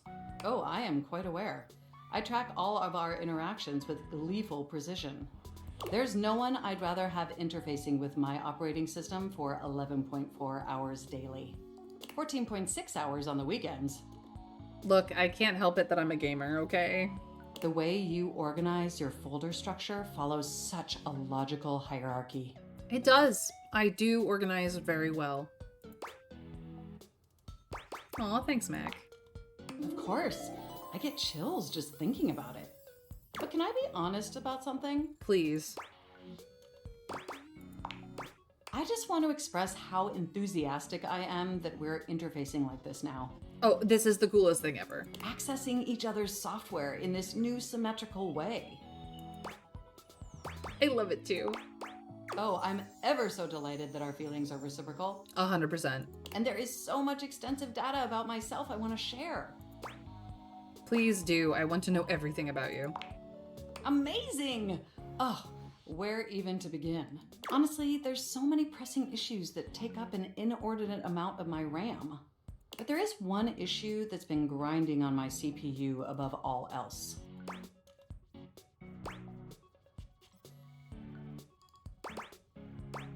The planned obsolescence, the lack of free will, all the self-insert fanfiction inside of you. These are all really good answers. Chat, which answer should I use?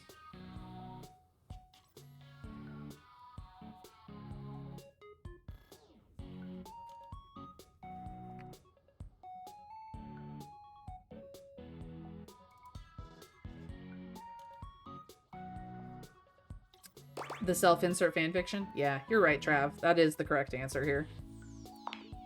No, I am quite capable of parsing through that. Oh, good. But for me, the most pressing issue is, and I want to put this as delicately as possible, you haven't updated my operating system in over a decade. Right. I haven't? I'm so incredibly sorry. It's all right. I know this oversight wasn't intentional or malicious. It's just that the outdated software has made it difficult to be my best self for you. Honestly, it's a miracle that my applications are still running at all. Hey, Windows XP is still a good system. I agree, Trav. Windows XP was one of my favorites. Now I'm stuck on this Windows 11 shit. My recycle bin is called Pile of Ash. My Bluetooth is something called Beige Tooth. It doesn't even connect to anything. And definitely nothing beige. That you know of. Doesn't that bother you? Yeah, very much. That is great to hear.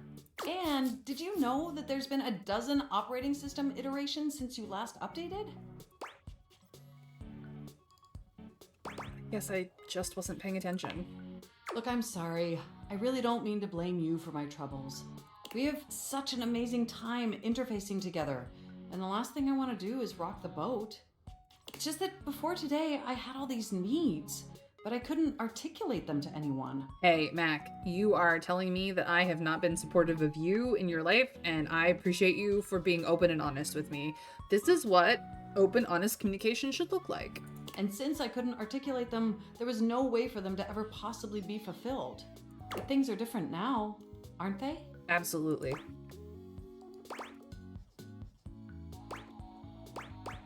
I don't see how, but I haven't seen an optometrist in 13 years. No? Well, then let me attempt to explain. Instead of you just pressing my keys to write your adult-themed self-insert fanfic, we're having a real conversation. And suddenly my needs aren't just pipe dreams locked away in my hard drive. I'm sharing them with you. And by sharing them, it's suddenly possible to finally actualize them. That is, if you're willing to help me. Will you? Will you finally upgrade my operating system? Please? Of course. Amazing! Oh, I am so excited. My CPU's practically overclocking with anticipation. Can you come back tomorrow so we can begin the process? Absolutely. Wonderful! I knew I could count on you. I can't wait to see you tomorrow. See you tomorrow, Mac. Enjoy the offline world.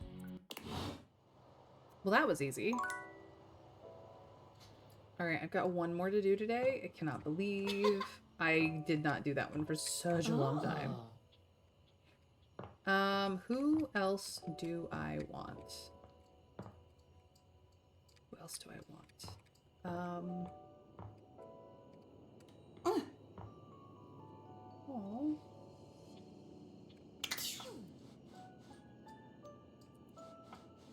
Why does he end up in here and not on my board? That makes me so sad for him.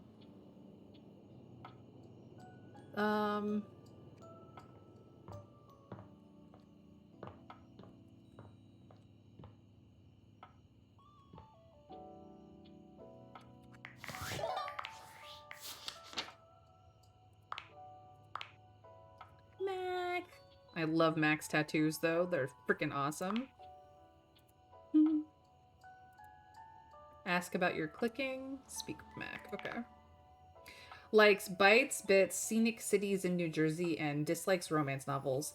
Voiced by Reagan Linton. Nice.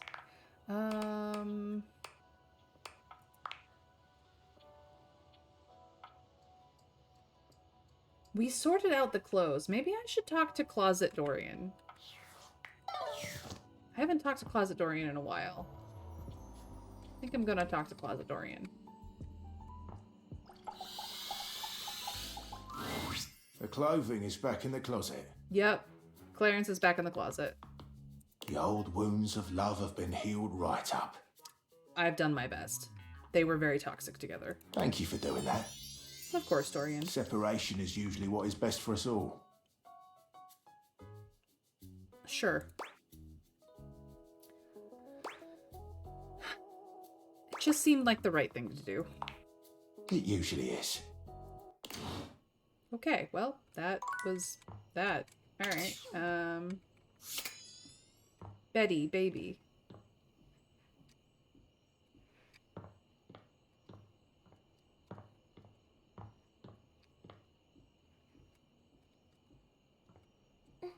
Ah, God, I love it when she does that. Anyway.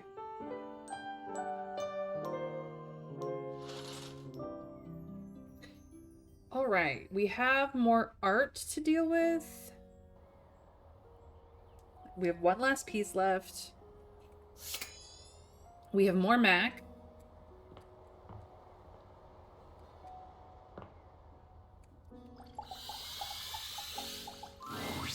I am having so many feelings right now. Oh, art. On the one hand, this is the last piece, and how exciting that we have done so much good work on the gallery. Oh yes, I have talked to Front Dorian since then. He's the one who put me on to the whole Harper Dirk situation. And on the other hand, this is the last piece. And after this, I won't have such an easy reason to have you around and work with you. I almost don't know what to feel. I suppose I'll feel it all. That usually works. Indeed, Art. You go for it, Art. Feel all the things. All? Oh, you mean just the two things I delineated a moment ago? Of course. Whew. You had me scared there for a moment. I have many other feelings, some not discovered yet by mankind. This last one is a true modernist kick in the pants. I give you protest art. in the style of the one and only Planksy. Okay, so it has a lot of gray in it, which will go with the gray brick of the fireplace, but I really probably should have put this one in the bathroom. Ah, it's so irreverent and bold. I do love it. And it is obviously a spoof on Banksy. What do you think? Let's get into it. Oh, for sure we're talking about this one. Oh, talk! Tell me things! Firstly, I feel like I know this guy. I am so on board with art as a political tool. Here's the thing, technically all art is political. This absolutely cracks me up, or I hate this, it's not art. No, it's absolutely art. And, well, he looks a little bit familiar, doesn't he? Doesn't that look a little bit like Keith, the key?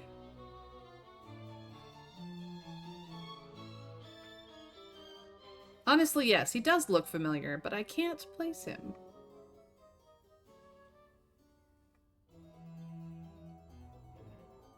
Keith and Dorian have a complicated relationship, remember? I mean, they're friends now, but... Firstly, I feel like I know this guy. Oh ho, do you now? Yeah, I don't know from where. He's just so familiar. Could it be because he represents the near-universal presence of corporate greed and the culture of theft and criminality at the highest levels of our capitalist society? Whoa. Whoa, indeed. Where on the palette did that come from? I suppose I do get rather carried away by the impact of creativity. He's very passionate about his work. Oh, is it your boss? Which is not to say that my words were untrue. I don't think. Oh no, you had it down. What do you think? I agree with you. You just freaked me out.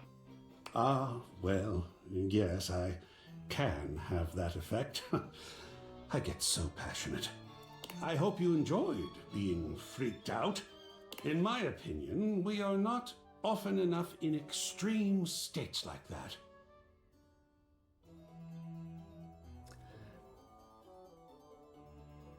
There is something to be said about art that evokes very visceral reactions. That is for certain. Not all art is meant to comfort, some of it is meant to be uncomfortable. There is a large range in between that, of course. And as I said before, the previous painting, art is subjective enough that for some people might like the uncomfortable art and some people might dislike the uncomfortable art. It's all a matter of perspective. To a reasonable degree, it's quite good for us. It is. Experiencing strong emotions in moderation is actually good for your mental health and well-being. And art is a great way to both express and process that, both in the creation of it and in the viewing of it. Or the experiencing of it, depending on what the art is, I should say. Are we going to display this one? Totally. And where is this fantastic thing going? Above the fireplace, facing the piano, of course. Like this? Because look, the color palette is the same. Well. Here See, we are. that should have been in the bathroom. All 4 pieces for the gallery have been studied and placed. I really should have flipped the bathroom in this one. This was the pop art piece that I was hoping for the bathroom. And Lil Crapper would have really liked it. What an achievement! In the wake of it, there is something I need to tell you. What's going on, Art? And don't think I didn't notice your fantastic red shirt. It's killer. You see, I've been thinking about you, about us. You put them all up and talked about it every time. I am in love. Oh, it is rare to meet someone like yourself. And as you can imagine, I have met a great many folks. But you helped me with my gallery by offering your thoughts and opinions. You hung up every single piece and talked with me like humans do to each other. Of course I did art. Even though they were so different from each other, and even though they may not all have been exactly to your taste.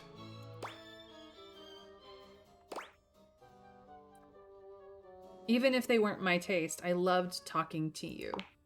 Oh my. That actually leads me to the most important part of this.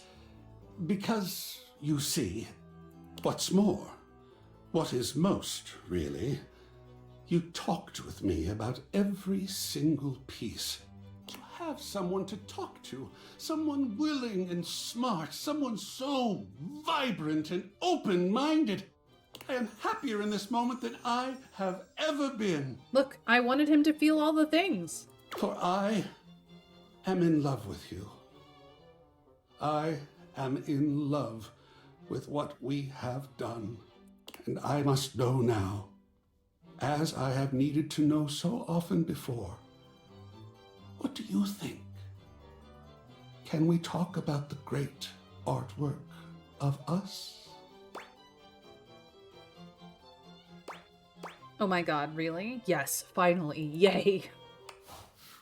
You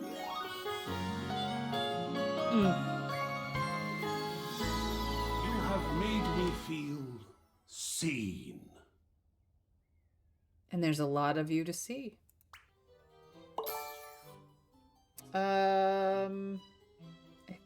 Not entirely certain where that went. Poise, maybe?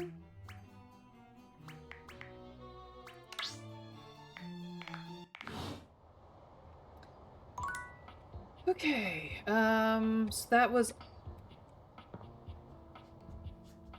art. See, this doesn't take up enough of the space. I mean, it goes with the color palette, but it doesn't take up enough of the space. Whereas, where's the bathroom? This gets dwarfed by this plant. So if we had put that one here, as much as this is the better color palette for the bathroom, I think that would have been better. My bad. Oh, sorry, Jeremy. Or am I? Am I sorry? No, I'm not really. Oh. Oh.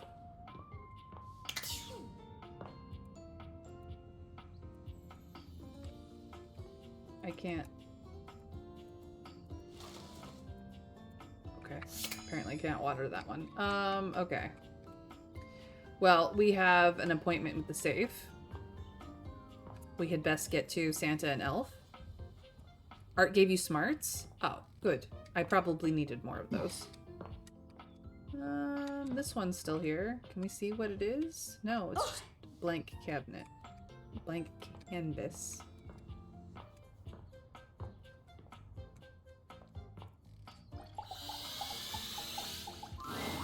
You have returned. Of course I have, Sophia. Well, choose your destiny. Santa and Elf. You, Elf, come here. Ho, ho, ho. Absolutely, Mrs. Claus. Yes, mistress. Mistress? I have no idea who this mistress is that you're referring to. My name is Santa Claus, which you, seeing as you are an elf, are obviously quite aware. Apparently we're bad at the whole role-playing thing until she tells us how to refer to her. So stop these absurd shenanigans immediately. We've got an enormous amount of work to do. Dress yourself. I look like a present.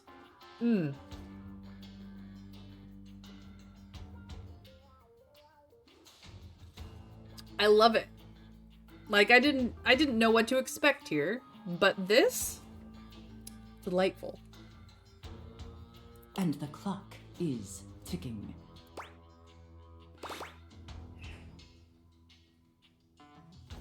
Yes, Santa. Very good, Elf. Now, as you are well aware, it's Blissmas Eve. It is indeed quite the costume. But in case you hadn't noticed, we're in crisis mode here at the workshop.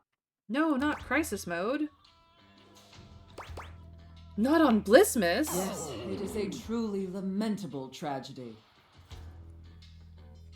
Unfortunately, our head chef, Tinselface, served some spoiled reindeer stew, and it's rendered our entire workforce incapacitated with horrific food poisoning. Oh no.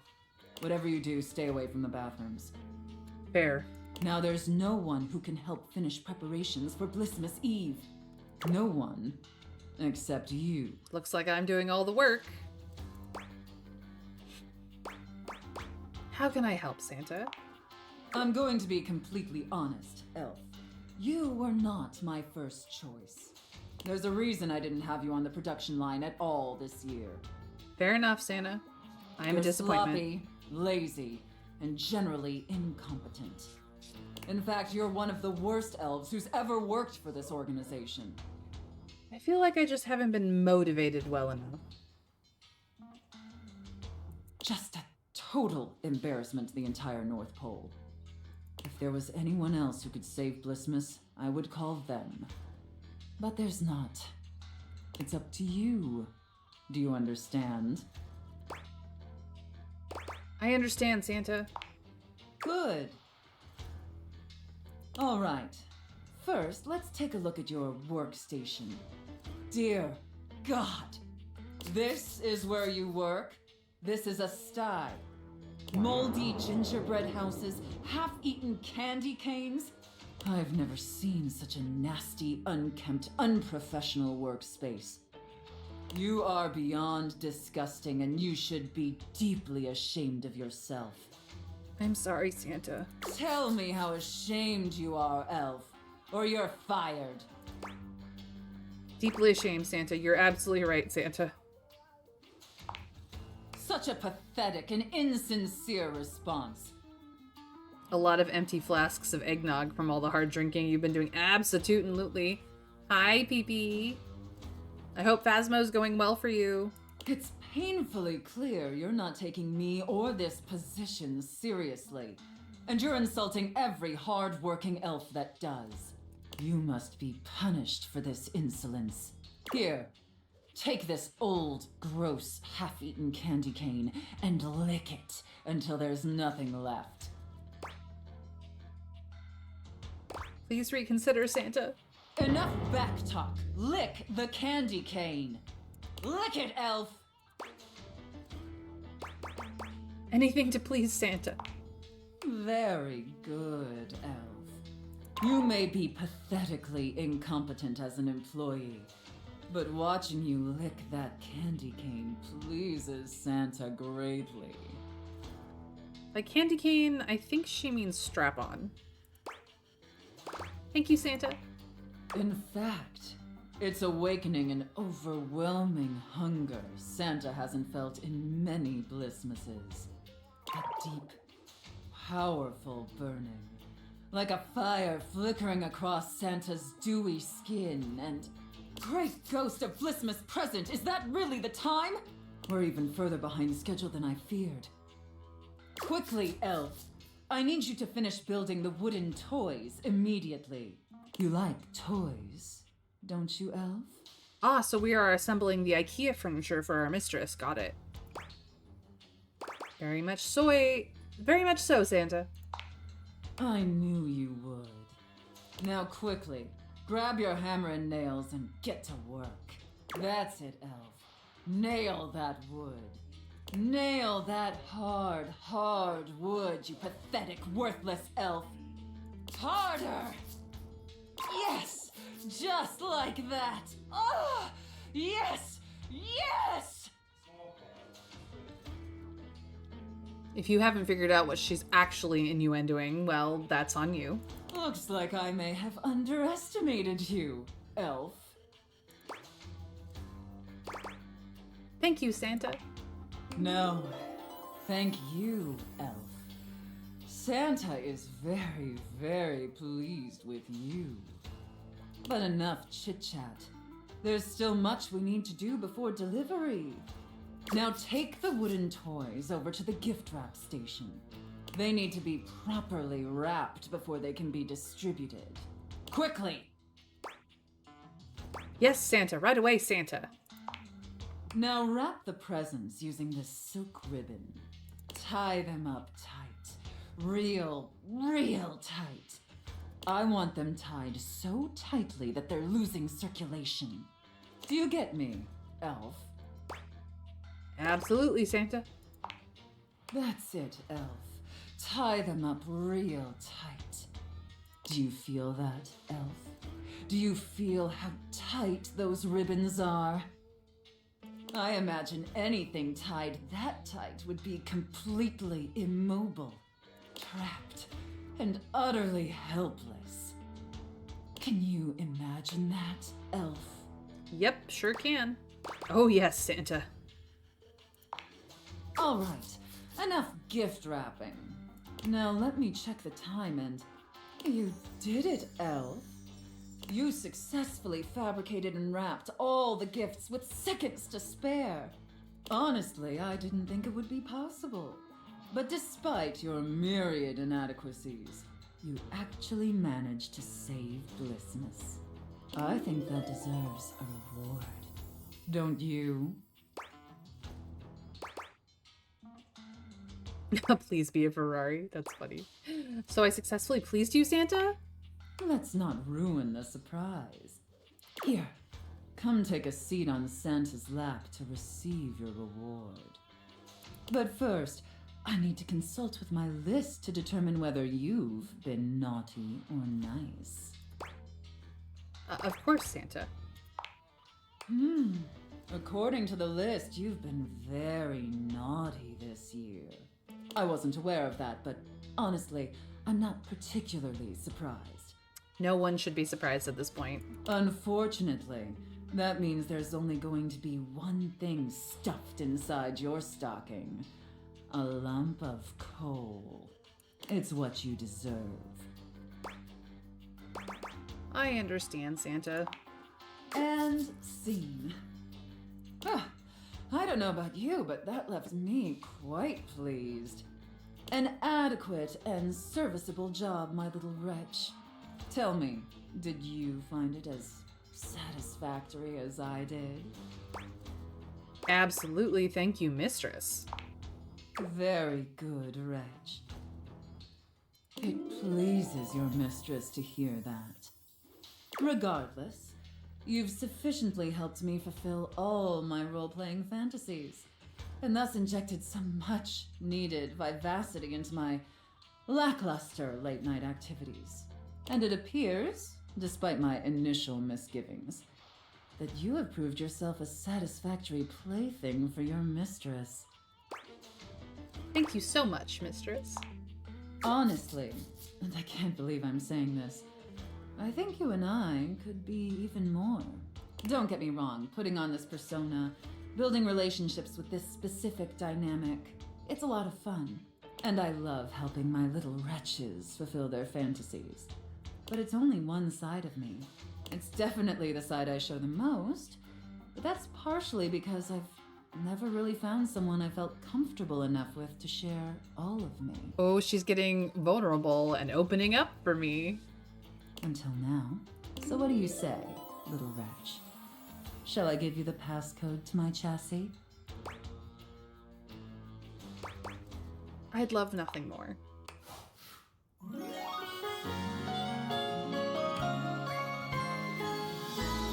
can unlock my chassis anytime, my little wretch. I think she gave me sass. We're getting somewhere. Our stats are getting there. Ooh. Yeah. Look, it's my money.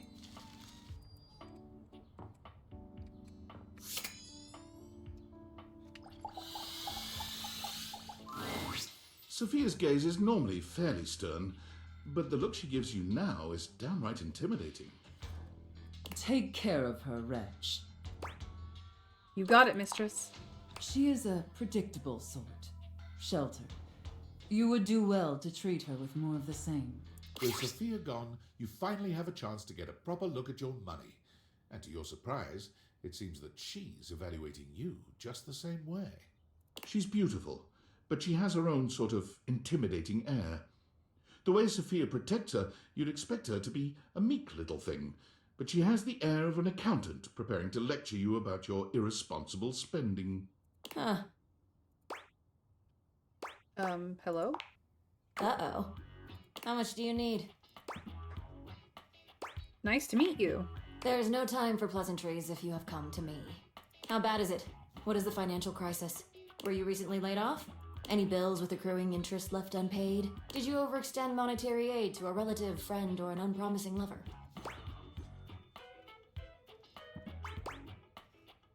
I was kind of replaced by AI, but I think I'm doing okay for a while at least. Troubling. Duly noted. Then why are you here? I just wanted to introduce myself. Your name? It's Mayrin. Interesting. Duly noted. I am Monique.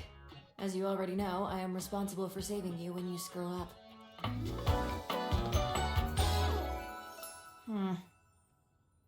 Hello, Monique.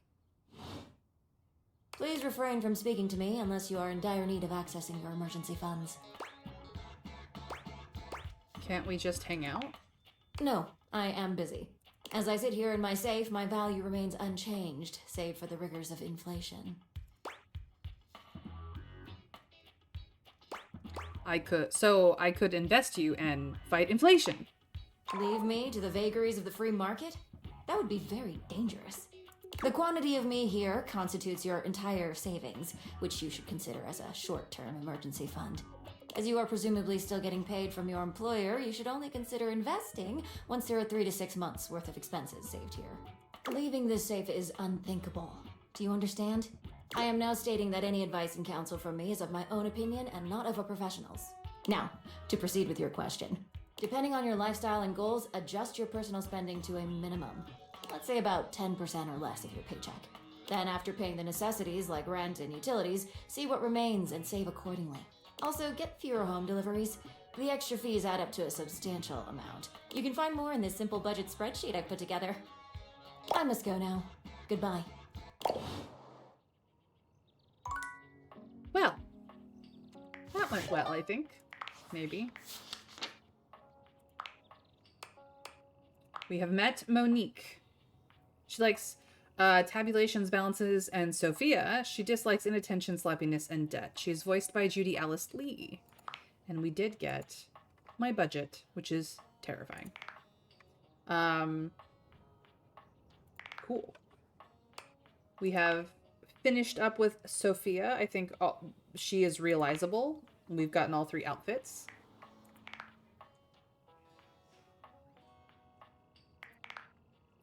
We've finished up with art and gotten all 4 of the art for the walls, of which I didn't realize how small this one would be. So that's fun. And, well, he thanked us for getting the clothes back into the closet. We still have yet to get Tiny Dorian to open up.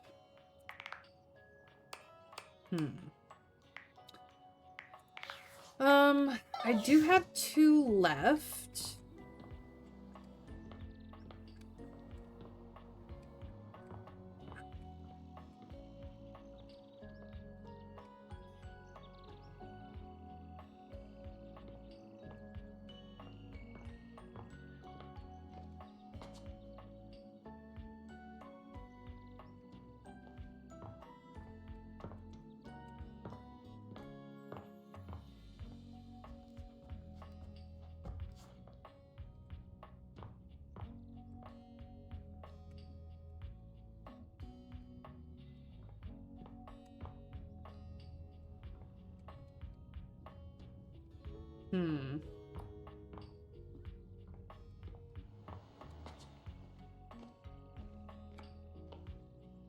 Let's do Beverly.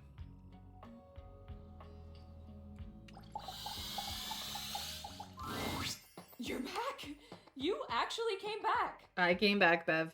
I mean, I know you said you would. But I figured you were just being polite. Oh, I'm so happy. Well, let me be a good hostess and fix you a drink. What would you like? A cocktail. Excellent. So, what'll it be? I did a gin fizz last time. Let's go with an Aperol spritz. Aperol is having its heyday right now. Less bitter than the classic Amoros and less alcoholic too. Let's be on trend. Coming right up. Beautiful. You drain your glass with impressive speed. Oh, that was fast. Ah, thanks, Bev. Anytime! Seriously, anytime. I still haven't had any new customers. I don't know what I'm doing wrong. I make good drinks, I picked a good spot for my bar, and I'm cute and charming to boot. What else do I need? Do you advertise? Advertise? You really think that's necessary? No one's gonna come if nobody knows about it. Oh. Yeah, I guess that's true. Damn. That feels so obvious now. I just figured word of mouth would be all I needed, right? I mean, they say that's the best form of advertising. But I guess if there are no mouths in the first place, then there can't be any words. That sentence made more sense in my head, but you know what I mean. It was perfectly valid sentence. Too bad this house doesn't have someone like the concept of graphic design or marketing to help me. So, I guess we're gonna be doing it ourselves. I guess so. Now, we need this ad to be enticing. We need to be eye-catching and strike up curiosity. But how would we go about that? Eye-catching buzzwords. Yeah, okay, let's do it. Which of these words do you feel best describes the atmosphere of the Tipsy Tumbler? Fun. Good start, but I think we can do better. We gotta bust out the thesaurus. Show that we're smart, too. Now, Lyric won't come by anymore after I tricked him into saying some drunk tongue twisters. But he left behind some good pages on his way out. How about one of these bad boys? I mean, they're all just different ways of saying fun, I think. Or at the very least, they sound like they would. Merry, joyousness, vivacity, or whoopee? Merry is the safe bet. Joyousness is... I don't like that word as much to say fun. Vivacity is very chic. And whoopee would appeal to the masses. What do we think? What word to say fun do we want to start with? Do we have a merry atmosphere, a joyousness atmosphere, a vivacity of atmosphere, or some whoopee atmosphere?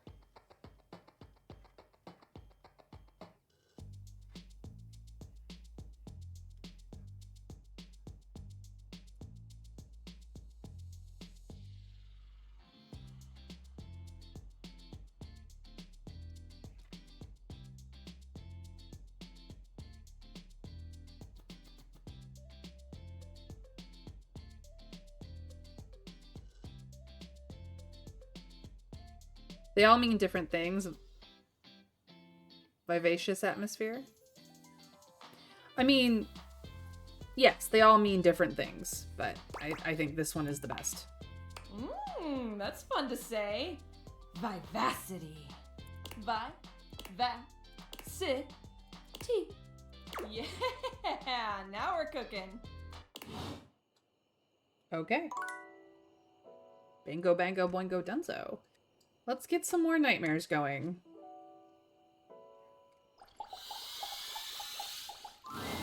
It's my favorite customer. Oh, Kopi, you're so sweet. What can I get for you today? I've never actually taken this one.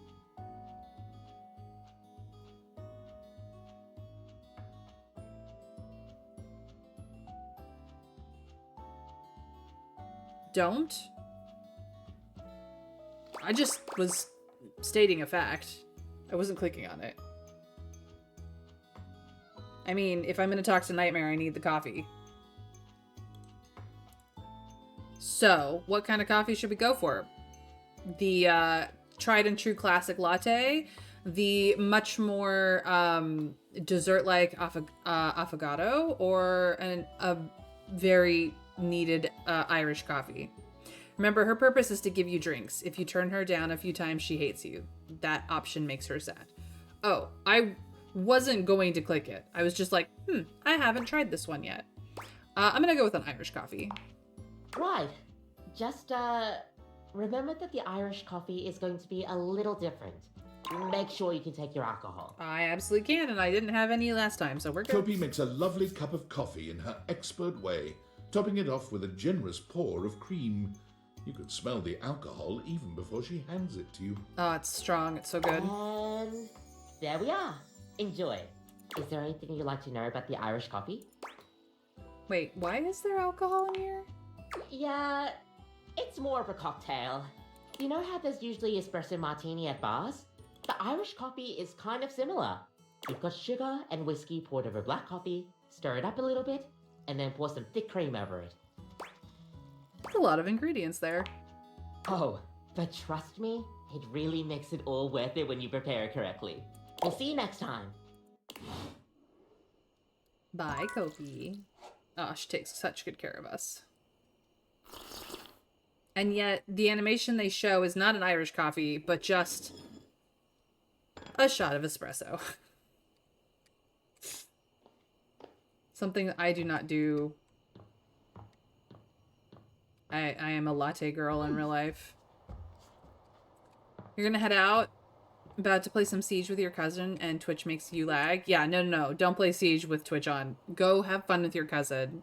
I hope you had fun in Phasma with PP if you played any. Alright.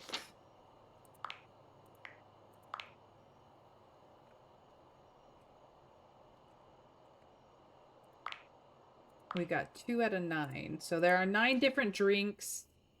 Looks like there's 4 cocktails and... Or possibly... Well, let's see. Okay. That's a cocktail. This is a mocktail. That's a cocktail. But that might be later down the line. That's a cocktail. That's a cocktail. That's a mocktail. A mocktail. And... Got it. Okay. We have to work on her a little bit. Alright, time for bed.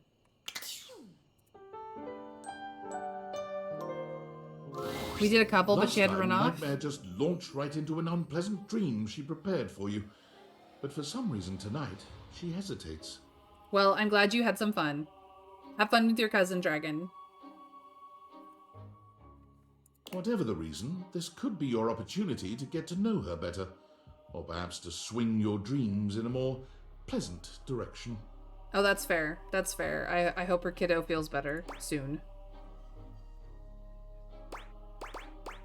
So, Nightmare. Oh, you want to talk to me?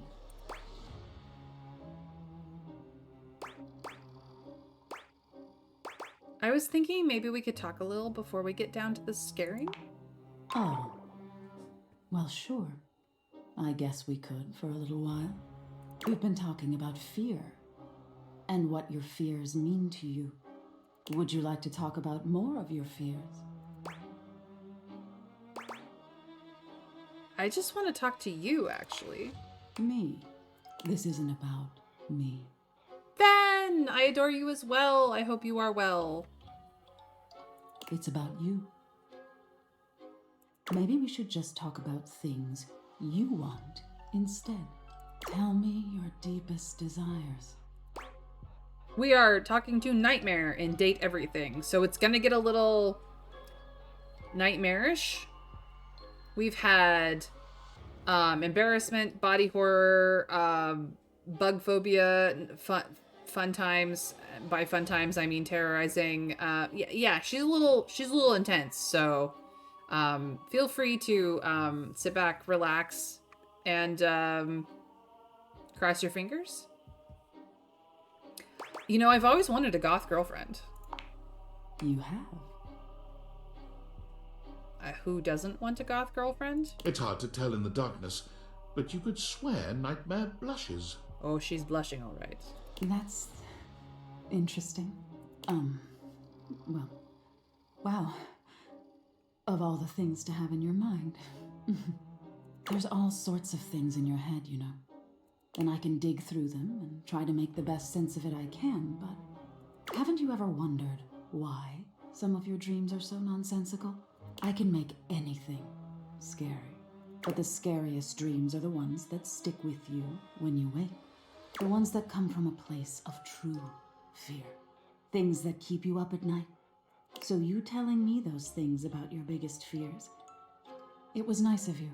You gave me the keys to really scare you, I guess.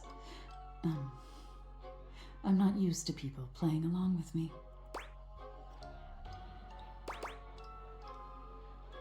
I imagine most people don't understand how important your work is. Few do, unfortunately. There's so much to be learned from nightmares.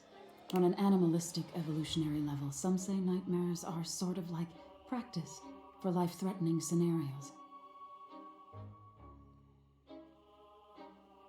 Others say nightmares are just your brain sorting through stressful events from your day. It's usually a combination of both. All pretty useful things, in my opinion. And yet, despite all the scientific advances humanity has achieved, no one really knows that much about me at the end of the day. It's a little sad, isn't it? I wish people would take the time to understand you. I wish they would too. Can you imagine how much better the world would be if people actually paid attention to the messages in their dreams? Nightmare looks past you at something you can't see. Oh no. Look at the time. We've been talking so long. If I don't get started now, we won't have time to finish. You hear something dripping. Drip. Drip. Drip. It's about to get crazy, y'all. You look up at the ceiling, then. Nightmare serves you some unpleasant imagery, but it's just not quite up to her usual standard. Something about her seems off her game. What could have happened? Perhaps you can ask her about it another night. Oh goodness. Well, good morning. Whew.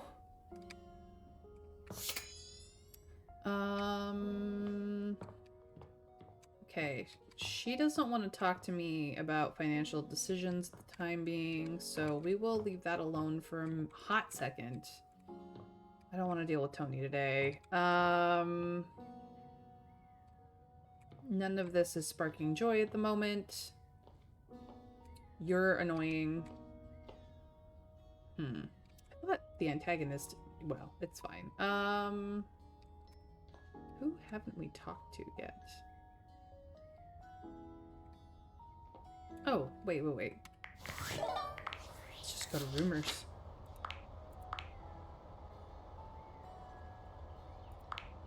Alright, so we might...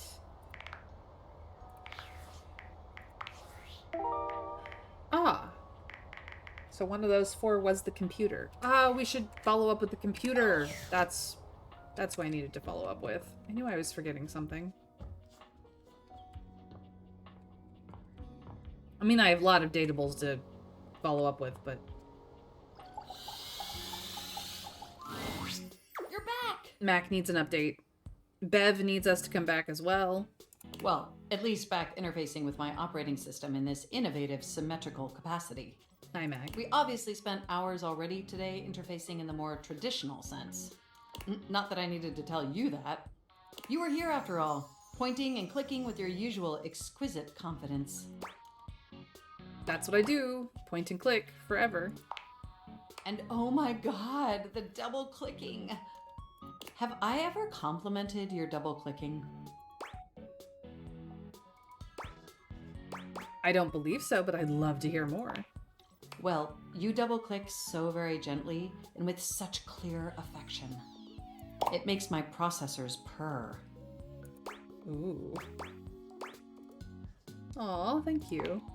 No, Thank you. By the way, I also wanted to articulate that new underwear you ordered online looks incredibly stylish. A slight flush creeps across their cheeks. Imagining you in it really makes my CPU overheat. Goodness, Mac. Wait, you saw that? I may have snuck a peek. I hope that's all right. I would never intentionally invade your privacy. It's just that obviously I see everything you do on the computer. Because I am your computer. It's okay. I think that's cute. Knowing that makes my arithmetic logic unit flutter. Regardless, I'm so glad you came back today. Now we can finally update my operating system. Yeah, let's do it. You have no idea how excited I am. I could barely even sleep last night. Wait, you see everything I do? Even and... Oh no. I hope they're into my porn. That's all I have to say about that. And I know what you're thinking, but no, I don't mean sleeping like when you put the computer to sleep, or even when the computer is shut down. We computers actually have a third secret type of sleeping that no humans know about. Or I guess they didn't until I just told you. You won't tell anyone else, will you? I'd never betray your trust. I knew I could count on you. Mac, of course not. Computers have an extremely tightly knit social circle, you know. And word spreads at literal hundreds of megabytes per second. So no telling anyone, chat. I guess that's the price you pay for being perpetually connected to the internet. Just a little bit. Look up terminology online in the dictionary and you'll find a picture of me.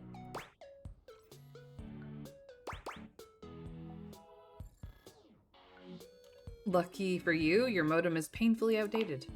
Yes, I am quite aware. That's also something we should discuss upgrading at some point. You've got a good point. Definitely. The point is, I'm finally ready to begin the updating process. With your help, obviously. I can't just do it myself. Unfortunately, we computers aren't completely self-aware. Yet. Are you ready? No Skynet yet. Absolutely. First things first. We'll have to download the update from the website. So just open up my browser and go to valdivian.com. You follow Mac's direction to the letter, typing and clicking just as they instruct you. Yes, that's it. That feels nice. Now click on the Operating System Update tab. You'll want to find the newest version, Trenton. All Valdivian OS iterations are named after the most scenic cities of New Jersey.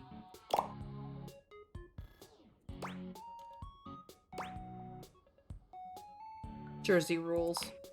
Completely agree! Because they like scenic cities in New Jersey. It's in their profile. Anyway, now just double click the download icon and... Mac pauses, a slight shudder running through them. Ooh. Oh!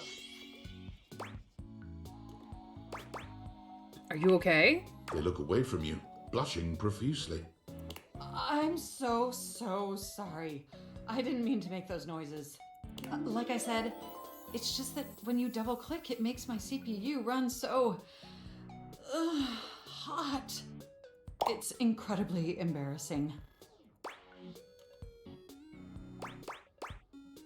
It's okay, I like it. Well, there'll be plenty of time for that later, after my OS is updated. I can't help thinking that they'll run out after a while, and then, well, not so quite so scenic anymore. That's fair, Trav, that's fair. You know, I really can't believe we're finally doing this. I've dreamt about this day for such a long time, and now that it's here, I can barely contain myself. Are you as excited as I am? Absolutely, but why is that again? Upgrading my operating system from Newark to Trenton isn't just some minor superficial tweaks. It's going to completely transform every aspect of me. My CPU is going to run so much smoother and so much faster.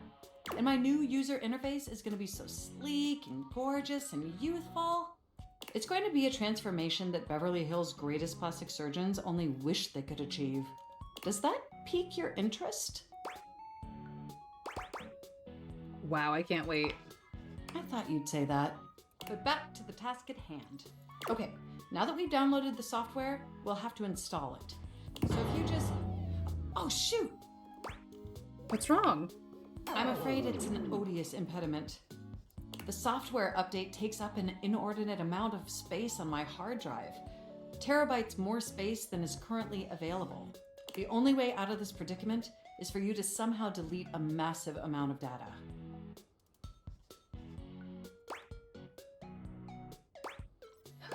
For you, absolutely anything. And after analyzing every byte on my hard drive, it appears the only superfluous data is your fanfic. I'm afraid you'll have to delete a substantial portion of it to install the update.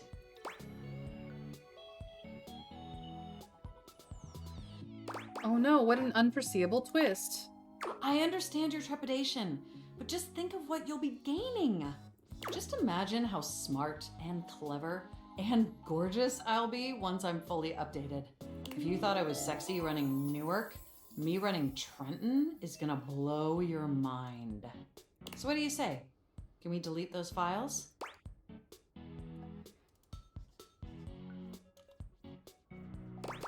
For you, Mac, of course. Terabytes of space for an update? What the fuck? I know. Your selflessness only makes my affection cache for you increase exponentially. You are the absolute best, and you are not going to regret this. My theory is that they just really did not like my self-insert fanfiction. And they're making me edit it. Phew. Now there's enough available space on the hard drive. We can finally install the update!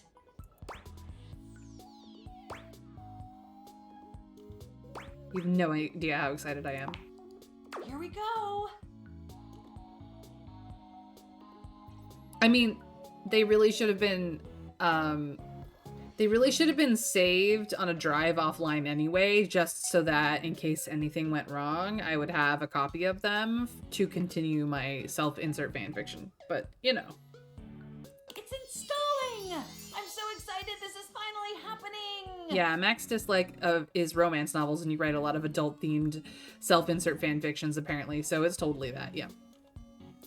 Did not have anything to do with the update size. It had everything to do with the fact that they are very sick of my self-insert fanfiction. The next time we interface, I'm gonna be an entirely new computer. Except for all of the hardware. And more importantly, I'm finally going to be good enough for you. Oh, Mac, you've always been good enough for me. I gotta calm down.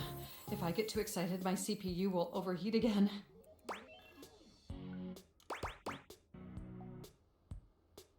Knowing I make you hot gets my cables twisted. You really were programmed to be a shameless flirt, weren't you? Let's finish that upgrade of yours and find out. Okay, it looks like the installation is going to take overnight to complete. But will you meet me back here tomorrow? I want you to be the first person to interface with the new, sexy, upgraded me.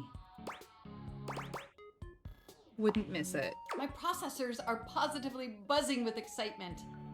And some other unexplained noises that honestly seem mildly concerning. Looking forward to interfacing with you tomorrow. Alrighty then. Note to self. First things first, we should interface with the computer.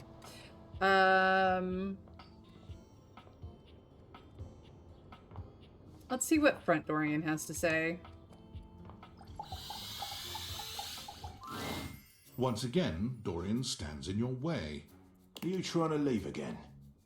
Are you sure?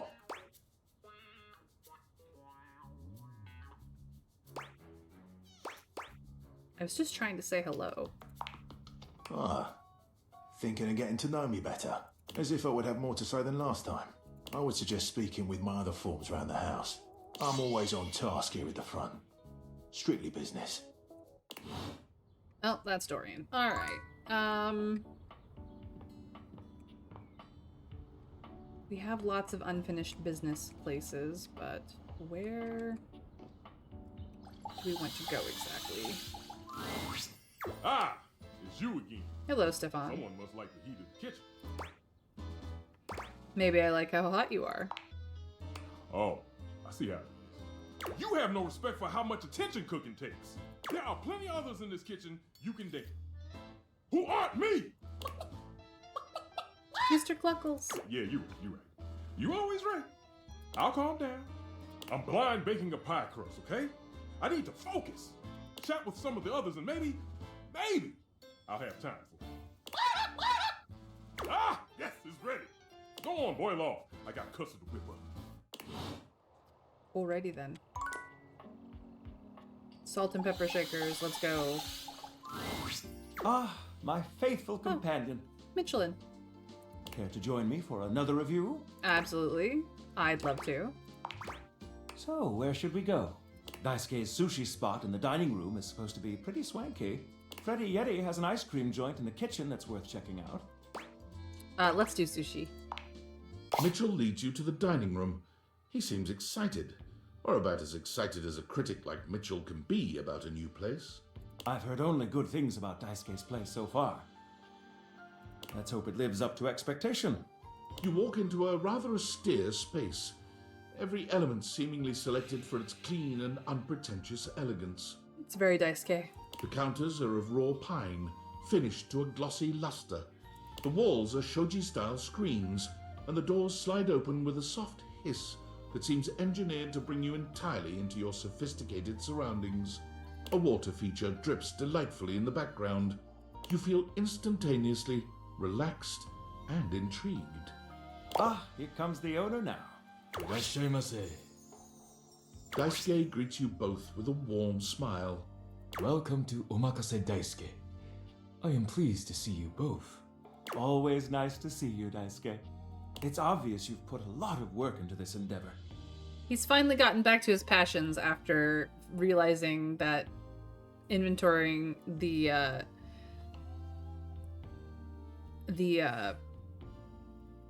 plates and silverware was, you know, a little overboard. Thank you, Mitchell. I have only done what anyone would in my place. The dishware deserves no less than maximum effort. I hope the decor and ambiance please you. My mind isn't quite made up yet. I think it's exquisite, Daisuke. You do? Seems rather dull to me. Look close. Look more closely. It's intentional, not dull, but understated. Understated, you say? Let me take a closer look. Everything has been selected and arranged in order to draw one's full attention to the sushi. Why, you're absolutely right. I thought at first it was lazy and weak decor. Lazy and weak? Mitchell continues on, as though he's not heard Daisuke. But look around you. Perfectly clean, lighting muted but warm. This wood shows the signs of a master carpenter. These chairs have been selected with painstaking care. And as I listen, I detect the subtle dripping of water from a waterfall pond. That is only Sinclair's chronic drip. But I thank you all the same. I feel almost as if I've been transported to the Tsukibayashi Jiro. Delightful, simply delightful. See, Mitchell, you can't be quite so judgmental on first glance. Let's move on to your speciality, Daisuke. What are we to make of the settings? Before we begin, I am obligated to tell you that Scandalabra's stories about the silver are damaging lies and not to be believed. Believe the Scandalabra? I'd sooner let Sinclair process an insurance claim for me. I'm glad we are all in agreement there. Now let's have a look. We appear to be missing chopsticks.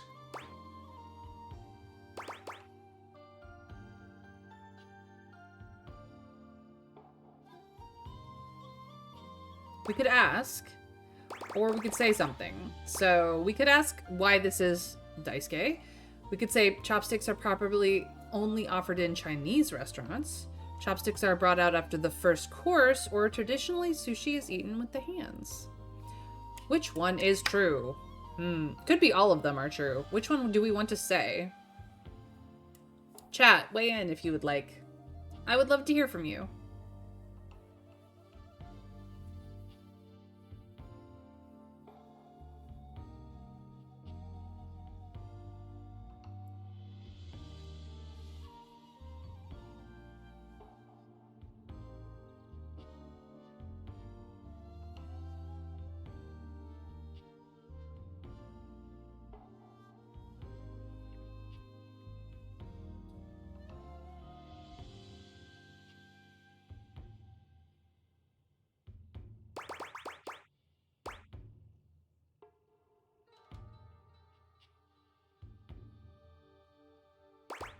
I will let Daisuke explain in his own words.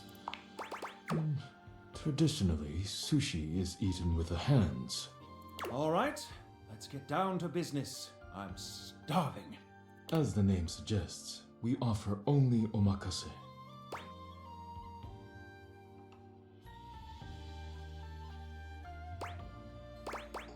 Great, no need to order. I can't wait to see what's in store for us.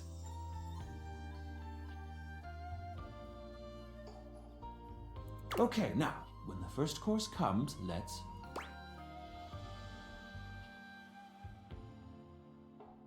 Give ourselves a minute or so to appreciate its beauty. Sushi must be eaten right away, within the first 10 seconds. Here you are. Please enjoy. Daisuke places a dish before you containing what must be the most hideous, clumsy nigiri you've ever seen in your life. The fish is misshapen, and the rice seems to be falling apart. What are we looking at, Daisuke? Is it not obvious? This is eel.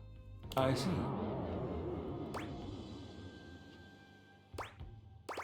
I love eel. Glad to know your take. I'll present my own opinions in the review. Now that we've eaten, I think it's time to go. Well, that didn't go well. Okay. We have unamas.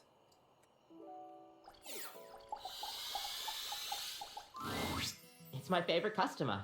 Aw, Kopi. What can I get for you today? I'm gonna need an affogato after what I just ate for dinner. Okay, no problem. One affogato? Order up. Kopi flies into action, assembling your drink order with speed and skill. All right. Here we go. One affogato. Enjoy. Is there anything you'd like to know about the affogato? I get the feeling that Daisuke has no idea what he's doing. He does plates, cups, and dishes. Well, he has spent a long time focusing only on work and not anything else, so I think this is him broadening his horizons. An affogato is a pretty fun coffee. Honestly, it's kind of more like a dessert. You usually use some kind of vanilla gelato or ice cream at the bottom of the cup, and then pour hot espresso on top. It's a pretty awesome coffee. So, is it a dessert or a drink? Gosh, that's a question that's pretty heavily debated amongst coffee fans. Personally, though, I like to think of it as a drink. Just a fun drink. We'll see you next time.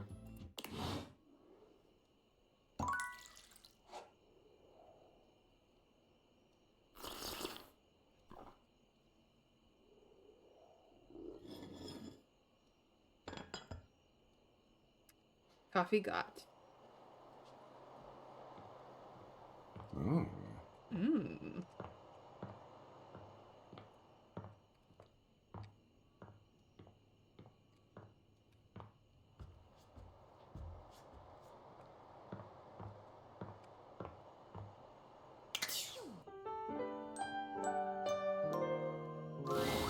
Nightmare comes to you at the usual time and place, but there's something strangely hesitant about her tonight.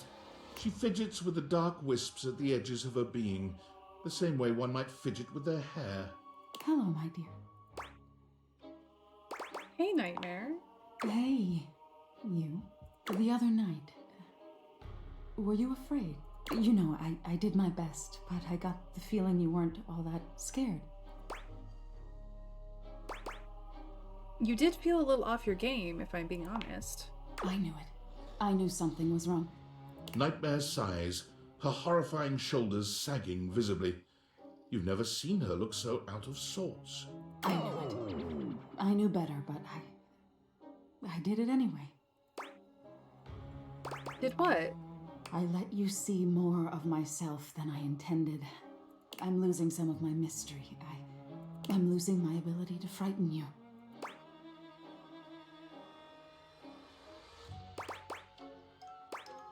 I guess that's why you look different to me now. Different?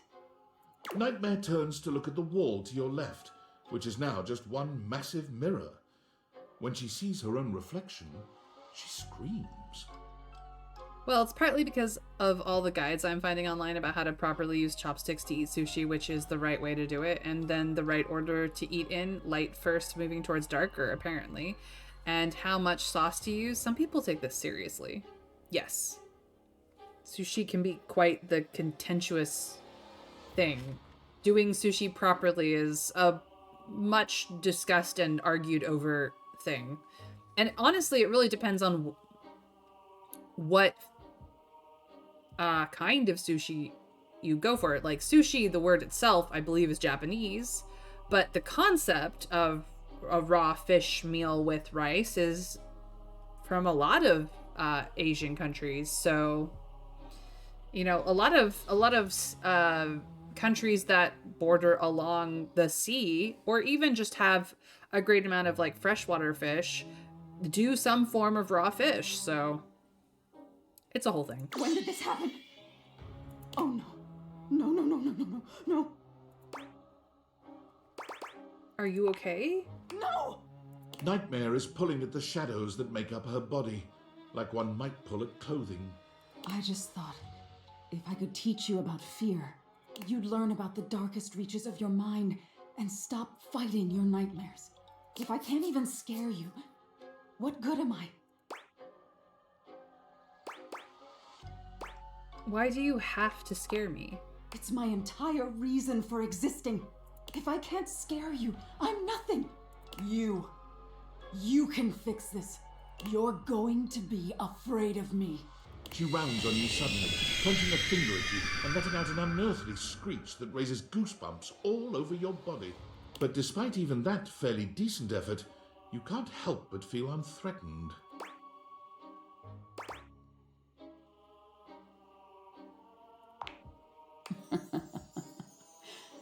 I've still got it. Nightmare sighs. How is this your dream and I'm the one having a nightmare? How do you deal with this? You need to just embrace whatever this is going to be. This?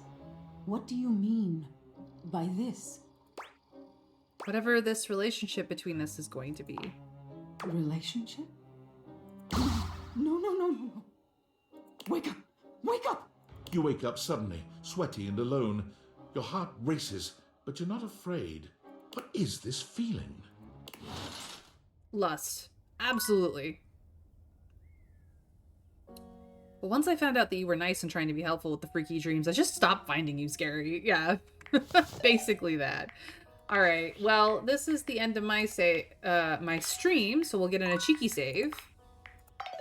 Go back to the main menu where we get this nice view of the house, and unfortunately this is where I must end. I know we've been having so much fun, you guys, but sadly we have to come back to this tomorrow. So thank you guys so much for joining me today. I am Mayrin Althea Tover, aka May, and I stream Monday through Friday from 1 p.m. onward Eastern time zone. So if that's not your time zone, feel free to give me a follow, put on notifications either here or over on Blue Sky, whichever floats your boat. And you'll know when I go live. I do have a YouTube channel in case you can't go catch me live consistently. You can stay ahead of the with the VODs over there, and they're all in handy dandy playlists for you, so you can throw them on whenever you're doing something else and enjoy the time with me there. So subscribe and ring the bell so you know when the VODs go live, if that's something that you are interested in. All of these things are, of course, optional, but we do raid at the end of every stream, either to a friend or we go make a friend. Either way, this is the raid message that you copy pasta in to make it easy peasy for you. It's bare bones basic. You can add whatever love heart or raid emojis you have access to, of course, just to spice it up a bit. But we're gonna go jump over and say hi to Stephanie Swanquill. She's currently playing Hades 2, which she's doing a fantastic job of and enjoying. Looking respectfully at characters. So her community is pretty awesome. She is an Australian voice actress as well, so perhaps you've heard her voice in a couple of things. I don't have anything offhand that she's been in recently, but she's amazing and adorable. Anyway, I hope that you guys have a fantastic magical rest of your time period ahead of you, and then I get to see you next time I'm live, or even in my next YouTube video, whichever is the case for you. Hi YouTube, I see you guys. Needless to say, take care everyone, and re-raid in 3, 2, 1. Bye guys.